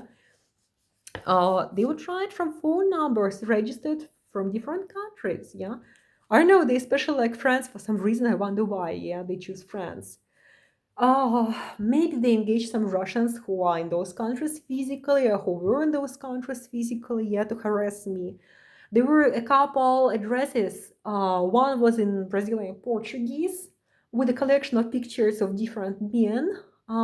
Very insulting, some of them, yeah. One or two looked real. Some men who would look like insulting, weird, and very unpleasant. I don't know why. Like they were like smirking in some unpleasant, threatening way. And like some were like visibly different men taken from the internet, like some sexual nature, aggressive and pleasant, disgusting, made me uncomfortable. Some weird letters containing some disturbing, uncomfortable things. Yeah, I keep getting those addresses. Yeah, I'm blocking all of them. I'm taking photos. I'm taking screenshots. I'm blocking these things. Yeah, I'm not responding no more. Here in Moldova, there was a Russian-speaking guy who tried to harass me, who pretended like he randomly met me in the street, yeah, and then it turned out to be a setup, it turned out to be a harassment, yeah. Thankfully, I did not agree to any close relationship with the person, yeah, very thankfully, so, yeah, but it was very, very unpleasant. Even here, I have to feel threatened. And some guy knowing where I will be would wait for me in the street by my destination to attack me. Yes, I got to know. Pretending to be somebody else. Russian speaking, that's threatening, yeah? So now when somebody tries to meet me in the street, I just walk by. I do not want to meet nobody. I don't trust nobody, yeah? When somebody's writing to me saying that's a guy from France, Germany, I don't trust that, yeah? Because they would write, they would use different insulting names, they would use different threatening names. Yeah, some nicknames would be plain threatening. Yeah, when you open some letter and you get scared, you know, that the person used that specific nickname, yeah? It's like an organized persecution now. It's multiple cases. No, I don't use those websites no more. I just don't open them. I don't do this no more, yeah? I block all those centers, all those letters. Yeah, stay away from anybody who says they want to meet me. I just researched this, you know, this is some curious scientific topic. Oh, somebody's harassing me again, knocking my door. I'm not going to open it, of course, yeah? But this harassment here in Moldova continues now, yeah? That's why I'm documenting this from here. I did not have this intention. Oh, now they're trying to open my door by force. I have a key here, yeah? So somebody was trying to physically open it without permission. It's supposed to be a single room I'm in now, in a refugee center in Moldova. So I'm supposed to be legally safe here. These people were physically aggressive. They were threatening me this morning, yeah? That's why I started making those videos and documenting these things. So now somebody is trying to interfere in this video or knock. I'm not gonna open. They can knock further. Yeah, so I'm gonna continue reading page 39 or 52 of my statement. Yeah, I'm not gonna listen to this guy who's trying to prevent me from documenting things. Yeah, so I'm gonna continue reading to you. Later, upon my return from Belarus, I also received a telegram message. Oh, that's very interesting, by the way, from a Norwegian police, I'm sorry, not police, from Norwegian phone number by a guy telling me that he saw my contacts online on that same website where that Sadiq, Mokraine, and Dr. Kumar found me, and that he said that he was interested. He wrote that he was interested in meeting me. He introduced himself as a Norwegian person, yeah? He said that he was into religion. He wrote that he was very religious. And I am religious. I myself am religious, yeah? And I opened up. And I thought that he was something real. And I answered some very private questions. And I was very sincere in my private worldviews that I expressed. I sent the guy a photo of my foreign passport after he requested my personal information because, as he said, he was going to make an appointment in Norwegian embassy in Istanbul, Turkey, so that he and I could get married there, as he said, as he wrote me. So it started to sound off, especially after I heard wide Russian publics laughing in my face, choking literally, some of them, quoting the texting with a Norwegian person, yeah, who introduced himself as a Norwegian person, yeah. Some were saying to my face, oh, we just want to take him away from you. Oh, by the way, look what's happening. I'm going to distract you a bit. Yeah, he was shaking the door, yeah. So some were saying, oh, by the way, that's the director. I think it's the director of the center, the refugee center, who was physically aggressive to me, who physically assaulted me. Yeah, so now they're trying to do this. That's in Moldova. Reminder, that's in Chisinau. It's supposed to be a refugee center on the Sia Street in the airport district of Chisinau, yeah. So that's a staff member trying to break my door now. It's been lasting since the morning. They're threatening me. They're trying to make me go away by force against the law, yeah. After they assaulted me sexually, somebody stole my money, they assaulted me physically, they violated my rights, they were threatening to me, yeah. They said my asylum application will be denied, despite I never had an interview. I only just submitted the final evidence yesterday, yeah. They're saying that to my face. They're threatening me. They're acting in a physically threatening manner. So that's why I will document every single bit now. That's in Moldova now, yeah, it's happening. That's a male person, that's a staff member, that's a director. Judging by the voice, it's the director. Was trying to break my door now, shaking, trying to make me feel threatened, scared, and here, yeah? I'm supposed to be safe in this place. It's actually my obligation to be residing in this place while my refugee claim in Moldova is being processed, yeah? So now I'm exposed to that too, yeah? I'm scared, I'm threatened, I'm a girl, I'm a lone girl with a disability, 39 years old, yeah, with a disability. I was sexually abused in this place. I was physically abused in this place here. It's supposed to be safe. I was sexually abused here. I was physically abused here. I had my money stolen, yeah? Had my body harmed here. They misused my disability. The staff here, who are police, as they say, yeah? They were the criminals who got access to me using my brain disability that I'm going to tell you about in different videos so you will understand what I'm talking about. And they know that they're not going to get punished for this. They know I'm not going to prove this again, yet again. But I know they're criminals. I know they did. Because I heard people say these things, yeah? I heard there are videos they made. And I really want them to put them online, maybe send me a link so I could see them, yeah? Or they are scared of 39-year-old victim with a brain disorder. You're scared. Very. They're scared of photos. They're scared of videos. They're making videos of their crimes, but I doubt they're going to send me a link. People here are talking about this openly, yeah? I heard from them talking, but I also heard it from other people talking, yeah? And I know the facts coincided, yeah, so I know it was truth what I heard, yeah? I was sexually abused in this facility here. I was physically abused in this facility here by that same guy who's a director, as people told me, who saw the video, yeah. They said he took part. They said his staff took part. So now he's trying to break my door, making me feel threatened since this morning. Because I happened to complain about another lady here in the other room who physically approached me inappropriately. Yeah, and I told her to keep distance from me physically. That's it, politely. So now they are harassing me. That's beautiful. Criminals. They're not wearing uniforms, admittedly. I don't think so, yeah. I think they're plain clothes, yeah, if they tell the truth and they're policemen indeed, yeah, I don't know. They say they're police. But they're criminals, they're rapists, they're criminals, somebody stole my money. I do not want to comment on who it was, yeah. I cannot point a finger, but the staff, this director and the staff, yeah, they sexually abused me, they physically abused me, they called me health harm, bodily health harm in this facility. I know they were entering my room when I was in my unconscious state, in my brain disability state. I know they were doing things to my body by force that I did not want, yeah. It caused me health harm, it called me physical harm. I was scared to sleep my nights here. I'm scared to exist here. I do not know where to run. I'm hunted down. I'm cornered. Because when I was in the hotel, there was another group of criminals there who also used my disability, who stole my money. I went to report to the police. The police did nothing. They pretended they did not understand Russian, so they all speak Russian here, yeah? I wrote it in, I could just say it in English. They tell, no. They wanted me to write it in Russian. They said they will understand it. Suddenly, they don't understand no language but Romanian. Well, I can translate, but they still wouldn't investigate this, yeah?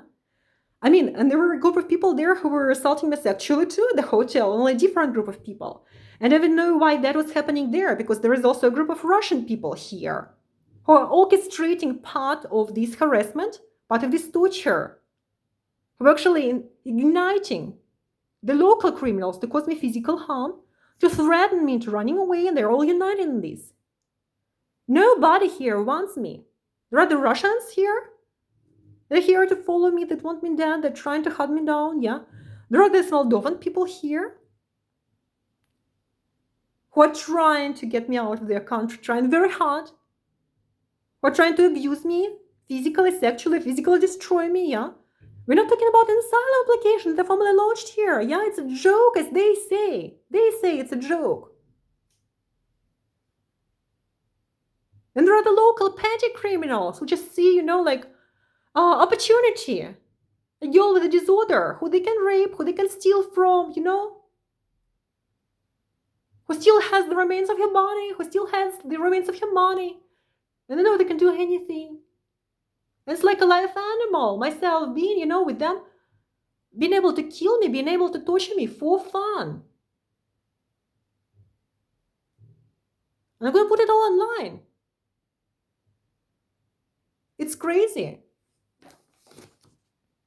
I'm going to continue reading this. I'm going to try. We're going to see what happens. Yeah? Okay. So, like I said, yeah? I was talking about Russia. It was page 37 of 52. Yeah. Okay. Where are we? Yeah? So yeah, I was trying to tell you as this guy started shaking the door of the hooks, yeah, that there was that person who introduced himself as a Norwegian who contacted me. I think it was my WhatsApp, yeah, not mistaken, or my Telegram. I don't remember no more. Yeah, it was WhatsApp or Telegram. Hello, Max. No, it was WhatsApp or Telegram. And yeah, it was a Telegram message. Yeah. So it was a Norwegian phone number indeed, yeah. It was a guy who said he saw my contacts online on the dating website, the same one where this Dick McCrane, Dr. Kumar, and those other people with more threatening names, more obvious names, where they found me. Yeah. And he wrote that he was interested in meeting me. He said that he was religious. I'm religious, so I opened up, yeah. So religious, good. Yeah, I need somebody religious. I need somebody decent. Decent people anywhere. Anybody saw a decent person lately? Yeah. So that was how I felt. And I opened up. I thought he was somebody real. And I did answer some very private questions. Yeah. I told him about my brain disorder, for God's sake. Yeah. I talked to him about religion. Yeah. I expressed some very sincere private worldviews. Yeah. I sent the guy a photo of my foreign passport, for God's sake, because he requested my private information, yeah? He wrote that he was going to make an appointment at the Norwegian embassy in Istanbul so that he and I could get married. As he said, yeah? And at some point it started to sound somewhat off, yeah? Especially after I heard the Russian publics laughing literally in my face, multiple people, male and women, adults, grown up, teenagers, elder people, yeah, old people, yeah, like all demographics. They were choking from love. They were laughing in my face. They were quoting my texting with that Norwegian person, yeah. So I had theories, yeah. I thought, do they have access to my phone, yeah? Maybe they just read the messages. Maybe this guy has nothing to do with this, yeah. And then at some point, I started to understand that no, that guy was not a Norwegian guy, yeah. And no, he was not in Norway, yeah. So finally, I'm going to do a spoiler. So as far as I was told now, there were like 6 or 7 people there. Like there was several people, like maybe more, who were in turn texting me from that number, like pretending to be one person, as I was told, yeah.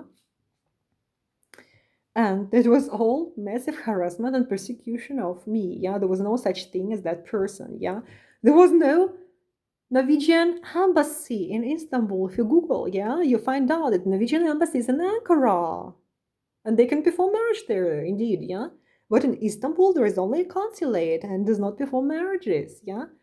And I hear them say they were trying to get me go to Turkey, yeah, because they want to flush me out of Russia, which is funny, yeah.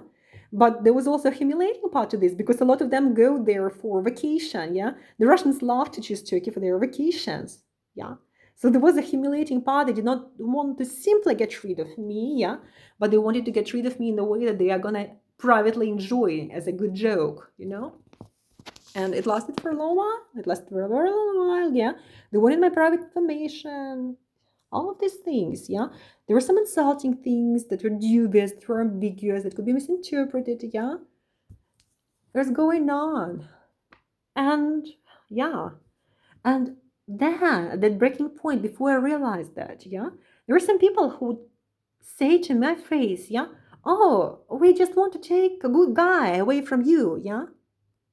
He's a real person. We want to take him away from you. We want to break it. We don't want you to be happy. And there was a lot of gaslighting.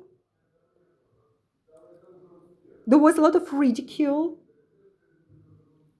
And yeah, they said maybe the guy is real. Maybe he likes you.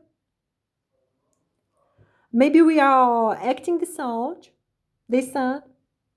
And they said we took away Terry from Japan, like the guy who was texting me. They said that they were texting from my phone. I'm not sure if that's true or not, yeah.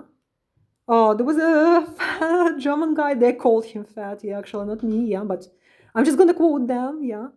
Oh, they said that he's also some kind of setup that they're gonna take away, or that he's their setup or something. Yeah. And they said they were gonna take everybody away. Yeah. You're not gonna get married. Like they said to me, the only way you can ever marry somebody, yeah, if we are sure that you're gonna be unhappy, if we are sure that you're gonna be sick, if we're sure you're gonna be attacked, then we allow it. If you're sure you're going to be murdered, then we allow it, yeah? You're not going to have a normal guy. You're not going to be happy, yeah? And they told me that. They told me, we'll do everything to break this. And they were doing everything to prevent me from being happy, to prevent me from ever having a family and ever being married, yeah? It's one of their agendas. So, okay. I'm going to come back to my narration here that I'm reading, yeah? So, yeah, and others were saying explicitly and honestly that the Norwegian guy was a joke, and that there were multiple people who were based in Russia, who were Russians. They were entertaining themselves. They were writing to me from that same number. And that they were motivated to both get me raped by somebody, to humiliate me, and to get me leave Russia and never come back, and to do it in the most insulting way they can, yeah, to cause me pain. And they were also saying that the fat German guy, some other German guy who wrote to me from a different website, actually, one of these guys said he was in Novosibirsk once, yeah. So both of them, I thought I met online through the platform. That was actually pro-Russian. I should never have used it, maybe, yeah. And those Russians said they were somebody who were selected by them to make me miserable, to make me sick, because they knew that I will not be happy. I do not know if they were set-up guys. I do not know if there was some joke implied, yeah? And basically, there was a talk that the Russians will be fucking me through either of those two, yeah? It's a funny way to say it, yeah? They said too that it was some child or some pregnant woman who selected, quotation marks, them for me, like this fat German guy and this old elderly German guy, yeah? specifically with some kind of curse. They use the word curse, saying that I will never be happy. And that they said this repeated threat that their Russian women, that's a quote, that's what they said. Literally, it's a quote. They said that their Russian women will be pregnant with babies and having families, and that I, as they said, that's a quote, will have a pregnant looking ballet, layers of fat made of infections, all made of fat layers, and that I will be miserable. That's what they said, yeah? And I will never be happy. They will make sure of this, yeah? They will make sure. They were trying their best, they were trying their worst, to make me miserable. They also made fun calling this elderly German guy daddy and that fat German guy mommy, yeah? As if they were comparing them to my parents that they had nothing in common with, yeah? So those Russians were almost disappointed when both the person they called daddy and the person they called mommy, yeah, went off my romantic horizons right here for their own choices, yeah? Not because of me. It was not me, yeah? They did not want me, actually. Well, it was their own choices, guys, yeah? So the elderly guy, I told him about it. I started to tell him about the disability, to which he answered with a very explicit message that showed that he wanted a sex toy. He did not want a defected somebody, human with a disability. Oh no, yeah? So I chose not to answer him any further, yeah, though he did want to continue the communication, but to me that message told everything, yeah? The exact way he phrased it was very, very frank, very understandable, yeah, so I broke it off. But it was his choice, not mine. It was his attitude, not mine, yeah. And then the German guy, he broke it off too. I wrote him honestly about some problems, some fears I had about my disability, etc., etc., etc., yeah. And it was actually the disability, the brain disability thing that I'm going to talk about in different video that caused him break it off, yeah. So I don't blame that. I don't blame him for that, yeah. I just want to think that he was not a setup guy. I just don't want to imagine that he was another Norwegian person. Oh, by the way, I forgot to tell you guys an interesting detail. So that guy who was supposed to be from Norway, who ended up being multiple Russians, making fun of me, yeah, and trying to destroy me and human traffic me. He introduced himself by the name of Nat Roland, yeah, which would be spelled like K-N-U-T, and the last name would be R-O-L-L-E-N. Like in English, I would say Nat Roland, yeah. But if you read it in Russian, using the Russian phonetic system and Russian pronunciation, his name would sound like Knut. Knut is a Russian name. I'm not sure how to say it in English even, because I never encountered that word really, I don't remember. It's a kind of weapon that you use for a horse to make her run, yeah? If the horse does not want to run, a cruel, bad idiot would use it on a horse to make it run because it causes pain, yeah? This long rope that you can use to hit somebody, that you can use as a weapon to cause somebody pain, like that cruel bad people use on horses, yeah, to make them run. That cruel bad people use to other people in torture scenes, yeah, because this thing, it's like a long rope that's a weapon with a handle that causes you intense pain if somebody uses it on you, yeah? So in old times, they sometimes use it to, like to deliberately be torturing and hurting people. So they call this guy Knut. Well, Roland, yeah, like rolls, Roland, like roll out of here. Yeah, I don't know what exactly they meant, yeah. But yeah, it was very obvious it was a Russian theme there, yeah, going on. So just wanted to mention that. Okay, so now this German guy would go away too, yeah. Oh, okay, yeah, and they just said that they scared off some Swedish guy by sending him some messages or videos from my phone, after which he stopped writing or stopped promoting that communication. I'm not sure if that's true, if that's a lie, if it's set up, or no. So, I have no idea, but it just sounded plausible to me that they could do it.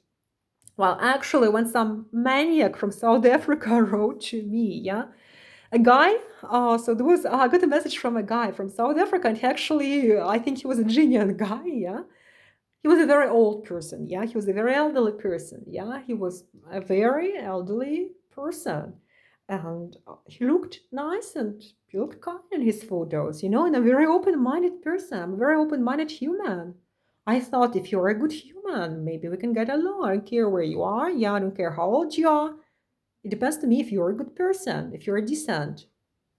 And basically, the guy turned out to be a maniac who was looking for a sex toy in his age, who he could be raping in every hole, literally. Pardon me for being frank, yeah?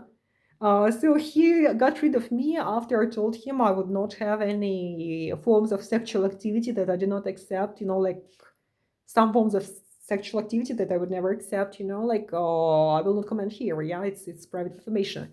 But like I told him about my boundaries, and he told me that he would want to be allowed to do anything to the body of the woman that he wanted to buy. Yeah, he was repeatedly mentioning that he had a nice lifestyle, he had money, and he wanted somebody who he could do literally everything to in every hole he wanted to use. Yeah, so that was a maniac there in South Africa. Oh, he said that his wife died in a traffic accident. I wonder if, like, I do not want to sound like as if I were ridiculing something, yeah, but it seemed to me like it was a suspicious death, given the attitude I saw, like coming from that person, yeah. And basically, the Russians who were monitoring my applications, yeah, and who were witnessing this whole, like texting back and forth, yeah, they actually told you, no, we would not break it off. That one we could not harm, we would not harm, we would allow that one. Well, it's understandable why, yeah. Okay, so man, I deleted that guy with the shutter. I blocked him with the shutter. Okay, manics, criminals, psychos, yeah. This world is a terrifying, horrible place, really, yeah. Okay, so where was I? Yeah, so yeah, I would wake up a few times to see my phone settings change, not by me, like I told you already, yeah, in a way that was destructive, that was not accidental. Yeah, like I said, my home screen got changed for the one I hated as soon as I saw it. Yeah, so like I will not tell what settings I had. Yeah, so they were changed very visibly to something that I hated overnight. Yeah, some other settings changed overnight. Yeah, so that situation unambiguously pointed to somebody external interfering with my technology, with my private phone. Yeah, while I was sleeping, I was suffering my brain disorder. Yeah, and my phone actually has a pin on it. Yeah, so they had some way to make me open it up, and it's ultimately scary. Yeah, so you don't want to imagine how scary that is to me. Yeah, and there was not a single incident, so you can understand why? After having suffered everything that I have suffered through, I turned to looking for a husband simply because I wanted a bodyguard person. Yeah, I wanted some second, hopefully decent person, man, yeah, to protect me.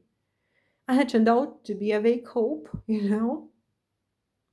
simply because they did everything to kill me. They're still doing that. Oh, yes, and I told you about my naked photos having become available to the wide Russian public. Yeah, them reading my messengers, getting these things. Yeah. Telegram, WhatsApp, Max being accessible to them, my Mail.ru email being accessible to them. So yeah, when I was typing this in my phone, I wrote I did not know if they can read it in real-time mode. Yeah, and I think they have a copy of this. Yeah, really. And the text application where I was writing this thing, yeah, it suddenly started malfunctioning all of a sudden when I was writing this in process, yeah. So I wonder what caused the technical changes in process of my writing the asylum application overnight before I was to run from Russia, yeah. Shortly before I was to run from Russia. But still I was successful in finishing writing that, yeah, not without a lot of effort. Okay, so yeah, the Norwegian guy returned to him. Yeah, said I was gaslit about if they were trying to make a normal man, turn away from me, who said he wanted to marry me, or if they were collectively ridiculing me in some cruel way, stupid way. Yeah. So yeah, I requested the guy then to send a copy of his passport. That's how it finished. To which I finally received a Norwegian ID, a card of some man who looked real. Yeah. And the man resembled, but he did not explicitly coincide with some quite weird official looking photo that the guy sent, yeah. But it seemed similar, but not that similar, yeah. And then he sent messages saying that he was also a sea captain in the past, who was currently working for the government surveillance center. and that he had a business of his own, yeah. And at that same period, somebody in the street was talking from left about the surveillance center thing. So evidently they were publishing it separately, in some public channel for everybody to read because they were enjoying these things, yeah. He sent me the picture of what was supposed to be a surveillance center, yeah. It was very obviously copied from the internet somewhere, yeah. It had nothing to do with the guy, it had nothing to do with Norway, yeah. And he also mentioned that he had some dream, and that's an interesting point, yeah. That's a point where you should get careful, yeah. He mentioned that he had some dream where Allah, he said, showed me to him bald. So now I'm almost bald, yeah. I shaved my head, yeah. And he said he had a dream where Allah sent me to him bald, and he was asking if I'm really bald, yeah, if I really was bald at some point. So the funny thing is that before that, yeah, the only few places I was balding, that's a recent style, was Novosibirsk, Siberia, and that was happening in Moscow. Yeah, I already had plenty of hair on my head, yeah. So I was running around bald when I was in Novosibirsk, and later in Serbia. Yeah, I also shaved my head. I have pretty much certainty that the Serbs had nothing to do with this at all, yeah. So somebody from Novosibirsk probably took part in that public entertainment, yeah, because how else would they know about the ball thing, yeah? In Moscow was covered with hair already, yeah, so it pointed to Novosibirsk in some way, yeah, though it was all taking place in Moscow.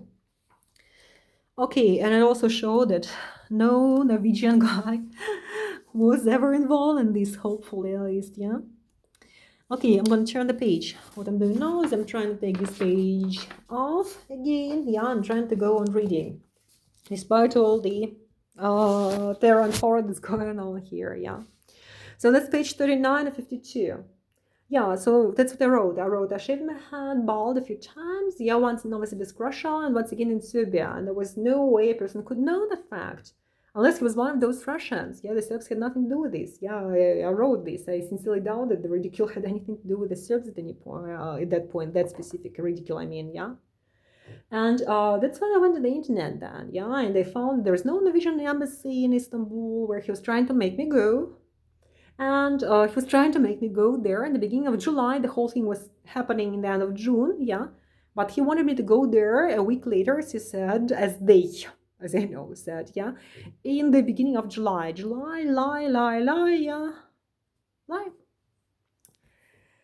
I'm the one who's honest. I'm the one who's telling the truth. I just wonder why so many criminals on this planet. Why so many people who torture, who cause others to suffer? Why so many people who lie and enjoy it on this planet? It's incredible to me. I fail to understand this thing. I fail to understand this phenomenon, yeah? I'm honest. I'm frank. I'm open. I'm documenting it.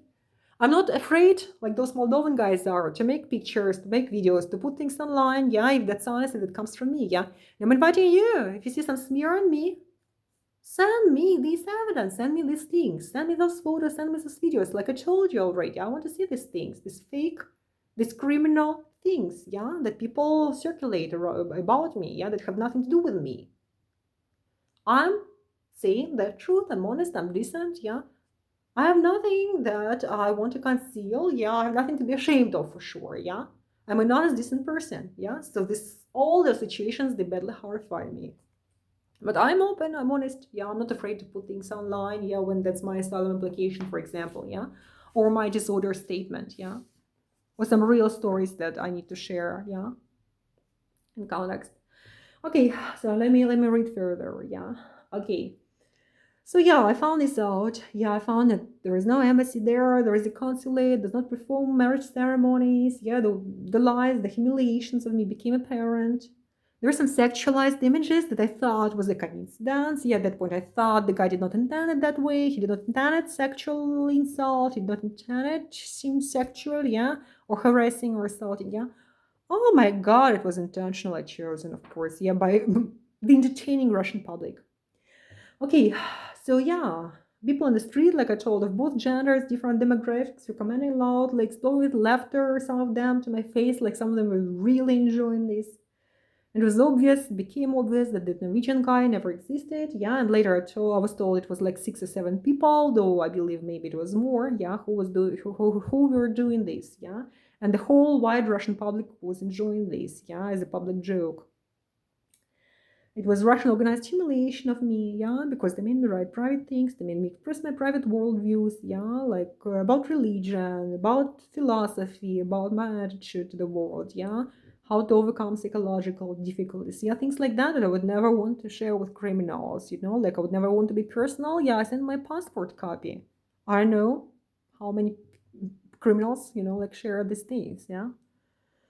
Okay, it's terrible. It caused me some hurt. It caused me a lot of hurt, actually. Yeah, because at some point, yeah, I almost thought maybe I found a weird guy, maybe I found a strange guy with some problems of his own, psychological problems, maybe, yeah. But hell, I was so open minded, yeah. And then I found out this thing, yeah, that it's not about some guy who has problems, yeah, or difficulties or some delusions of his own, yeah. It's about Russian public entertaining over me, yeah. Okay. Trying to human traffic me, by the way, yeah. To Istanbul for some reason. And yeah, I very little I came to my senses and I denounced the incident to Norwegian police services because the identity card that was sent to me, yeah, it constituted the identity threat of a Norwegian citizen. There was a name, there was a last name. I don't know if they were falsified, if they were modified in some programs, like some visual modification programs, computer, yeah. I don't know, but there was something that looked like a real passport, like a real ID card of a real Norwegian citizen there that was being sent to me, yeah. There was something that looked like somebody's real photographs, yeah, and that looked official and weird to me, yeah. So there was a human trafficking attempt on me, yeah. There was fraud involving documents, there was fraud involving photos of who I thought maybe were suspecting people, yeah. So I did send the screenshots that I have saved of that ID, of the photos, of the marriage proposal, of the Istanbul invitation, yeah, of the chat where he asked me for my personal data, pretending that or it was needed for the wedding appointment. After which I sent them the passport scan, yeah, that was mine and it was real indeed, yeah. So I have the whole thing from beginning to end saved in my phone in screenshots, yeah. And which was good because they promptly deleted all the illegal material, such as the fake ID or stolen Norwegian ID, the photo of that unknown guy that looked the official photo, yeah. After they realized that I realized, they promptly deleted that information, but they already had it saved, thankfully, yeah. I sent it to the Norwegian police, yeah. So I never heard back from the Norwegian police, but I applied through the website, yeah, the official form on the website, yeah. I attached all the materials. I also sent the emails, yeah. So I did all I could, yeah. So I never heard back from them, but that was not the point, yeah. The point was that I denounced the crime. I did the right thing. And then, yeah, so then I was telling about the South Africa thing, yeah, how this, oh, we won't spoil that one, yeah. So the guy turned to be a pervert, who wanted sex and exploitation despite his age, yeah, had that suspicious death of his ex-wife, yeah, some maniac. So yeah, no wonder they did not want to spoil that one quote. And yeah, here I'm writing, I wonder why they thought that after their people were gang raping me, torturing me my whole life for years, and effectively prevented me from ever having a family, ever having a lover, making me believe that I was deficient as a woman, not wanted, not needed by anyone, yeah? And after, instead of calling me a rape victim, a human trafficking victim, the victim of other major crimes they have committed, that I have been suffering in Russia my whole life, they call me a whore, quote, it's a quote, they call me a whore who has not fucked sufficiently. It's their quote that they used against me several times, yeah? I cannot begin to process that one, yeah? I'm not even sure how to translate the specific disgusting phrase they used in Russian. They threw it in me, like several times over a few weeks before I left Russia, yeah? And while, after all that, they want to flaunt their lovers, their babies, their families, like they think that we're inferior and themselves superior and species or something like that, that they can have families, they can have lovers, yeah? But they did everything they could for the duration of my existence to prevent me from ever having a friend, a lover, a husband, happy family life, yeah? They did not just do something, they did everything they could, and now here in Moldova, they're continuing on the same track. Like this persecution is non-stop, it's continued. I don't think I will ever have a husband anymore, yeah? Simply because even if I meet Brad Pitt tomorrow in the street, like, Brad Pitt, forgive me for this comparison, yeah? I'm misusing his name now, yeah?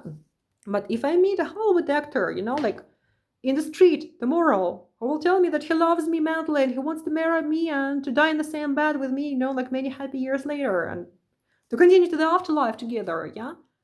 I will not believe the person. I will not approach this person. I will run from the person screaming. I will take some photos and screenshots, because I will be certain some kind of setup against me, yeah? I will simply not be able to get married anymore. Because now their new joke is, yeah? They're saying, that they are trying to, find a partner for me.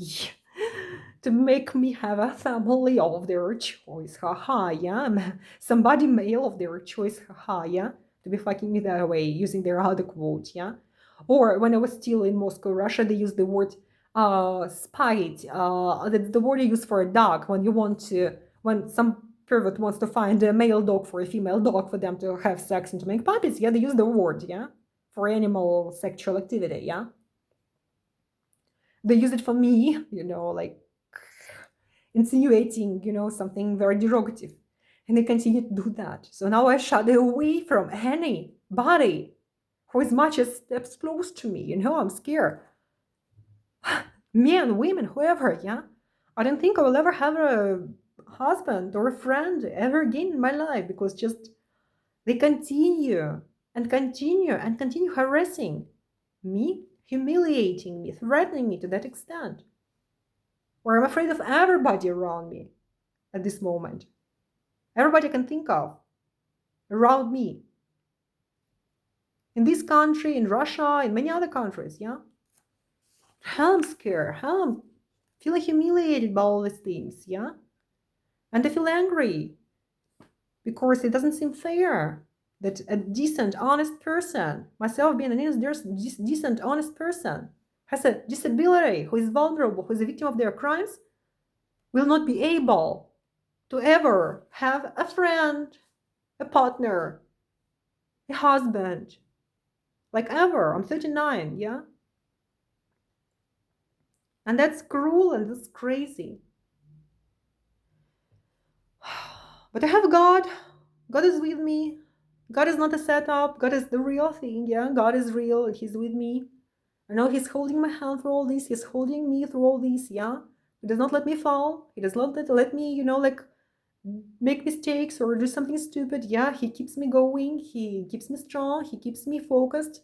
He shows me my aims, yeah? And I believe in God and believe that God is with me. And that's the most important. That I am human, that I act in accordance with my morals, with ethics, with the law that should be, yeah. I'm a decent person. And that's important. And God is with me, that's important. So I have the real thing. I'm very happy in that sense. I have the real thing. I'm real. God is real. That's what I need. Okay, I'm going to continue reading this, yeah? Oh my God. So, page 39. I need to connect the charger to this phone because I am kind of afraid that it might... No, it still has some charge. That's good. Yeah, I did not want it to suddenly stop the video. Okay. Yeah, where was I? Yeah, one more type of harassment. They made a point in Russia of walking right into me sometimes. One telling another, don't step away. You don't need to give way to her. Just walk straight on her, yeah?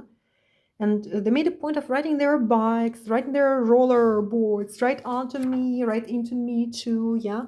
And at some point I began to understand that it's not accidental. They're doing this on purpose, they expected me to jump off for fun, yeah?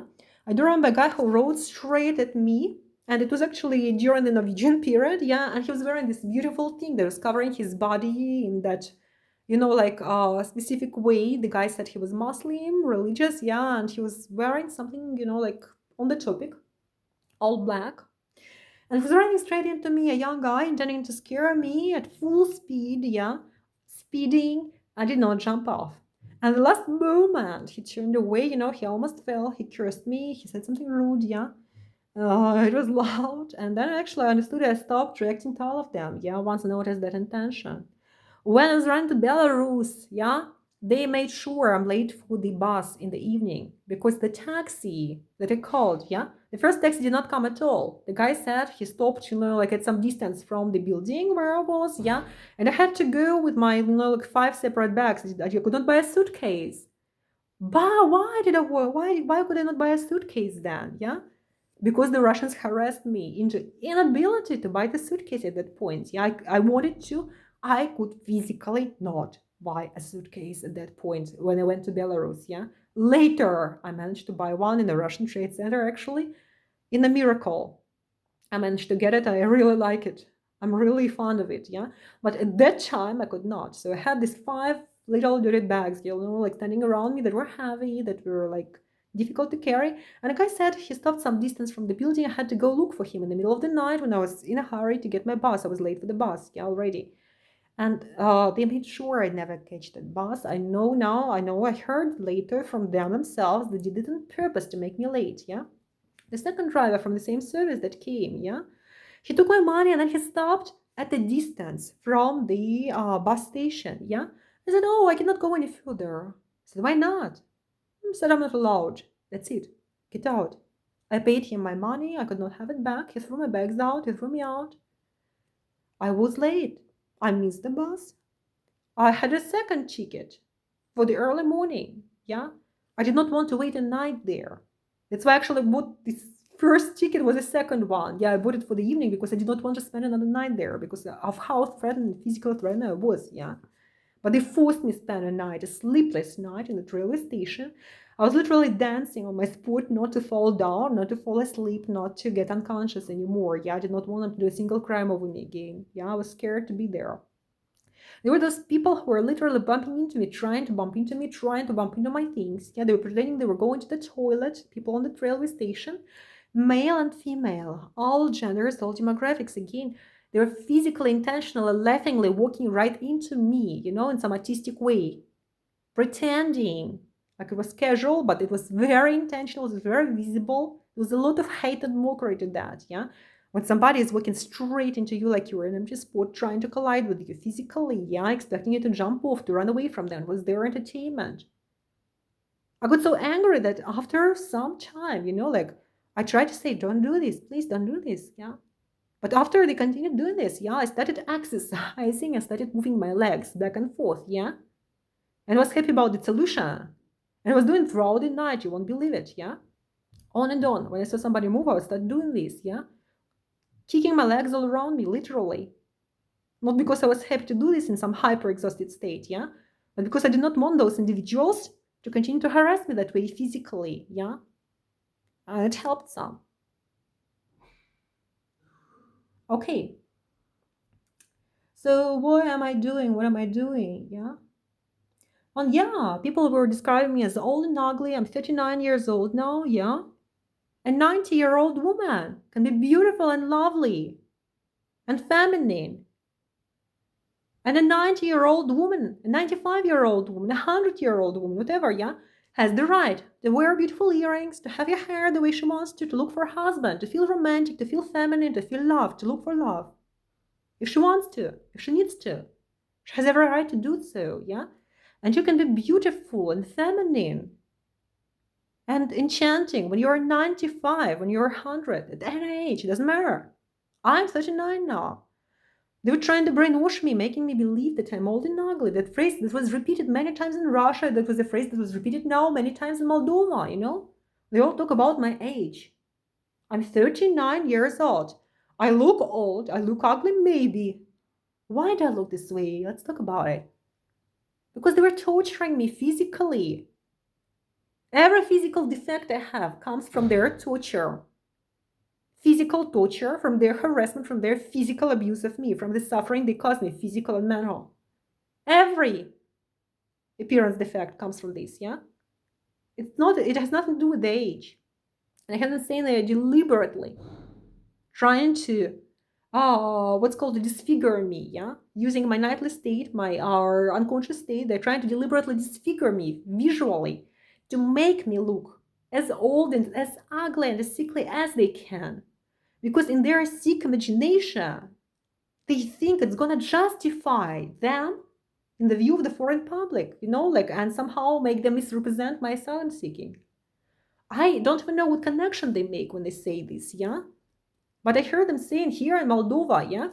I heard them saying that they used my unconscious state to pour bottles of water in my throat by force, so that, as they said, they wanted me to swell, and they wanted my skin to get broken and wrinkled. They wanted me to accumulate some bodily fat. They said they were, again, foreseeing something disgusting and harmful that would cause increased belly fat, this pregnant belly syndrome, yeah? They said they wanted my skin to swell and be covered in wrinkles. They wanted me to be covered in fat. They were doing everything to deform me, to disfigure me, yeah? They also said here they were exposing me, and they were indeed exposing me starting from where I was in the hotel to local biohazard situations, yeah, by force, yeah?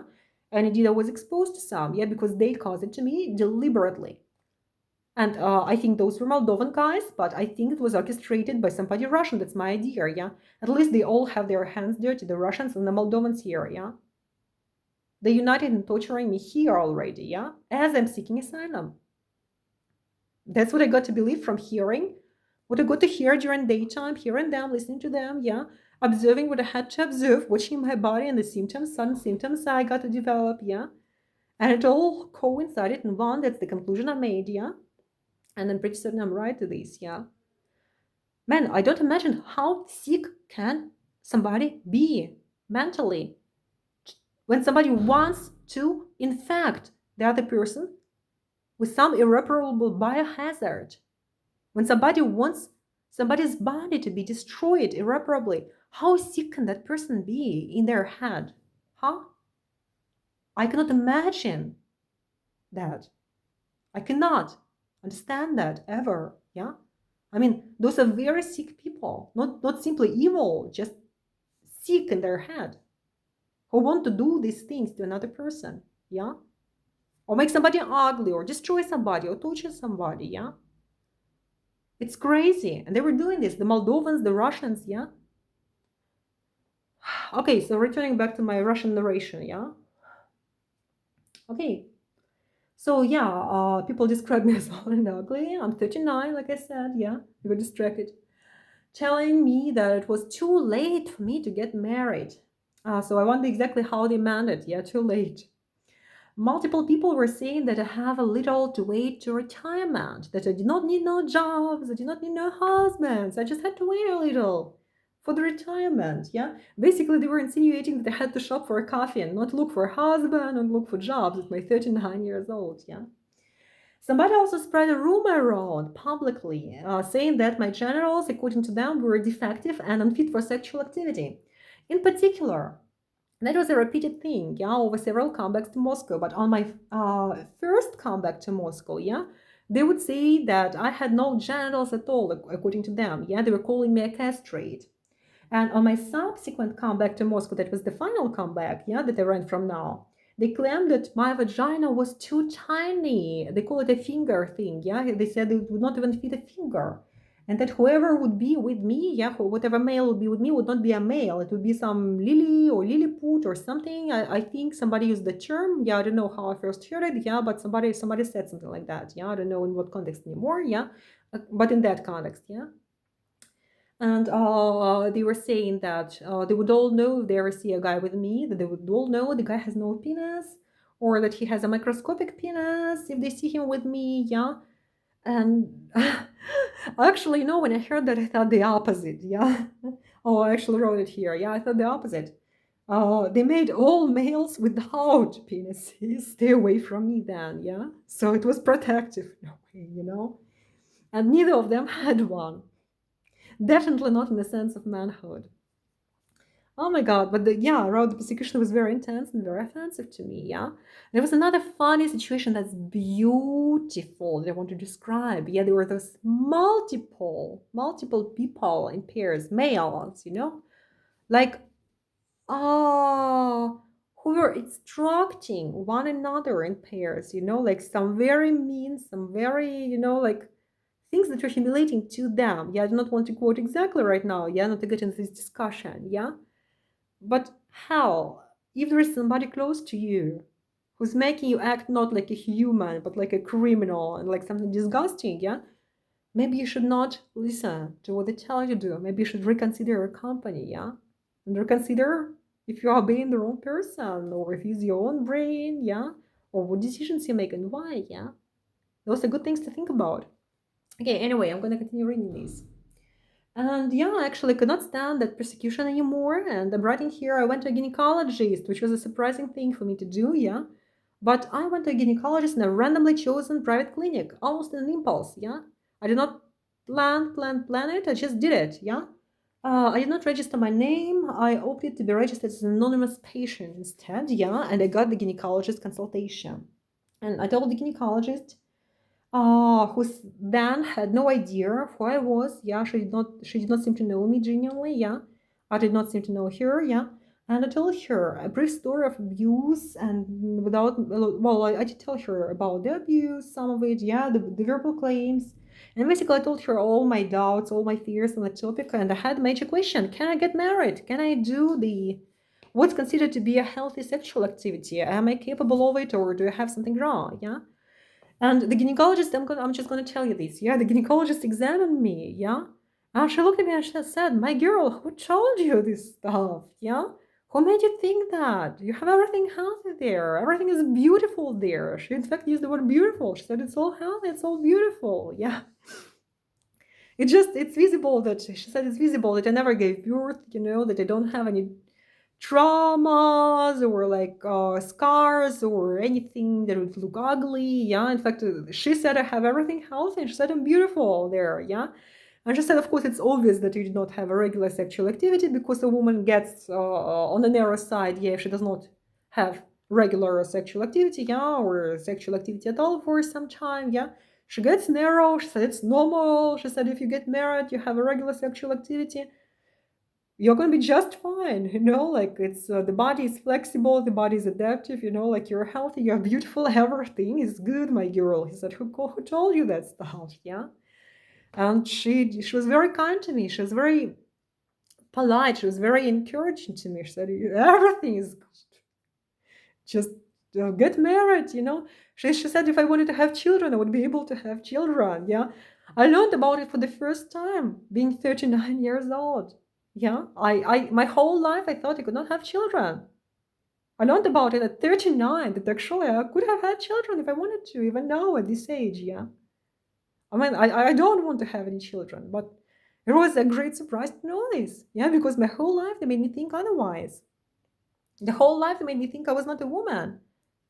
And that gynecologist thing, she looked at me, she said I was perfectly normal, I was perfectly capable of all the healthy sexual activity, getting married, everything. She said, you're healthy, you're beautiful, everything is perfectly healthy, and everything is beautiful there, yeah? And that everything will be just fine, just find a good person, find a decent person, get married. She was very encouraging and very kind to me, yeah? So I just said it, now I'm going to continue reading. And I remember how I walked out there, relieved, happy. So happy. I'm going to continue reading this now. Okay.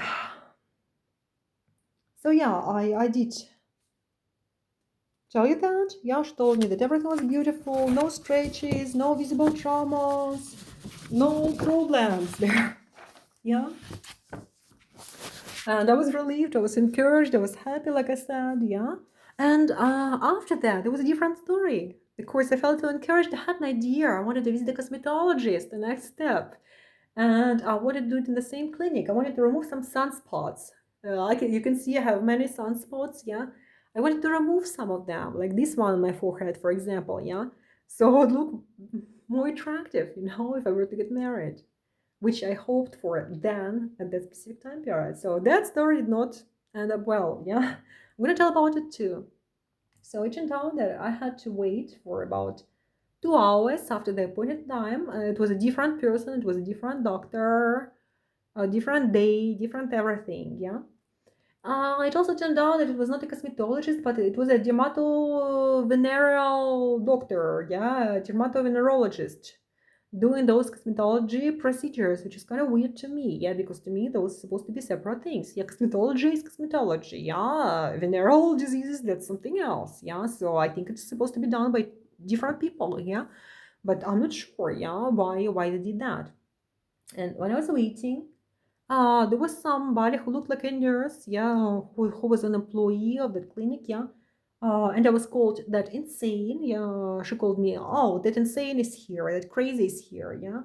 And I was ridiculed by the clinic staff who then visibly knew who I was, yeah. So finally they were approached, finally they were publicly brainwashed, yeah. Finally they knew all what they were supposed to know, yeah. And to this day, by the way, they never gave me, to the day I was writing this, yeah, and to this day, yeah, they never gave me the analysis results, yeah. So I know that when I was in the US, fortunately, yeah, I met one good doctor. Yeah, there was one good doctor there who was also a gynecologist and who took my analysis there. Yeah, I'm grateful to that woman, yeah, because she took my analysis. I'm very grateful to her. To be fair, yeah, I was talking about the US. She's a US citizen, I think, yeah. And she saved me too because she took my analysis, she watched me, she said the same as the Russian gynecologist did. She told me, I don't believe her, but she told me I was normal everywhere, yeah? I don't believe her. She told me I was normal everywhere. She told me everything is fine, yeah? And she took my blood analysis.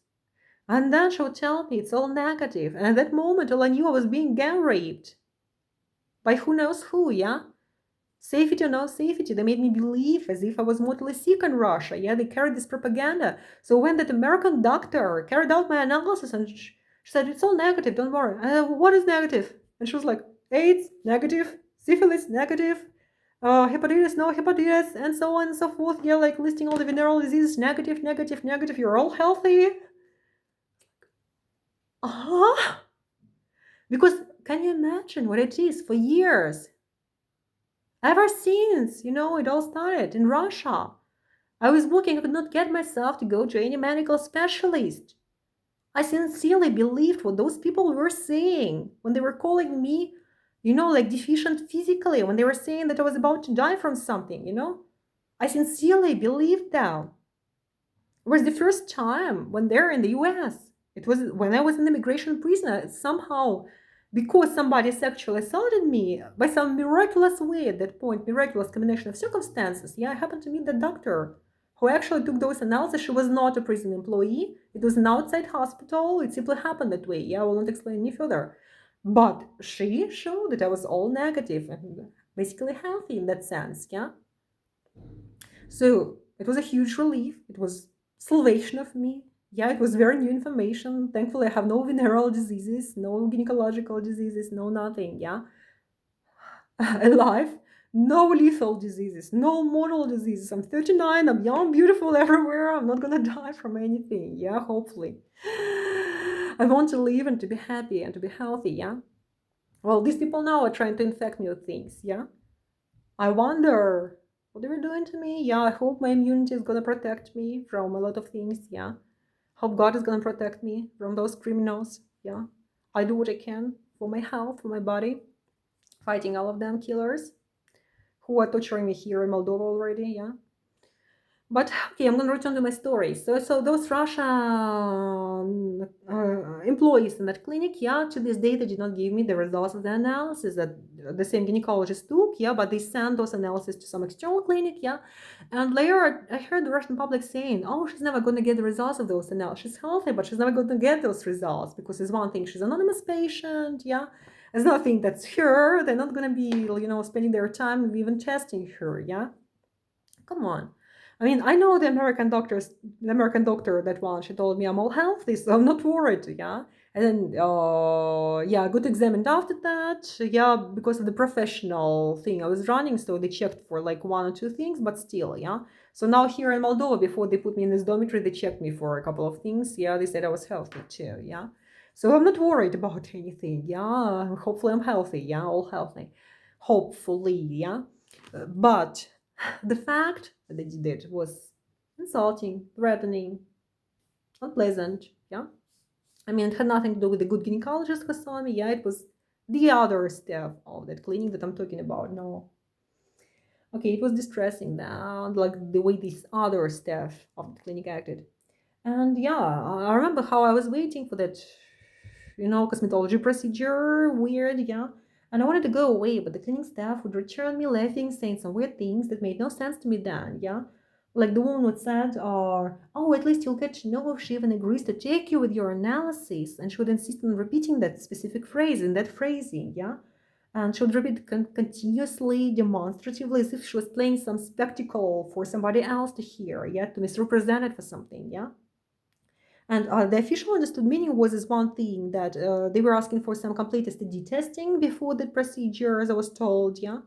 And I had the document from months earlier that was issued, yeah, when I was hired for the teaching job, yeah. So I understood if she's gonna accept the document, if she's gonna need a new one, yeah.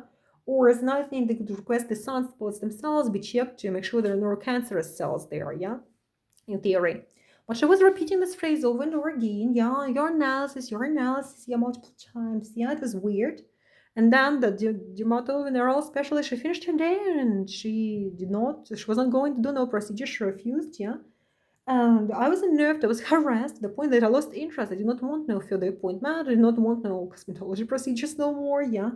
And yeah, I thought the right guy is going to like me with the sunspots, without the sunspots, wrinkles, no wrinkles, whatever, yeah. But when I asked at that clinic that day, yeah, where I stupidly waited for this, yeah, I went to have lunch. I realized something else too, yeah.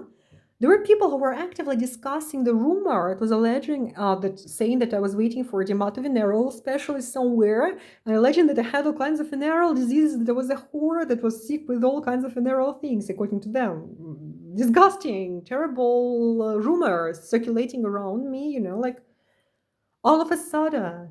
Yeah. I mean, imagine how distressing that is. Imagine. I would never go back anywhere around that clinic. I would never go back to any doctor at all, like anybody. I would need a dentist very badly. I could not go there, yeah, because if these people do those things, yeah, I do not feel safe. It's not doctors to me. It's not medical staff to me. I cannot go there. I do not want no contact with them, yeah. It's terrifying when you don't have access to police, you don't have access to medical help, you don't have access to social help. Instead, you're physically tortured, you're raped, you're insulted, you're harassed, you're afraid to be standing in the street. You cannot buy a suitcase in a store, yeah? Until I finally miraculously managed to buy mine, yeah? By some miracle, really, eventually. Already after I returned from Belarus before I ran here to Moldova. But anyway, yeah? Okay, so I did describe that. Yeah, so I told my teeth are in terrible shape. Yeah, I had no access to dentist for years now. I told you I have trouble looking the jaws, at night when I need to sleep. I have a lot of trouble just trying to keep my mouth closed so the saliva won't, flow out. Sharp teeth ages, cutting in sometimes, yeah. I still cannot get access to a dentist because here in Moldova things are not very fun too. Yeah, there are people who are torturing me physically too, trying to infect me, a company of Russians, a company of Moldovans who are after me. Yeah, I'm afraid for my life. It's not about my teeth no more. I'm afraid for my life. I'm afraid for my body. I have suffered some health situations here that were caused by their torture. They know what they're doing. I cannot prove it. They know I have a disability. I cannot prove it. I cannot get nobody to protect me. Yeah. They're waiting until my money runs out. They're waiting until I'm a tramp on the street, until I have nowhere to go, until I'm completely cornered. Then they're gonna attack for my meat and for my blood. Yeah? They're waiting for it with pleasure. They're stimulating it. I don't know what I'm supposed to do in this situation. Yeah? I never expected to encounter this here in Moldova. I never expected such a scary place to be in. Yeah? Really? I'm scared. I'm terrified. I do not know where to run, what to do. Yeah? I don't know what solutions to undertake, yeah? So I'm waiting, tolerating, I'm scared. A lone person, God and I. So let me read this further, page 42 of 52. Wow, 10 more pages, people. Do I have the charge yet? Yeah, I still have the charge. Perfect. Let's do this. And then several more videos with some other documents, with my disorder description and a lot of things, yeah? So, yeah, I was writing both Americans who were watching me in jail, like how I was trying for hours sometimes to clench my teeth so that I simply could find some position in which I would be able to sleep, in which my teeth would not unlock, in which I wouldn't have my saliva spilling out of my mouth, yeah? And the Russians who were watching me, do a similar thing, they found it extremely funny, both of them, yeah? It seemed funny to them, the physical suffering.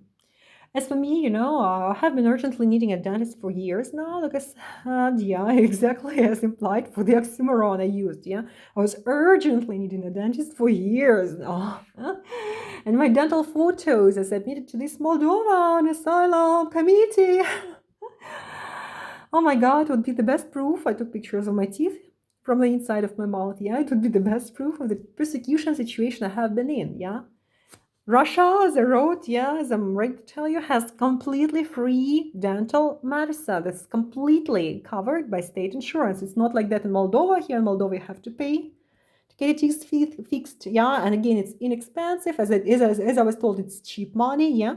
So in Russia, it's completely free. You can do it completely free. It's all covered by the state insurance. Well, you might need to pay a little more, just also cheap, relatively cheap prices if you are in a state clinic, yeah, and you're gonna get some what's supposed to be high quality materials instead of the basic ones. But those are very highly affordable rates, yeah, for a person of average financial standing, yeah. So in a normal situation, I would have fixed my dental problems a while ago. Yeah, I would not have been tolerating this dormant state, yeah. The state of my teeth, speaks for itself, including both dental problems and orthodontal problems. I'm not sure how to pronounce it. So I would have found it impossible to, as I wrote in my present situation, to get any medical exams if they would be required for job access. Not in Russia, not by those people, yeah. I would have found it impossible to practice my immediate job in Russia, teaching English that is, or like using it for some professional jobs, yeah? Not only because of the stattia accusations I talked about in my job record document, but simply because, like I wrote, I genuinely, sincerely, on basic principles level, resent the very thought of teaching any skills to any of them, to any of those criminals, sharing any of my knowledge with them. That's reasonable, that's logical, it's normal, yeah? I do not want to be useful to them. I do not want to be useful to their hell country of Russian Federation at any point, yeah, with anything, after what they did to me. And it's a major problem when you're in search for a job. Cleaning toilets, like I said earlier, yeah, I wrote this here actually. Cleaning toilets seems an unnecessarily use-bringing job in this situation, yeah? And the reverse motivation kills the ability to secure a job that I could do in a talented and knowledgeable way. And now, same here in Moldova. Wow. But it was the physical torture and rape that made me take those extreme decisions again, yeah? Plus, I knew for sure then that if I wanted to leave or to ever have a decent existence, I had to escape that killing situation as soon as possible, and that I did. So, that's where I'm writing. I went to Belarus then, yeah?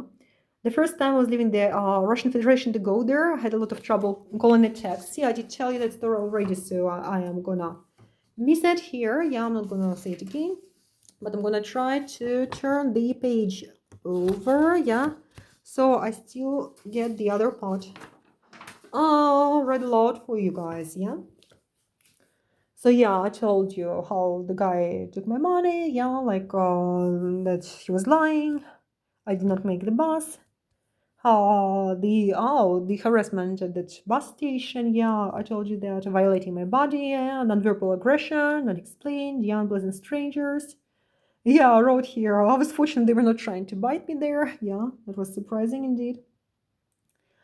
And there was one employee there at the bus station who actually called the police because she told me I was standing in the wrong place. It was a public place, no bus station, yeah. But, I mean, maybe it could have been around sport. I know the geography of the bus station, yeah, but she was not supposed to insult me, humiliate me, yell at me, or call the police, yeah, when I was trying to move five, heavy, open, improperly packed bags, yeah, and just to move as she told me, basically, yeah. So I actually had to travel back and forth from Belarus back to Russia, then back to Belarus. Why did I do that weird thing? Because the Russian bank blocked my money and the access to my mobile bank application was denied. So I naively thought that despite the sanctions that reasonably exist and I hope they will continue and increase in extend to the maximum against the Russian Federation, because they have a lot of criminals there. Yeah, I'm trying to turn the page. I did presume that Belarus is the friend of Russia. I did presume that their bank cards are going to work in Belarus, but didn't happen that way. Maybe I did something wrong. I don't know. Yeah, maybe I wasn't familiar with something I was supposed to do. I don't know. But anyway, I was without money. So all I had to do was buy a ticket back to Russia, go to the bank and take cash out. Yeah. So after that, already after I returned to Russia, the final time now, yeah, the same bank started harassing me. They played a spectacle in front of me, where they were trying to remove by force some person who was visibly disabled. He could not stand up. They were trying to remove him and to humiliate like two old people, one of them disabled, so that they could give place to me in an empty office that was empty, that had plenty of seats, because according to them, there was one employee who was supposed to break his service to those guys to serve me, yeah? And I could not sit anywhere else. I was supposed to sit on that seat where they were trying to remove the disabled old person from, yeah? And they made a whole spectacle trying to do that, trying to involve me in that, I suppose on camera, yeah? So I ran from there in horror, yeah? I said, stop this circus, yeah? Leave those people alone, yeah? Consult those people.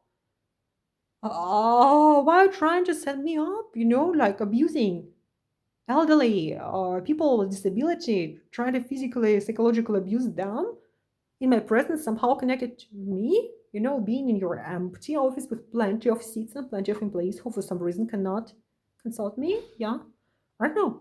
So it was a very grotesque situation. I had to run away in horror. Yeah, it was when my bank card got lost, so I was kind of panicky. Yeah, what happened to my money? And that was the situation I encountered. So I had to run out of there. I had to run to a different branch. Yeah. After which they did consult me after some waiting. They did not want to issue a noble card again. Finally, they managed to do that. Yeah. Then I realized they had some paid services turned on in my account. Yeah. I turned them off. But anyway, that was the bank. So that time I came back from Belarus. I took my money out in cash. And when I did so, the local Russian uniformed policeman at the same bus station where I was initially abused, yeah, were showing the same vomiting nonverbals. They were in police uniform. They were showing this vomiting, explicit, grotesque gestures at me with the same noise, not hiding it, I presume there were cameras there. They were not even hiding. They're doing this in uniforms, yeah, openly, when I passed them. As crowds of those civilian locals in the last district where I resided then did, yeah, before them. And no shame, not hiding, blatant abuse, yeah. So I retrieved my money, and then I was told at the bus station that they wanted, they just sold out all tickets. No more tickets, no more. Everybody's going to Belarus for some reason that night, maybe, yeah? But then the woman employees who were visibly enjoying the situation, they told me, like the woman who was talking to me, she was struggling to hold her face straight and not to laugh in my face. She told me to go to Hoverna station, saying that they had some tickets with me. So there is an English word whore, yeah, we all know it. And there is a metro station, it's called Hoverna, yeah? It's not because they were so educated or knowing English that they were enjoying this. Yeah, it was actually, well, they say that I, in my unconscious nightly state, said something on the topic, yeah? When some women who were following there in Moscow, yeah, they abused me using a similar play of words or something, yeah? And then there were some men who abused me using a similar play of words, yeah? And I presume there was some connection to my unconscious state, something that came from me initially, I don't know, but they were abusing me with this idea several times, yeah? She was laughing and telling me to go to the Hoverna station, yeah? Like using the word whore, yeah? And yeah, they harassed me before, like I said, yeah, the initial idea came from me, like I said, like the knowledge came from me, the insult and the harassment came from them, yeah? And this time there was an initial comment from them that they wanted me to leave Russia for the final time as a whore, and they actually said it. And that it was symbolic to them in some way, yeah? I've never been a whore. I've never been an indecent in any way, yeah? I'm very proud of who I am in every sense, yeah? So I did not mind them sending me to any station. I went there. But the other bus station employees at that station hovered already, yeah? They told me to wait for a couple of hours. They pretended like they could not buy the ticket for me. They said they were the tickets, but they couldn't buy them for some reason. They had to be unblocked several hours later, yeah? And that I had to wait, several hours before I could buy the tickets. Eventually, yeah, Somebody else told me, hey, there are no tickets for tonight, yeah? There was some holiday or something, yeah, and people really were buying tickets that day, yeah? And they told me there were no tickets, yeah, waiting in vain, yeah? And when I confronted them, they actually said, oh, go away, yeah? I said, wow, why was I waiting? Why did you tell me to wait for several hours, yeah? And they just made nice faces to me, yeah? And actually, in the end, I had to get a very expensive taxi to Belarus. I was the one person riding it. I paid the cost of a plane ticket or more for the taxi, yeah. It was dangerous too, yeah, but I was desperate to get out of Russia, and I did. Problem is that the things in Belarus were not as good as it turned out when I came there. Yeah, in fact, there were some very bad experiences, some very humiliating, insulting me, terrible experiences I was forced to be experiencing there. Yeah, which made me decide to leave Belarus because I saw it was no better than Russia for me. Yeah, though there were like maybe 2 or 3 people who did warn me before I left for Russia again eventually. Yeah. They told me Russia will be graves for you. It will be a graveyard for you. Yeah, you were making a mistake. They spread the rat poison in your apartment. They tried to feed you rat poison. Yeah, they threatened you. Yeah, they told me that the Belarusian guys they warned me. Yeah, before I left, and I really appreciate those. Like I counted 3 people who told me these things. Yeah, not to go there. That's gonna be mortal danger. It's gonna be lethal. It's gonna be graveyard. These people threatened me with rat poison. They were calling me a rat. Yeah, that needs to be poisoned. Yeah, that I'm making a mistake with that. The rest of them were just laughing at me. Yeah. But because of some situations and some experiences I have had that I have experienced, yeah, at that moment I made the decision to go back simply because I did not experience being in Belarus as any better than basically it was not an acceptable situation either. And there was also no legal possibility for me to stay on stable terms that I saw as plausible, yeah. It turned out to be more complicated legally to get any residence, yeah, than what people say is a gossip. Yeah, it turned out to be complicated and basically not really possible for me. Yeah, so like from all considerations, yeah, at that point I came back. What am I writing here? So now I left Russia for the final time. Nobody's ever going to come back there. Okay, where was I? Where was I? Yeah. So yeah, I did tell that some Belarusian people turned out similar to Russians, harassed me, like there was a pre-story that came from Russians about how they abused me in Moscow. And like I told, there were people the good people who want me, who I'm grateful to, who told me the truth, actually, yeah. I remember their words multiple times, they told me the truth. And actually, there was a local Belarus police officer who told me when I passed by, he said, with us, she would be simply pregnant from a guy, yeah? And with them, the question is what they will impregnate you with. And he meant some infection, yeah? Sometimes this word is used for infections, yeah? Or something like that, yeah? Like parasites, something disgusting, yeah? So he said, this question of what they impregnate her with. And it makes sense. So all of those were fair, honest statements when they want me. Yeah, those were fair, honest, objective statements. They depicted reality when they told me that Russia is going to be graveyard for me. That it was only worse, yeah, only more terrible, more disgusting, more lethal. Russia was for me the final time I returned, basically all it was ever. So yeah, and I said I wasn't coping financially in Belarus. I was told it's going to be impossible for me to get residence permit. Yeah, some conditions that were not going to happen. Yeah, not going to be plausible. I was alone. I was isolated. Yeah, I was harassed, and I had this good old idea. Yeah, like evil is everywhere. Yeah, I have passport. Yeah, so I have for the final time I went to Moscow then. Yeah. And that's when it became obvious as never before that I must go for the very final time. It doesn't even matter where to. Simply put, that I have the passport of this hell of Russia country, but I'm forced out of their territory like a small, defenseless, vulnerable being of the Russian territory. Like a small, defenseless, vulnerable being is hunted out and preyed upon and poached by dangerous big predator animals in herds as a group, but who are giving her no other way but to run for her life and for her sanity. So simply put, I never had a country of my own, yeah? I was attacked out of their territory that they believed to be theirs. And they sincerely believe that I said that. One of them said, She will be gone to some bad places. And we'll stay here enjoying our beautiful territory. Yeah, there was a guy who said that. And there was a woman, another woman. There was a woman who said, "Well, yeah, we want her out of here. We won't even follow her." The woman said, "But we don't want her to have her walk our territory. We don't want to have her walk our territory mass." And she said, "We are doing this for our kids." I wrote a comment here. Incredible, yeah. That's beautiful. That's brilliant, really. People, like, think about it. That's brilliant. Yeah, all this. So another female said, "We do not want her to breathe our oxygen," quote.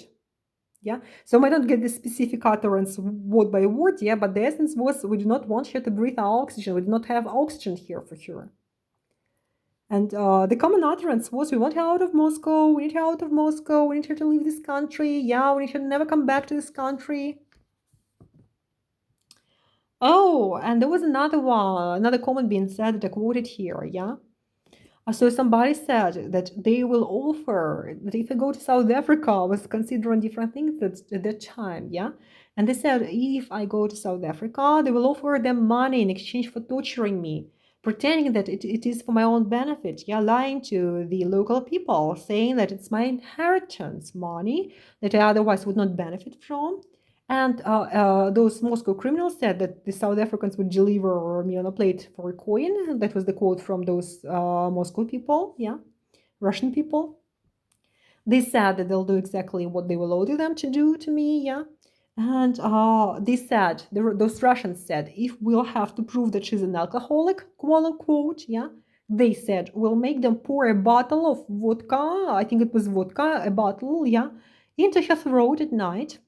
I think they said a couple of bottles or something and into her throat at night. Sounded very, very obvious, yeah. And they will do it as they said, yeah. And they said, then we will see, oh, she was in the past simple tense, she was an alcoholic. She frequented strip clubs, etc. Quote, so her death is not surprising. There was my death involved in this quote. There was my murder involved in this quote. So they were insinuating that they would try to kill me and make unnatural death seem like a natural death, like set me up, buy somebody to pour some strong alcohol in my throat by force, take it on video, yeah, smear me, yeah, and kill me, and like set this up as if it was a like person with bad habits and some high natural death, yeah. I got scared and I went to South Africa after that, but I'm still scared, because these people keep following me here in Moldova. They keep following me in herds, yeah. Russian, I'm sure they're Russian people. I know they're Russian people. Yeah, there are Moldovan people here to harass me and abuse me. Yeah, but I know that some of them are purely Russian who are here purely for me. They call me their task. They use the word zadание, task, calling me that. Yeah, I'm their task. It's terrible, terrible, terrible, horrible. Yeah. So yeah, I told you about this "shuvus" phrase. This plan to kill me. Yeah. And yeah, they would kill me for money because they want my inheritance. Yeah, I know that they would find people to take money and kill me. Yeah, on the other side of this, yeah, they would take the brainwash. Some of them, yeah, who they would look for. Yeah, I was threatened they will be brainwashing foreigners into hurting me.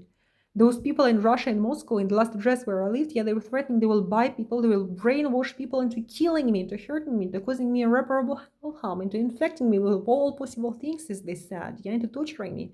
Because they said they would brainwash those people to believe, that I'm attacking kids, that I'm a bad person, that I don't know, this and that, yeah, whatever, it doesn't matter what, yeah.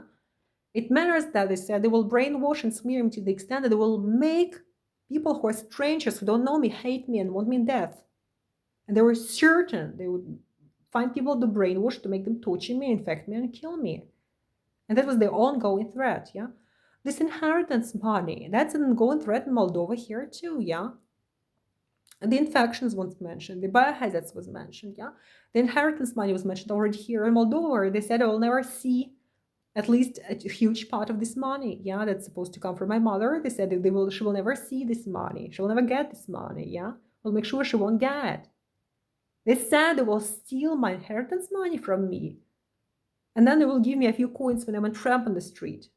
That's what it said, like it can be summed up as that, yeah? So people, I will make sure, like if this inheritance does not go to me, yeah, I will find a great, grand uncle, some great grand nephew somewhere, yeah. Whoever, yeah, I will make sure. I will contact the elder sister who is a US citizen. I don't care. She hates me, yeah. She's in the US that I got to hate, yeah. But yeah, I don't hate a country. That's not the right thing to say. I do not hate any country. Well, I hate some countries, we all know, yeah. But I would contact her. I would rather she gets it. I would not want this money invested in either Russian economy or American economy at any point, yeah. But I would rather contact her, like I would rather have anybody, like any distant blood relative to have it. But I will make every certainty it will not go to those criminals who are sitting and breathing, looking at my parents, looking at my sister, elder sister who is in Russia, yeah, and just waiting and salivating to get the property and to make sure I don't get a cent, yeah. As one thing, did not have a right to deprive me of any inheritance, I know that, so first of all, I'm gonna make ever sure that I can get it, yeah, I think I'm legally entitled to that, yeah. And yeah, I'm gonna do my best to make sure it doesn't go to them, though that's an ongoing threat, yeah. I will do my best to get it because I know I'm entitled to it by law, yeah, and I will need this money. I want my parents to live a very long life. Both my father and my mother and my sister, I want them all to live a very long lives. Yeah, I do not need their money. I don't want their money. I don't want their inheritance. Yeah. But the point is, I don't want this money to go to criminals. That's the point I'm trying to make. I don't want the criminals who destroyed my life, who destroyed my mother's life, who destroyed my father's life, who destroyed my sister's life. I do not want them who are persecuting me and torturing me and trying to kill me for this money. I do not want them to have a broken cent of that money. Yeah. Not if a dog peed on it. Look, pardon my phrasing, yeah? That's the point. I don't need that money. I don't want that money. But I'm gonna get that money when I'm legally entitled to it. I will, yeah? And if they block my access, yeah, they cannot get it, then I will find somebody else to get it who is not them. Anybody else who is not them, yeah? And I will make sure, yeah? So in either case, it's not gonna be their money. I will make every certainty of that to the best of my ability, yeah? And I want my parents, I want my sister, I want myself to live very long lives, very happy lives, yeah? I don't need their money, yeah. We can live and be happy. My God. I hope God protects my family and myself, like I want my parents to be alive. I want my sisters to be alive. I want myself to be alive, yeah? I don't need nobody's money. I need to be healthy and safe. I need my loved ones to be healthy and safe. That's it, yeah? I need those criminals to fuck off me and to fuck off my family.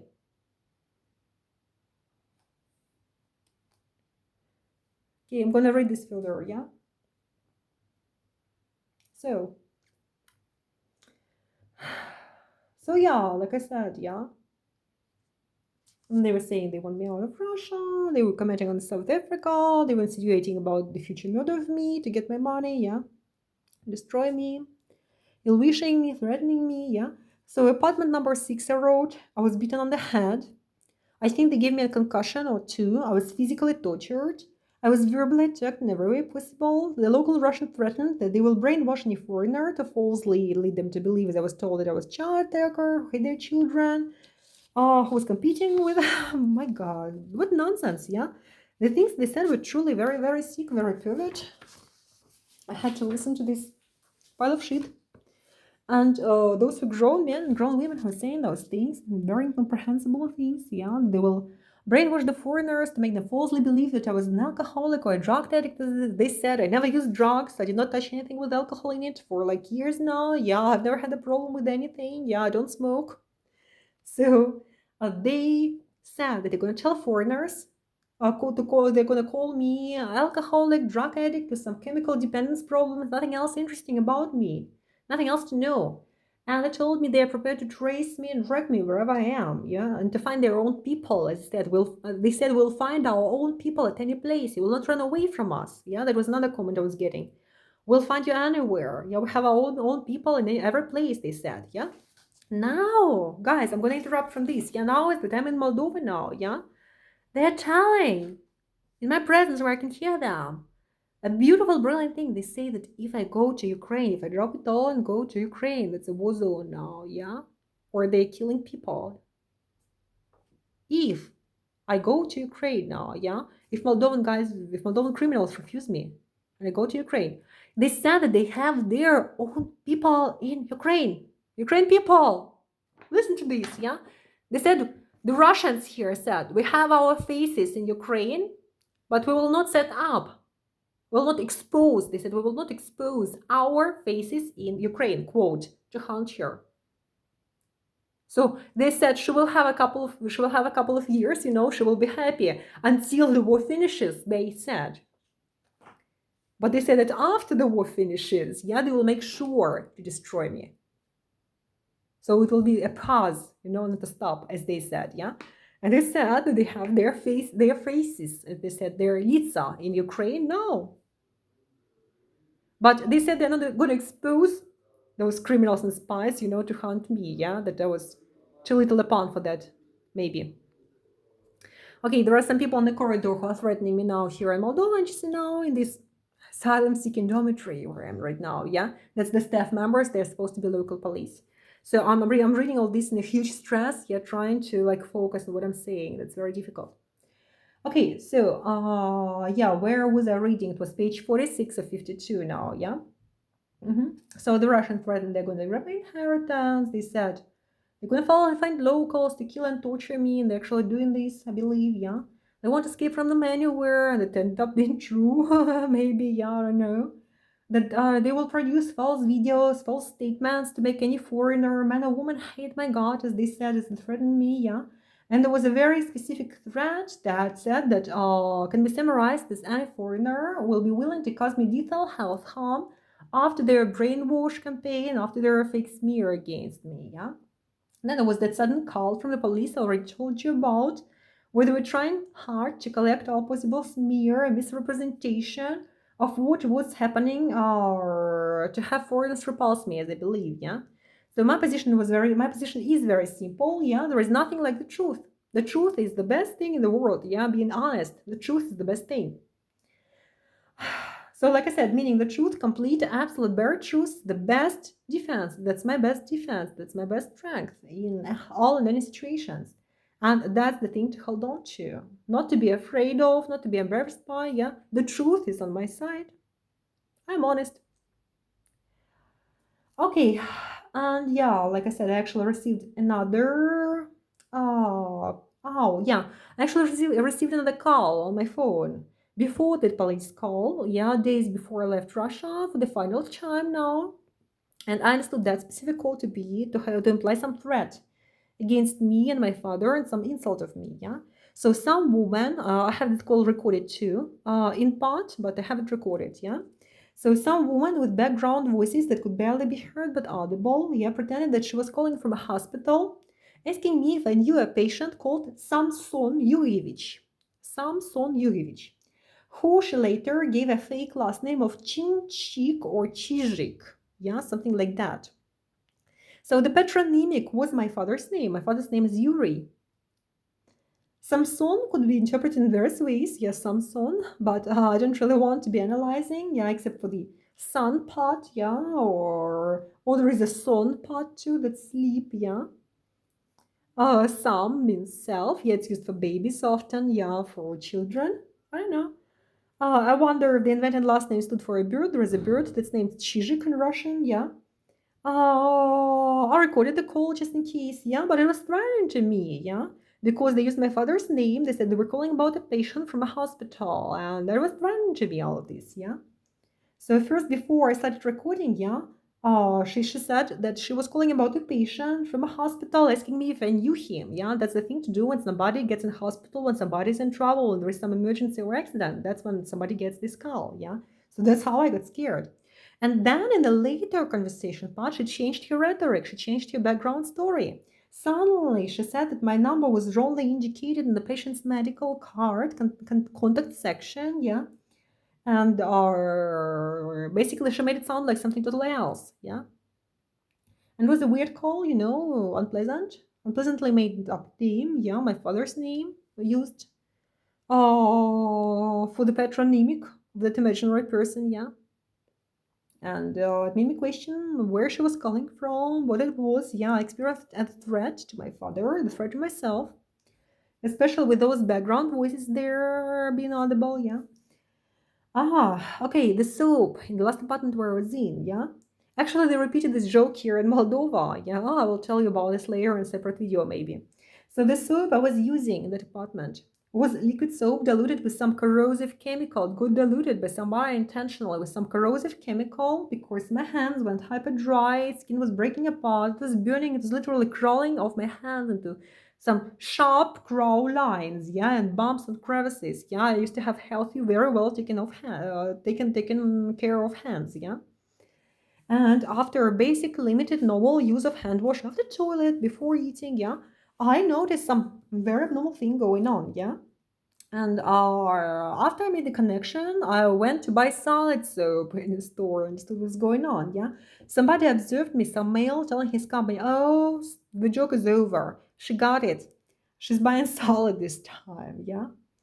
The Americans did a similar thing when I was there in immigrations. Yeah, they would give a bottle saying it was soap that had something like acid inside. Yeah, I had to use toothpaste for wash my hands, but it was not much better. You know, they would add stench things, they would add toxic things, they would add corrosive things, and toothpaste tubes and soap tubes. They would pour the normal thing out. Yeah, and they would pour something else in that they knew you're not gonna like, yeah?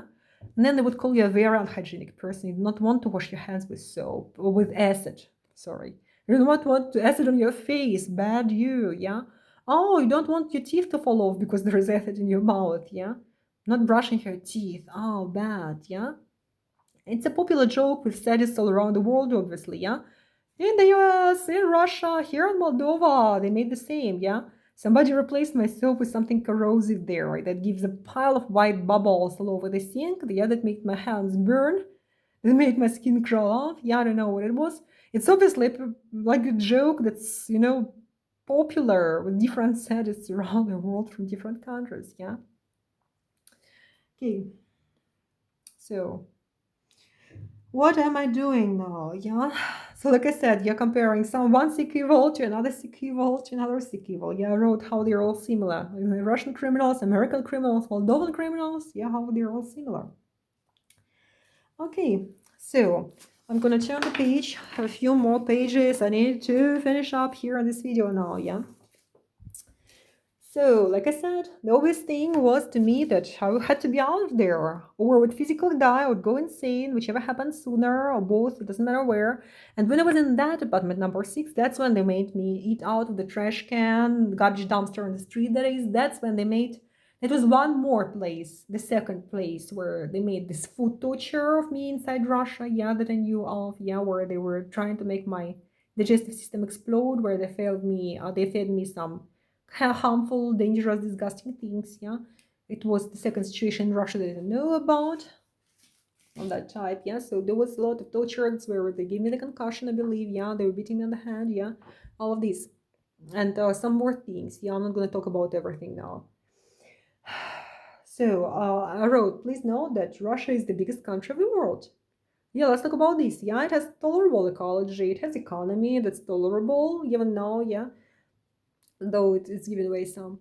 It has relatively normal biosafety status, yet it has a lot of problems, as I got to know recently, yeah. Actually, I got to know about it accidentally days before I was to leave anyway, yeah. Well, it was funny to get to know these things, but still, compared to many countries, yeah, it's not that full of biohazards. It has some biohazards, as I got to know, yeah. But they have free public medicine for all, like I wrote, free dental care access for all, emergency treatments, routine treatments, yeah. And I do remember how I was crying in agony, how I was shaking, how I was rolling on the ground, on the grass in French Guiana, yeah. And those worst days, some of the worst days of my life when I was in extreme pain, and nobody, doctors, did not agree to relieve me unless I had money to pay, yeah, for pain, you know. If I were a doctor, if I'm not a doctor, but I would see a person in agony, in physical pain, I would do my best to help the person, you know. Money, no money. I would not ask for no money. I would provide emergency help for free, the best I can give to any person, to the best of my knowledge and skill, yeah. If I would see somebody in agony and pain, that's what I would do, yeah? It's incomprehensible to me how a human being can enjoy seeing another human in agony and physical pain that's lethal and enjoy it, yeah? Or ask for money, as a blackmail. I don't imagine this, yeah, but that's what they did until I found that one doctor who agreed to simply depain me, yeah, and to do the temporary fillings, yeah. It was not a very nice experience, all of this. And I remember that very, very vividly, yeah. So the fact that Russia has free medicine for routine treatments, for emergency treatments, yeah, dental medicine, it was an important fact for me, yeah. Like I said, Russia would offer me retirement payments too, like I found out by research long before I left Russia, actually, I found out that in many countries they don't offer retirement payments at all, which was a shock for me when I got to know that for the first time, yeah. In many countries, like here in Moldova, in other countries, yeah, the retirement payments people get are not sufficient for minimal survival. They are way below minimal survival level, yeah. So here in Moldova, I see old people, young people, people with babies, yeah, people with disabilities, without legs, yeah, very old women, yeah, who are very old, who are barely standing, standing by the subway, by the subways, by the subterranean tunnels here, begging people for money, yeah. I'm very sorry for these people. I have a lot of pity. I have a lot of compassion for them, yeah. I think it's terrible how a country's government, any country's government, Moldovan government, yeah, any country's government, how they cannot, how they fail to bring safety to their own people, to the people who are all disabled and most vulnerable. I find it horrifying. I find it disgusting, how people go and buy, like some brands in stores, yeah, and totally dismiss the fact that there are people who are literally dying without money, yeah. And that's a huge problem that local government has, yeah, that local structures have. That's a huge problem, yeah. And I found out in many countries it's that, yeah, there are countries where there is no retirement payments, where people have no way, old people have no way of surviving, of buying minimum food for themselves, of finding and dwelling for themselves, unless they have family members to support them, unless they are lucky in some way or have their own property, yeah. And even then it's difficult to survive, yeah. I found it out long before I left Russia. I was horrified, yeah. And now it's confirmed, like here in Moldova from what I see, yeah. And that's what I read, that's what I know, I research different countries. So in Russia, I would get, not very big, but I would get some retirement payments, yeah. And that could ensure a situation where I would get decent retirement payments, enough to sustain living. I would have the apartments as inheritance, I would have where to live, I would have money to buy the food, I could even afford some very generous lifestyle in theory, yeah, if I were to stay there. And to me, that's the best proof, like I got it straight from reading this, because that's my point, yeah. Why would a person run away from the country that occupies the biggest territory in the world, yeah? That's not filled with biohazards, it has some, but it's not, like that filled with them, yeah? There are a lot of very dangerous biohazards around the world, in some countries, yeah? In many countries. That has tolerable economy, Russia has tolerable economy, yeah? And that would offer me generous retirement eventually, yeah, that I would be able to live on, there would be my property there, yeah. Oh, why wouldn't a person want to live, like in that country with free medicine, free dental aid, etc., yeah. The language that she speaks doesn't lie what speaks, yeah. Why not? So think about this. The pollution levels are not, like in India or somewhere, yeah.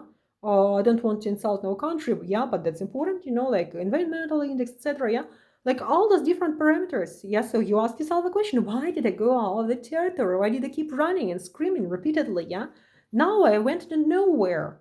I went to a random direction, horrified and terrified when I lost money. Into nowhere.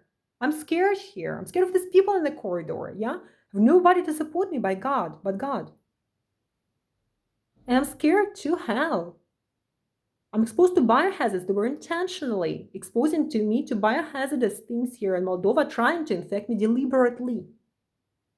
How sick can people be to try to infect somebody with some biohazard deliberately, It's pervert, that's sick, it's not a human being who does that, yeah?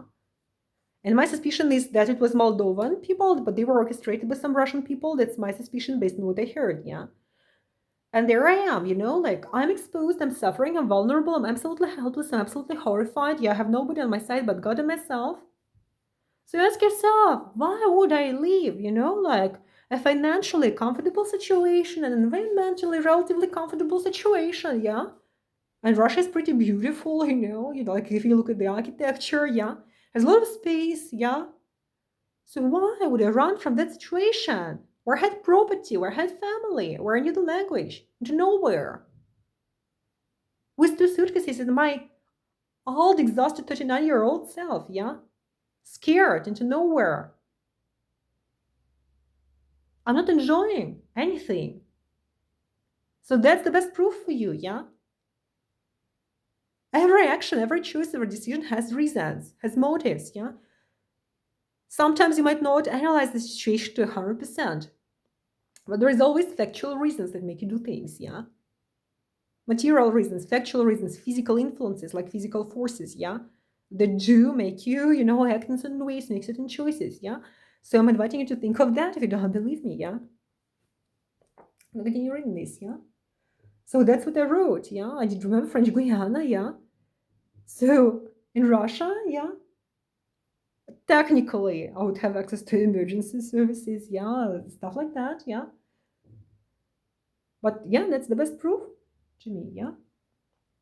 Okay, so that's yeah. I wrote that. I know I'm feeling old. Yeah, I'm feeling exhausted.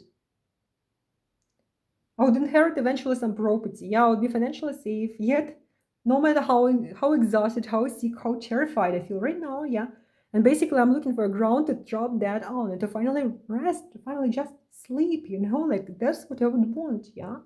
In some protected environment, I cannot get that protected environment. I cannot get anywhere that's safe for me, yeah. I would be looking for something like humane understanding, human understanding. Yeah, I cannot find no humans. I cannot find no understanding. And yeah, like rather than looking for a husband, I was looking for an emergency bodyguard, but it's not done that way. Yeah, you do not get it some bodyguard the way you call emergency services. Yeah, and that's my situation. It's an emergency.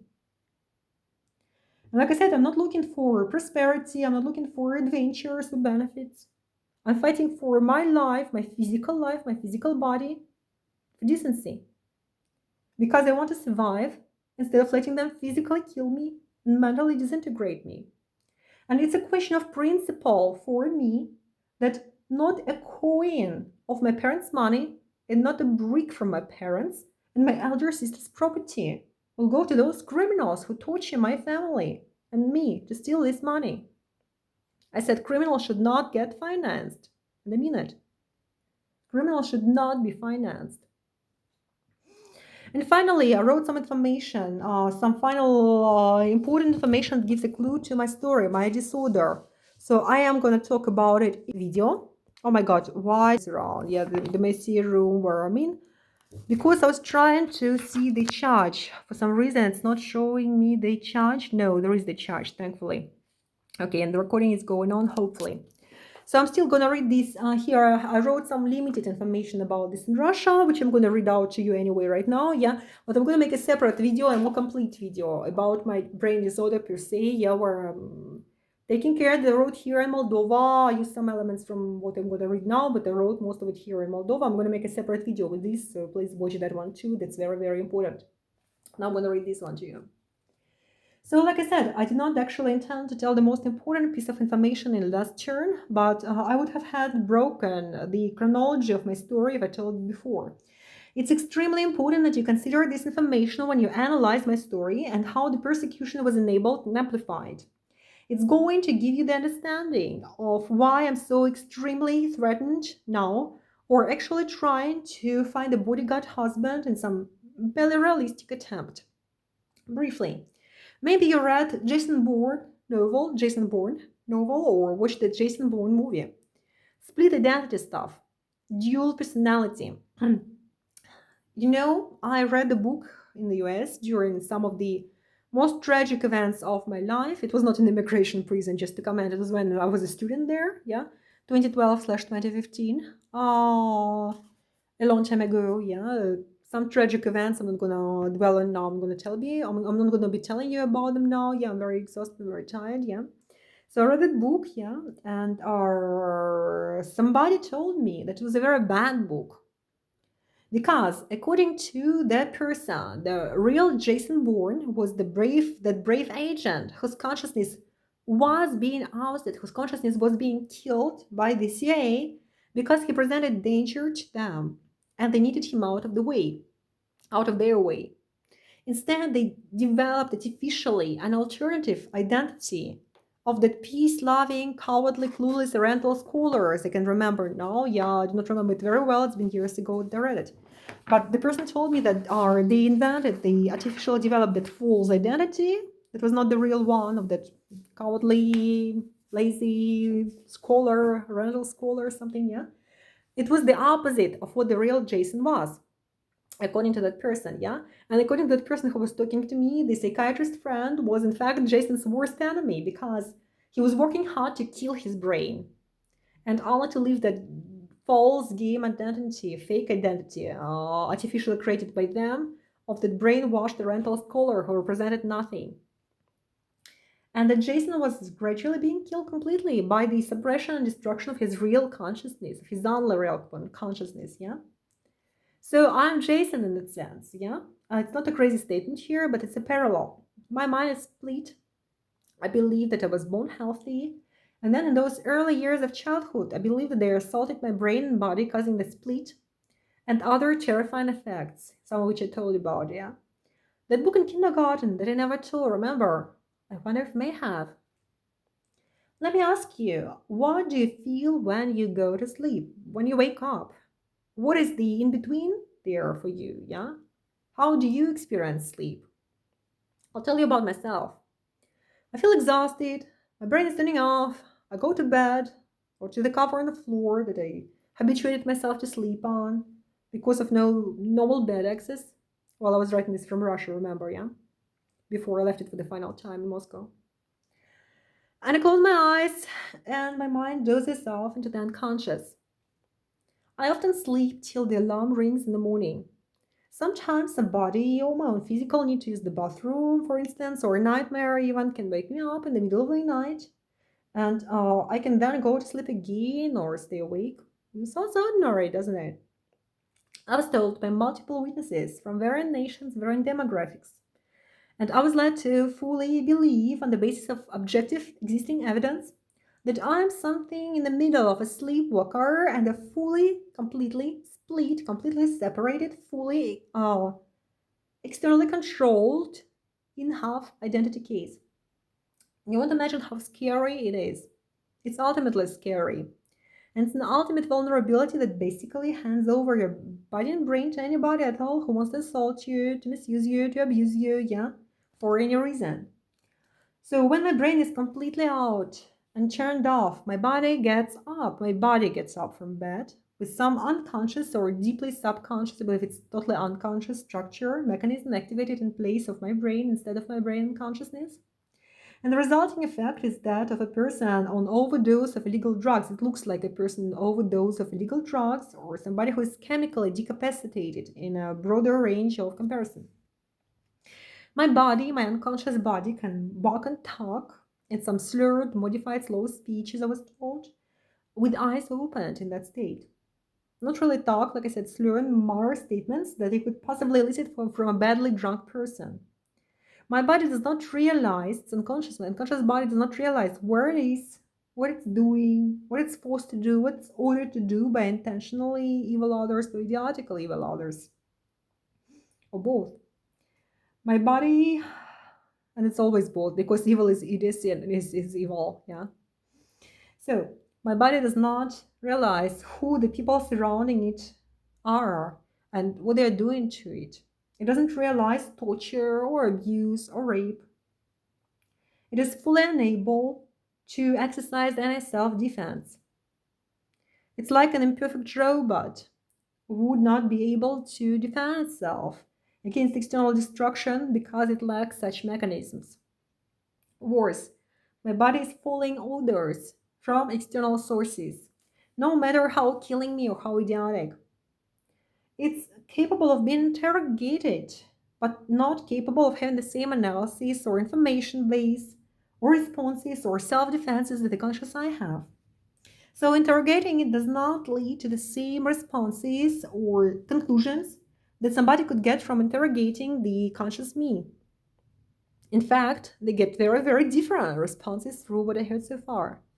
But my body is fully unable to keep its own secret private information private when interrogated about it, yeah?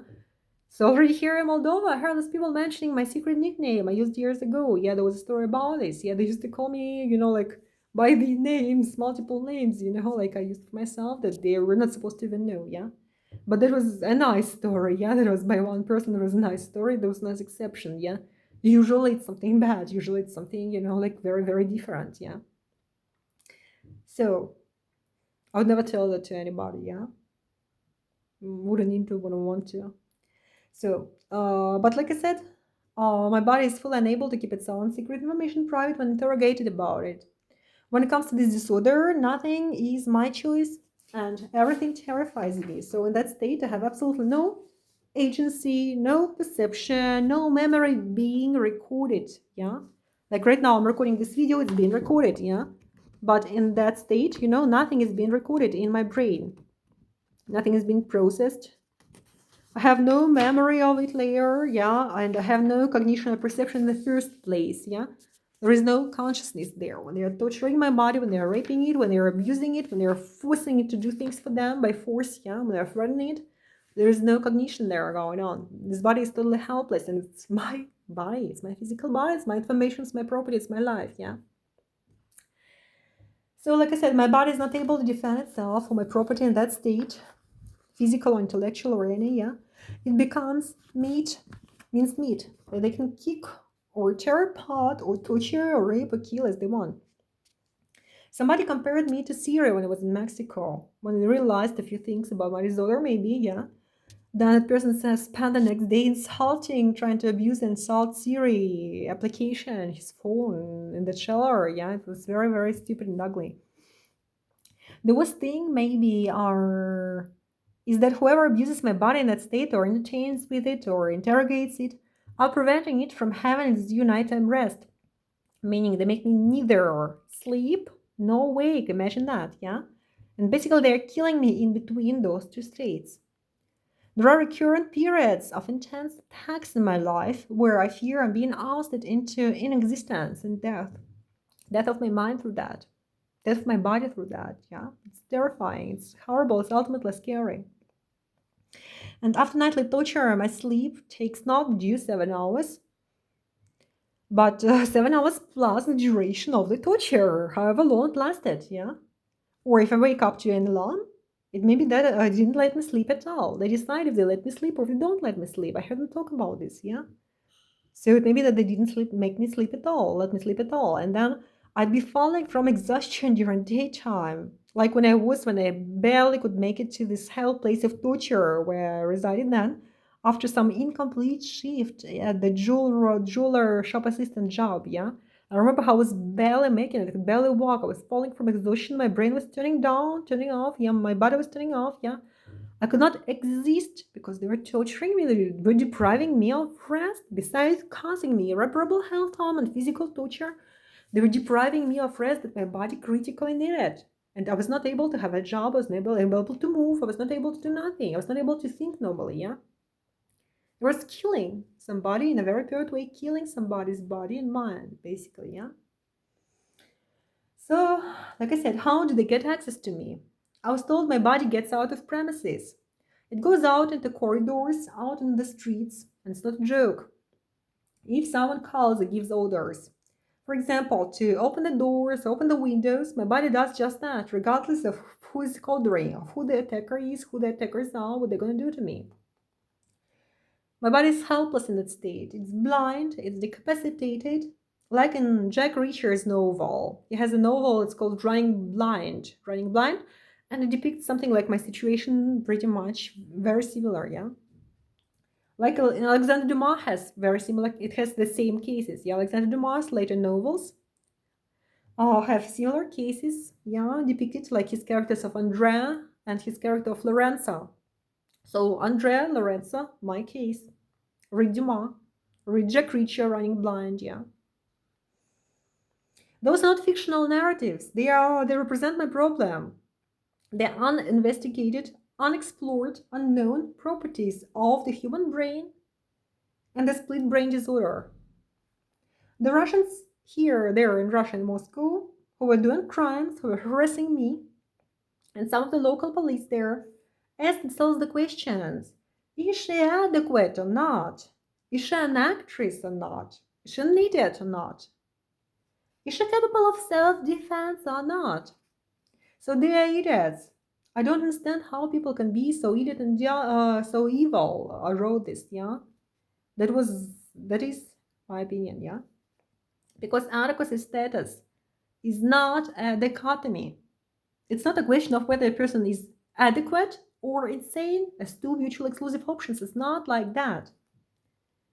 There is a real third option here, where the same person, I, for example, yeah, is completely adequate, decent, intelligent, and completely capable of self-protection during one part of every 24 hours, 7 days a week, and where the same person, I, well, technically I, yeah, is completely inadequate, completely turned off, completely unrealizing, completely decapacitated, completely blind, completely unaware, fully deprived of capacity to protect her life, her body, her health, her property, her information, etc., completely deprived of agency, understanding, no freedom of choice at all, no cognition, no awareness, basically a toy in anyone's hands, like some badly drugged person who is more of a body than a person in the stage. And that's regular, remember, every 24 hours. The people who knew me by daytime thought me fully conscious and intelligent, fully adequate too. The people who only saw the unconscious body version of me called me anything humiliating, ridiculous, accusing, making fun of my unconscious body helpless, alleging terrible motivations or character flaws in an unconscious human, who was a fully helpless victim in their hands. None of them ever realized the non-dichotomy third choice possibility. I am completely adequate, and I'm completely helpless and exposed to every crime by any criminal, by all those criminals from all those countries, every 24 hours, 7 days a week. And I can do absolutely nothing to protect myself. Nobody protects me, and I can do absolutely nothing to protect myself. I never knew how many criminals walk the streets, how many sadists walk the streets. Russian streets, Moldovan streets, yeah?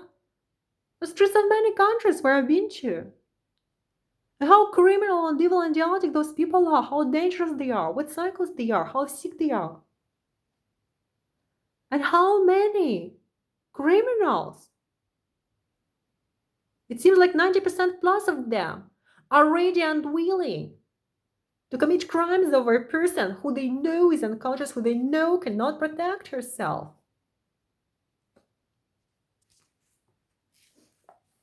And like I wrote, nobody could ever help me. Nothing could ever protect me except for God. I tried the most incredible things to keep myself safe and to prevent criminals from harming me, but nothing worked.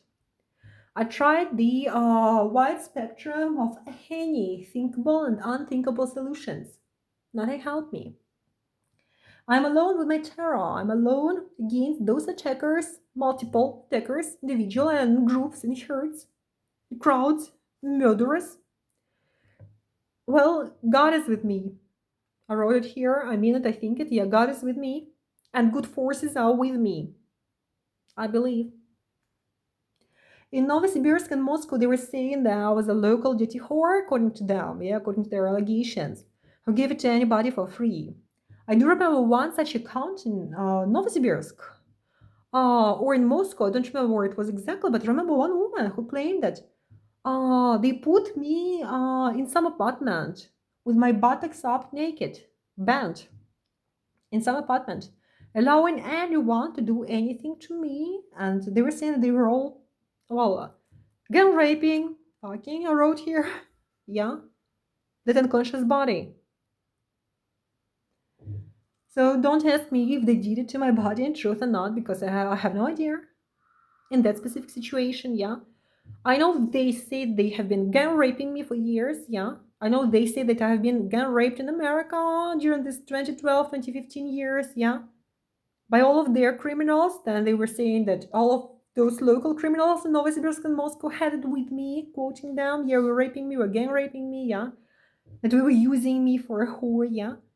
I presume they were misusing my disorder, yeah, and I have no idea. Like I wrote here, yeah. Wait, yeah, I wrote here a very important thing, yeah. I know for a fact that I, my conscious I, very proudly and with a lot of satisfaction will tell you that I, my conscious I, never had sex with anybody Russian, nowhere, not in Russia, not abroad, yeah. And most certainly I was never anyway anything close to a whore, yeah. I had nothing to do with that. As far as I was concerned, my first decision for sexual activity was when I was 27 years old. It was in the US. And that was my first conscious decision to have sex with a guy. It was not nice, it was not good. The guy ran immediately after, and the whole thing was very badly humiliating, very unpleasant to me. Very unpleasant to think about now, yeah. But I never was what they call me. I'm a decent, self respecting, honest, intelligent, brave, deserving person with morals and brains and ethics and principles. I'm proud to be myself. I know God is holding me through all this nightmare, and that before God I'm decent, loved, and I have His hand, God's hand. I'm loved by God. I don't know the torture I underwent, some of it, not all of it, yeah. I know the gaslighting effect I suffered from throughout my whole life. By the way, gaslighting, a very useful term, a very useful phenomenon. Read about it, gaslighting.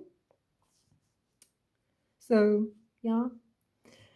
I know the physical harm caused to me, not all of it for sure, but some. How do I know this?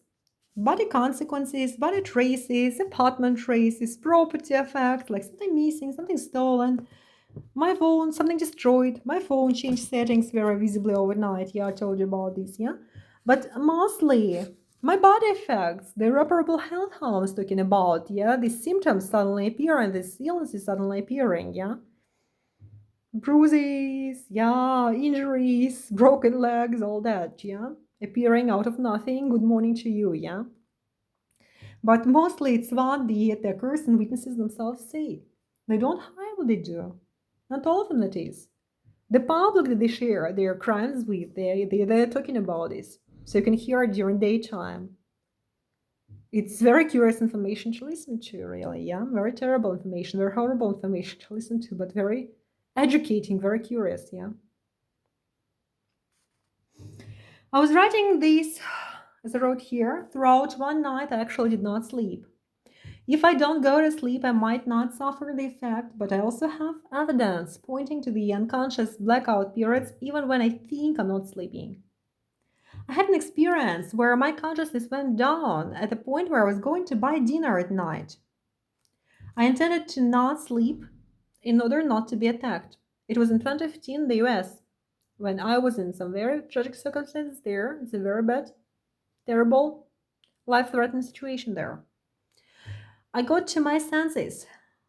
The first second, registering bright yellow lights amplifying in front of me, then my turning my head to see my opening my eyes, my turning my head to see that I was walking an S-shaped, like this zigzag-shaped walk in the middle of the highway, literally, in the opposite direction from where I was walking when I blacked out. And for some reason, I had this idea that I went to buy donuts. I don't know, why donuts? Yeah, what's that? Yeah, who brought it in my brain? Yeah. And I was walking in the opposite direction when I got to my senses, yeah. There was a car about to hit me, and it was seconds that let me jump off to the side in horror while the car gave a sharp turn, yeah, and went to the fields on the side of the road. Yeah, there was some girl there, she was shaking with fear, she was in panic too. But had I got to consciousness those same seconds, I would have been mincemeat on the road. It was many years ago in the US, actually. So much for sleepless nights decisions. Yeah, I cannot spend my nights sleepless. That's not a solution. It doesn't happen that way. Yeah, I black out in some terrible ways. Yeah, it's life threatening. So that's not a solution. So, like I said, now I was writing this in Moscow before I left, shortly before I left Russia for the final time. And I wrote, now I also have those periods where it feels like I'm losing my lifetime. During daytime, actually, and I have no idea where it went or what I was doing between this hour and that hour. That was badly terrifying. It's one of the most scary things I've ever had to endure, yeah? It scared me very badly when I first realized that new development. I would wake up about 7 a.m. there in Moscow, yeah, before I left. And by the time I washed my face and finished eating breakfast, not cooking breakfast, eating breakfast, yeah, it would be 2 p.m. on the clock. I would sit down on the sofa at 4 p.m. trying to think of some decision for it seemed like a couple of minutes maximum, and then I realized it was dark outside, and the clock shows it's approaching midnight. And I don't know what was going on with you for those multiple hours. You don't register it, you don't know it. You don't have any perception, any sense of it, yeah? That's very scary. It's like somebody's stealing your lifetime, like stealing your lifetime, killing you. Like I wrote here, I haven't always had that. And I don't always have that. But I noticed those emerging effects then in Moscow before I left, yeah. And they made me take control where my time disappears. They also made me scared because I never had it before. It felt like my mind, my brain, my consciousness were being killed by somebody or something. I'm not afraid to report it here. But should anyone want to deprive me of my freedom or rights or money, or threaten me, or try to establish unwanted control of me? No.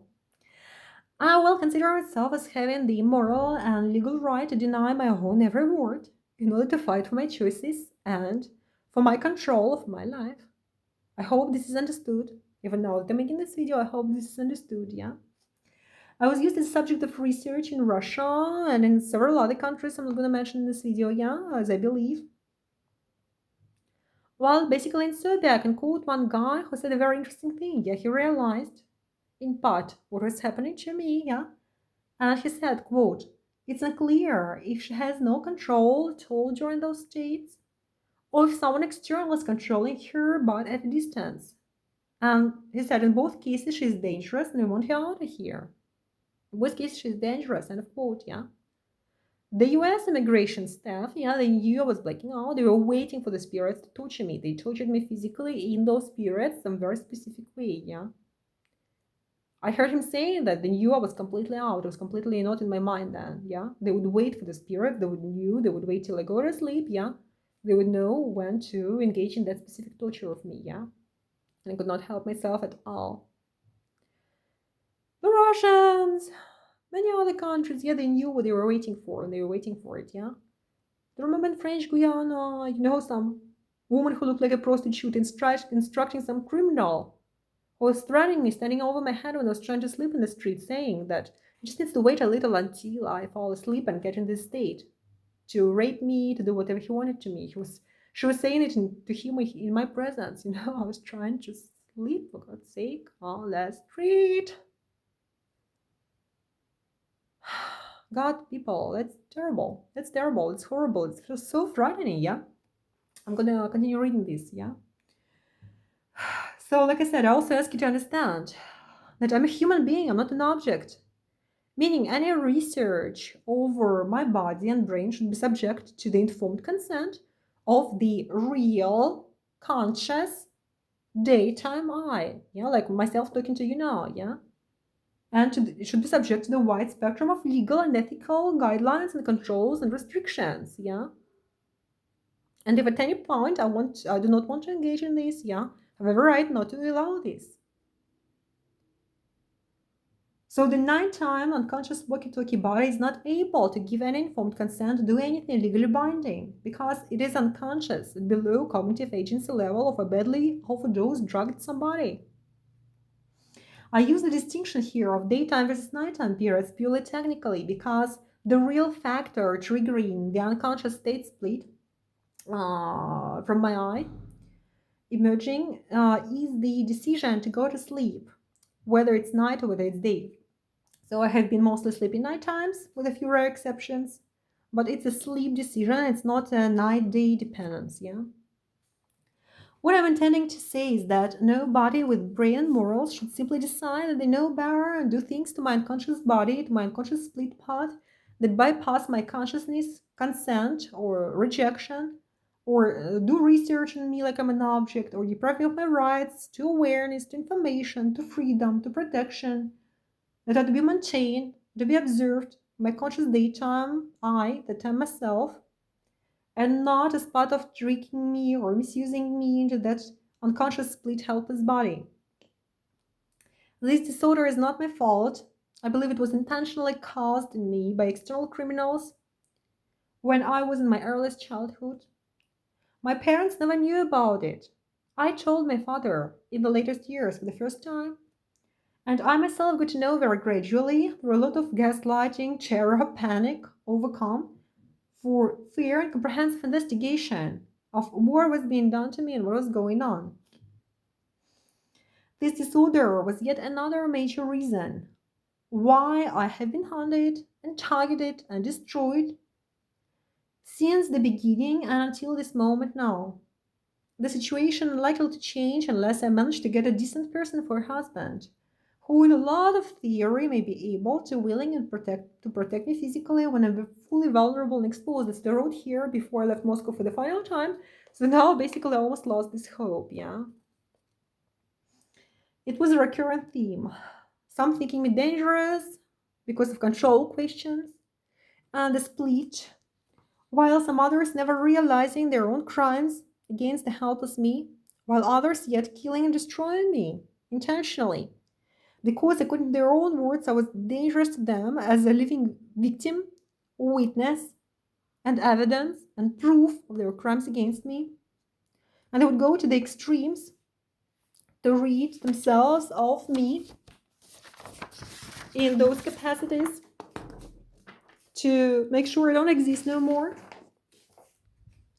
And they desperately deny any crimes committed against me by their groups and individuals and to smear me and to misrepresent my character and my mind so that their murdering me could be masked for a natural or accidental death and they could get away with their crimes concealed and to have me removed from existence. So the summary here, this last page finally, yeah? Reasons for this persecution are many and my story is very complex. But I sincerely hope that deserving brains might find the time and the ability to analyze my story and my situation to finally not reject me, but protect me in a way that I deserve as a decent, intelligent, brave, and principled human being. Thank you. Amy and A. My name is Amy and A. It was the last page of this specific story, but I'm gonna make some more videos with the more detailed, more coherent description of my disorder, my brain disorder, yeah. And I'm gonna make one more video with the more brief and more, exact, not more exact, this one was the exact one, yeah.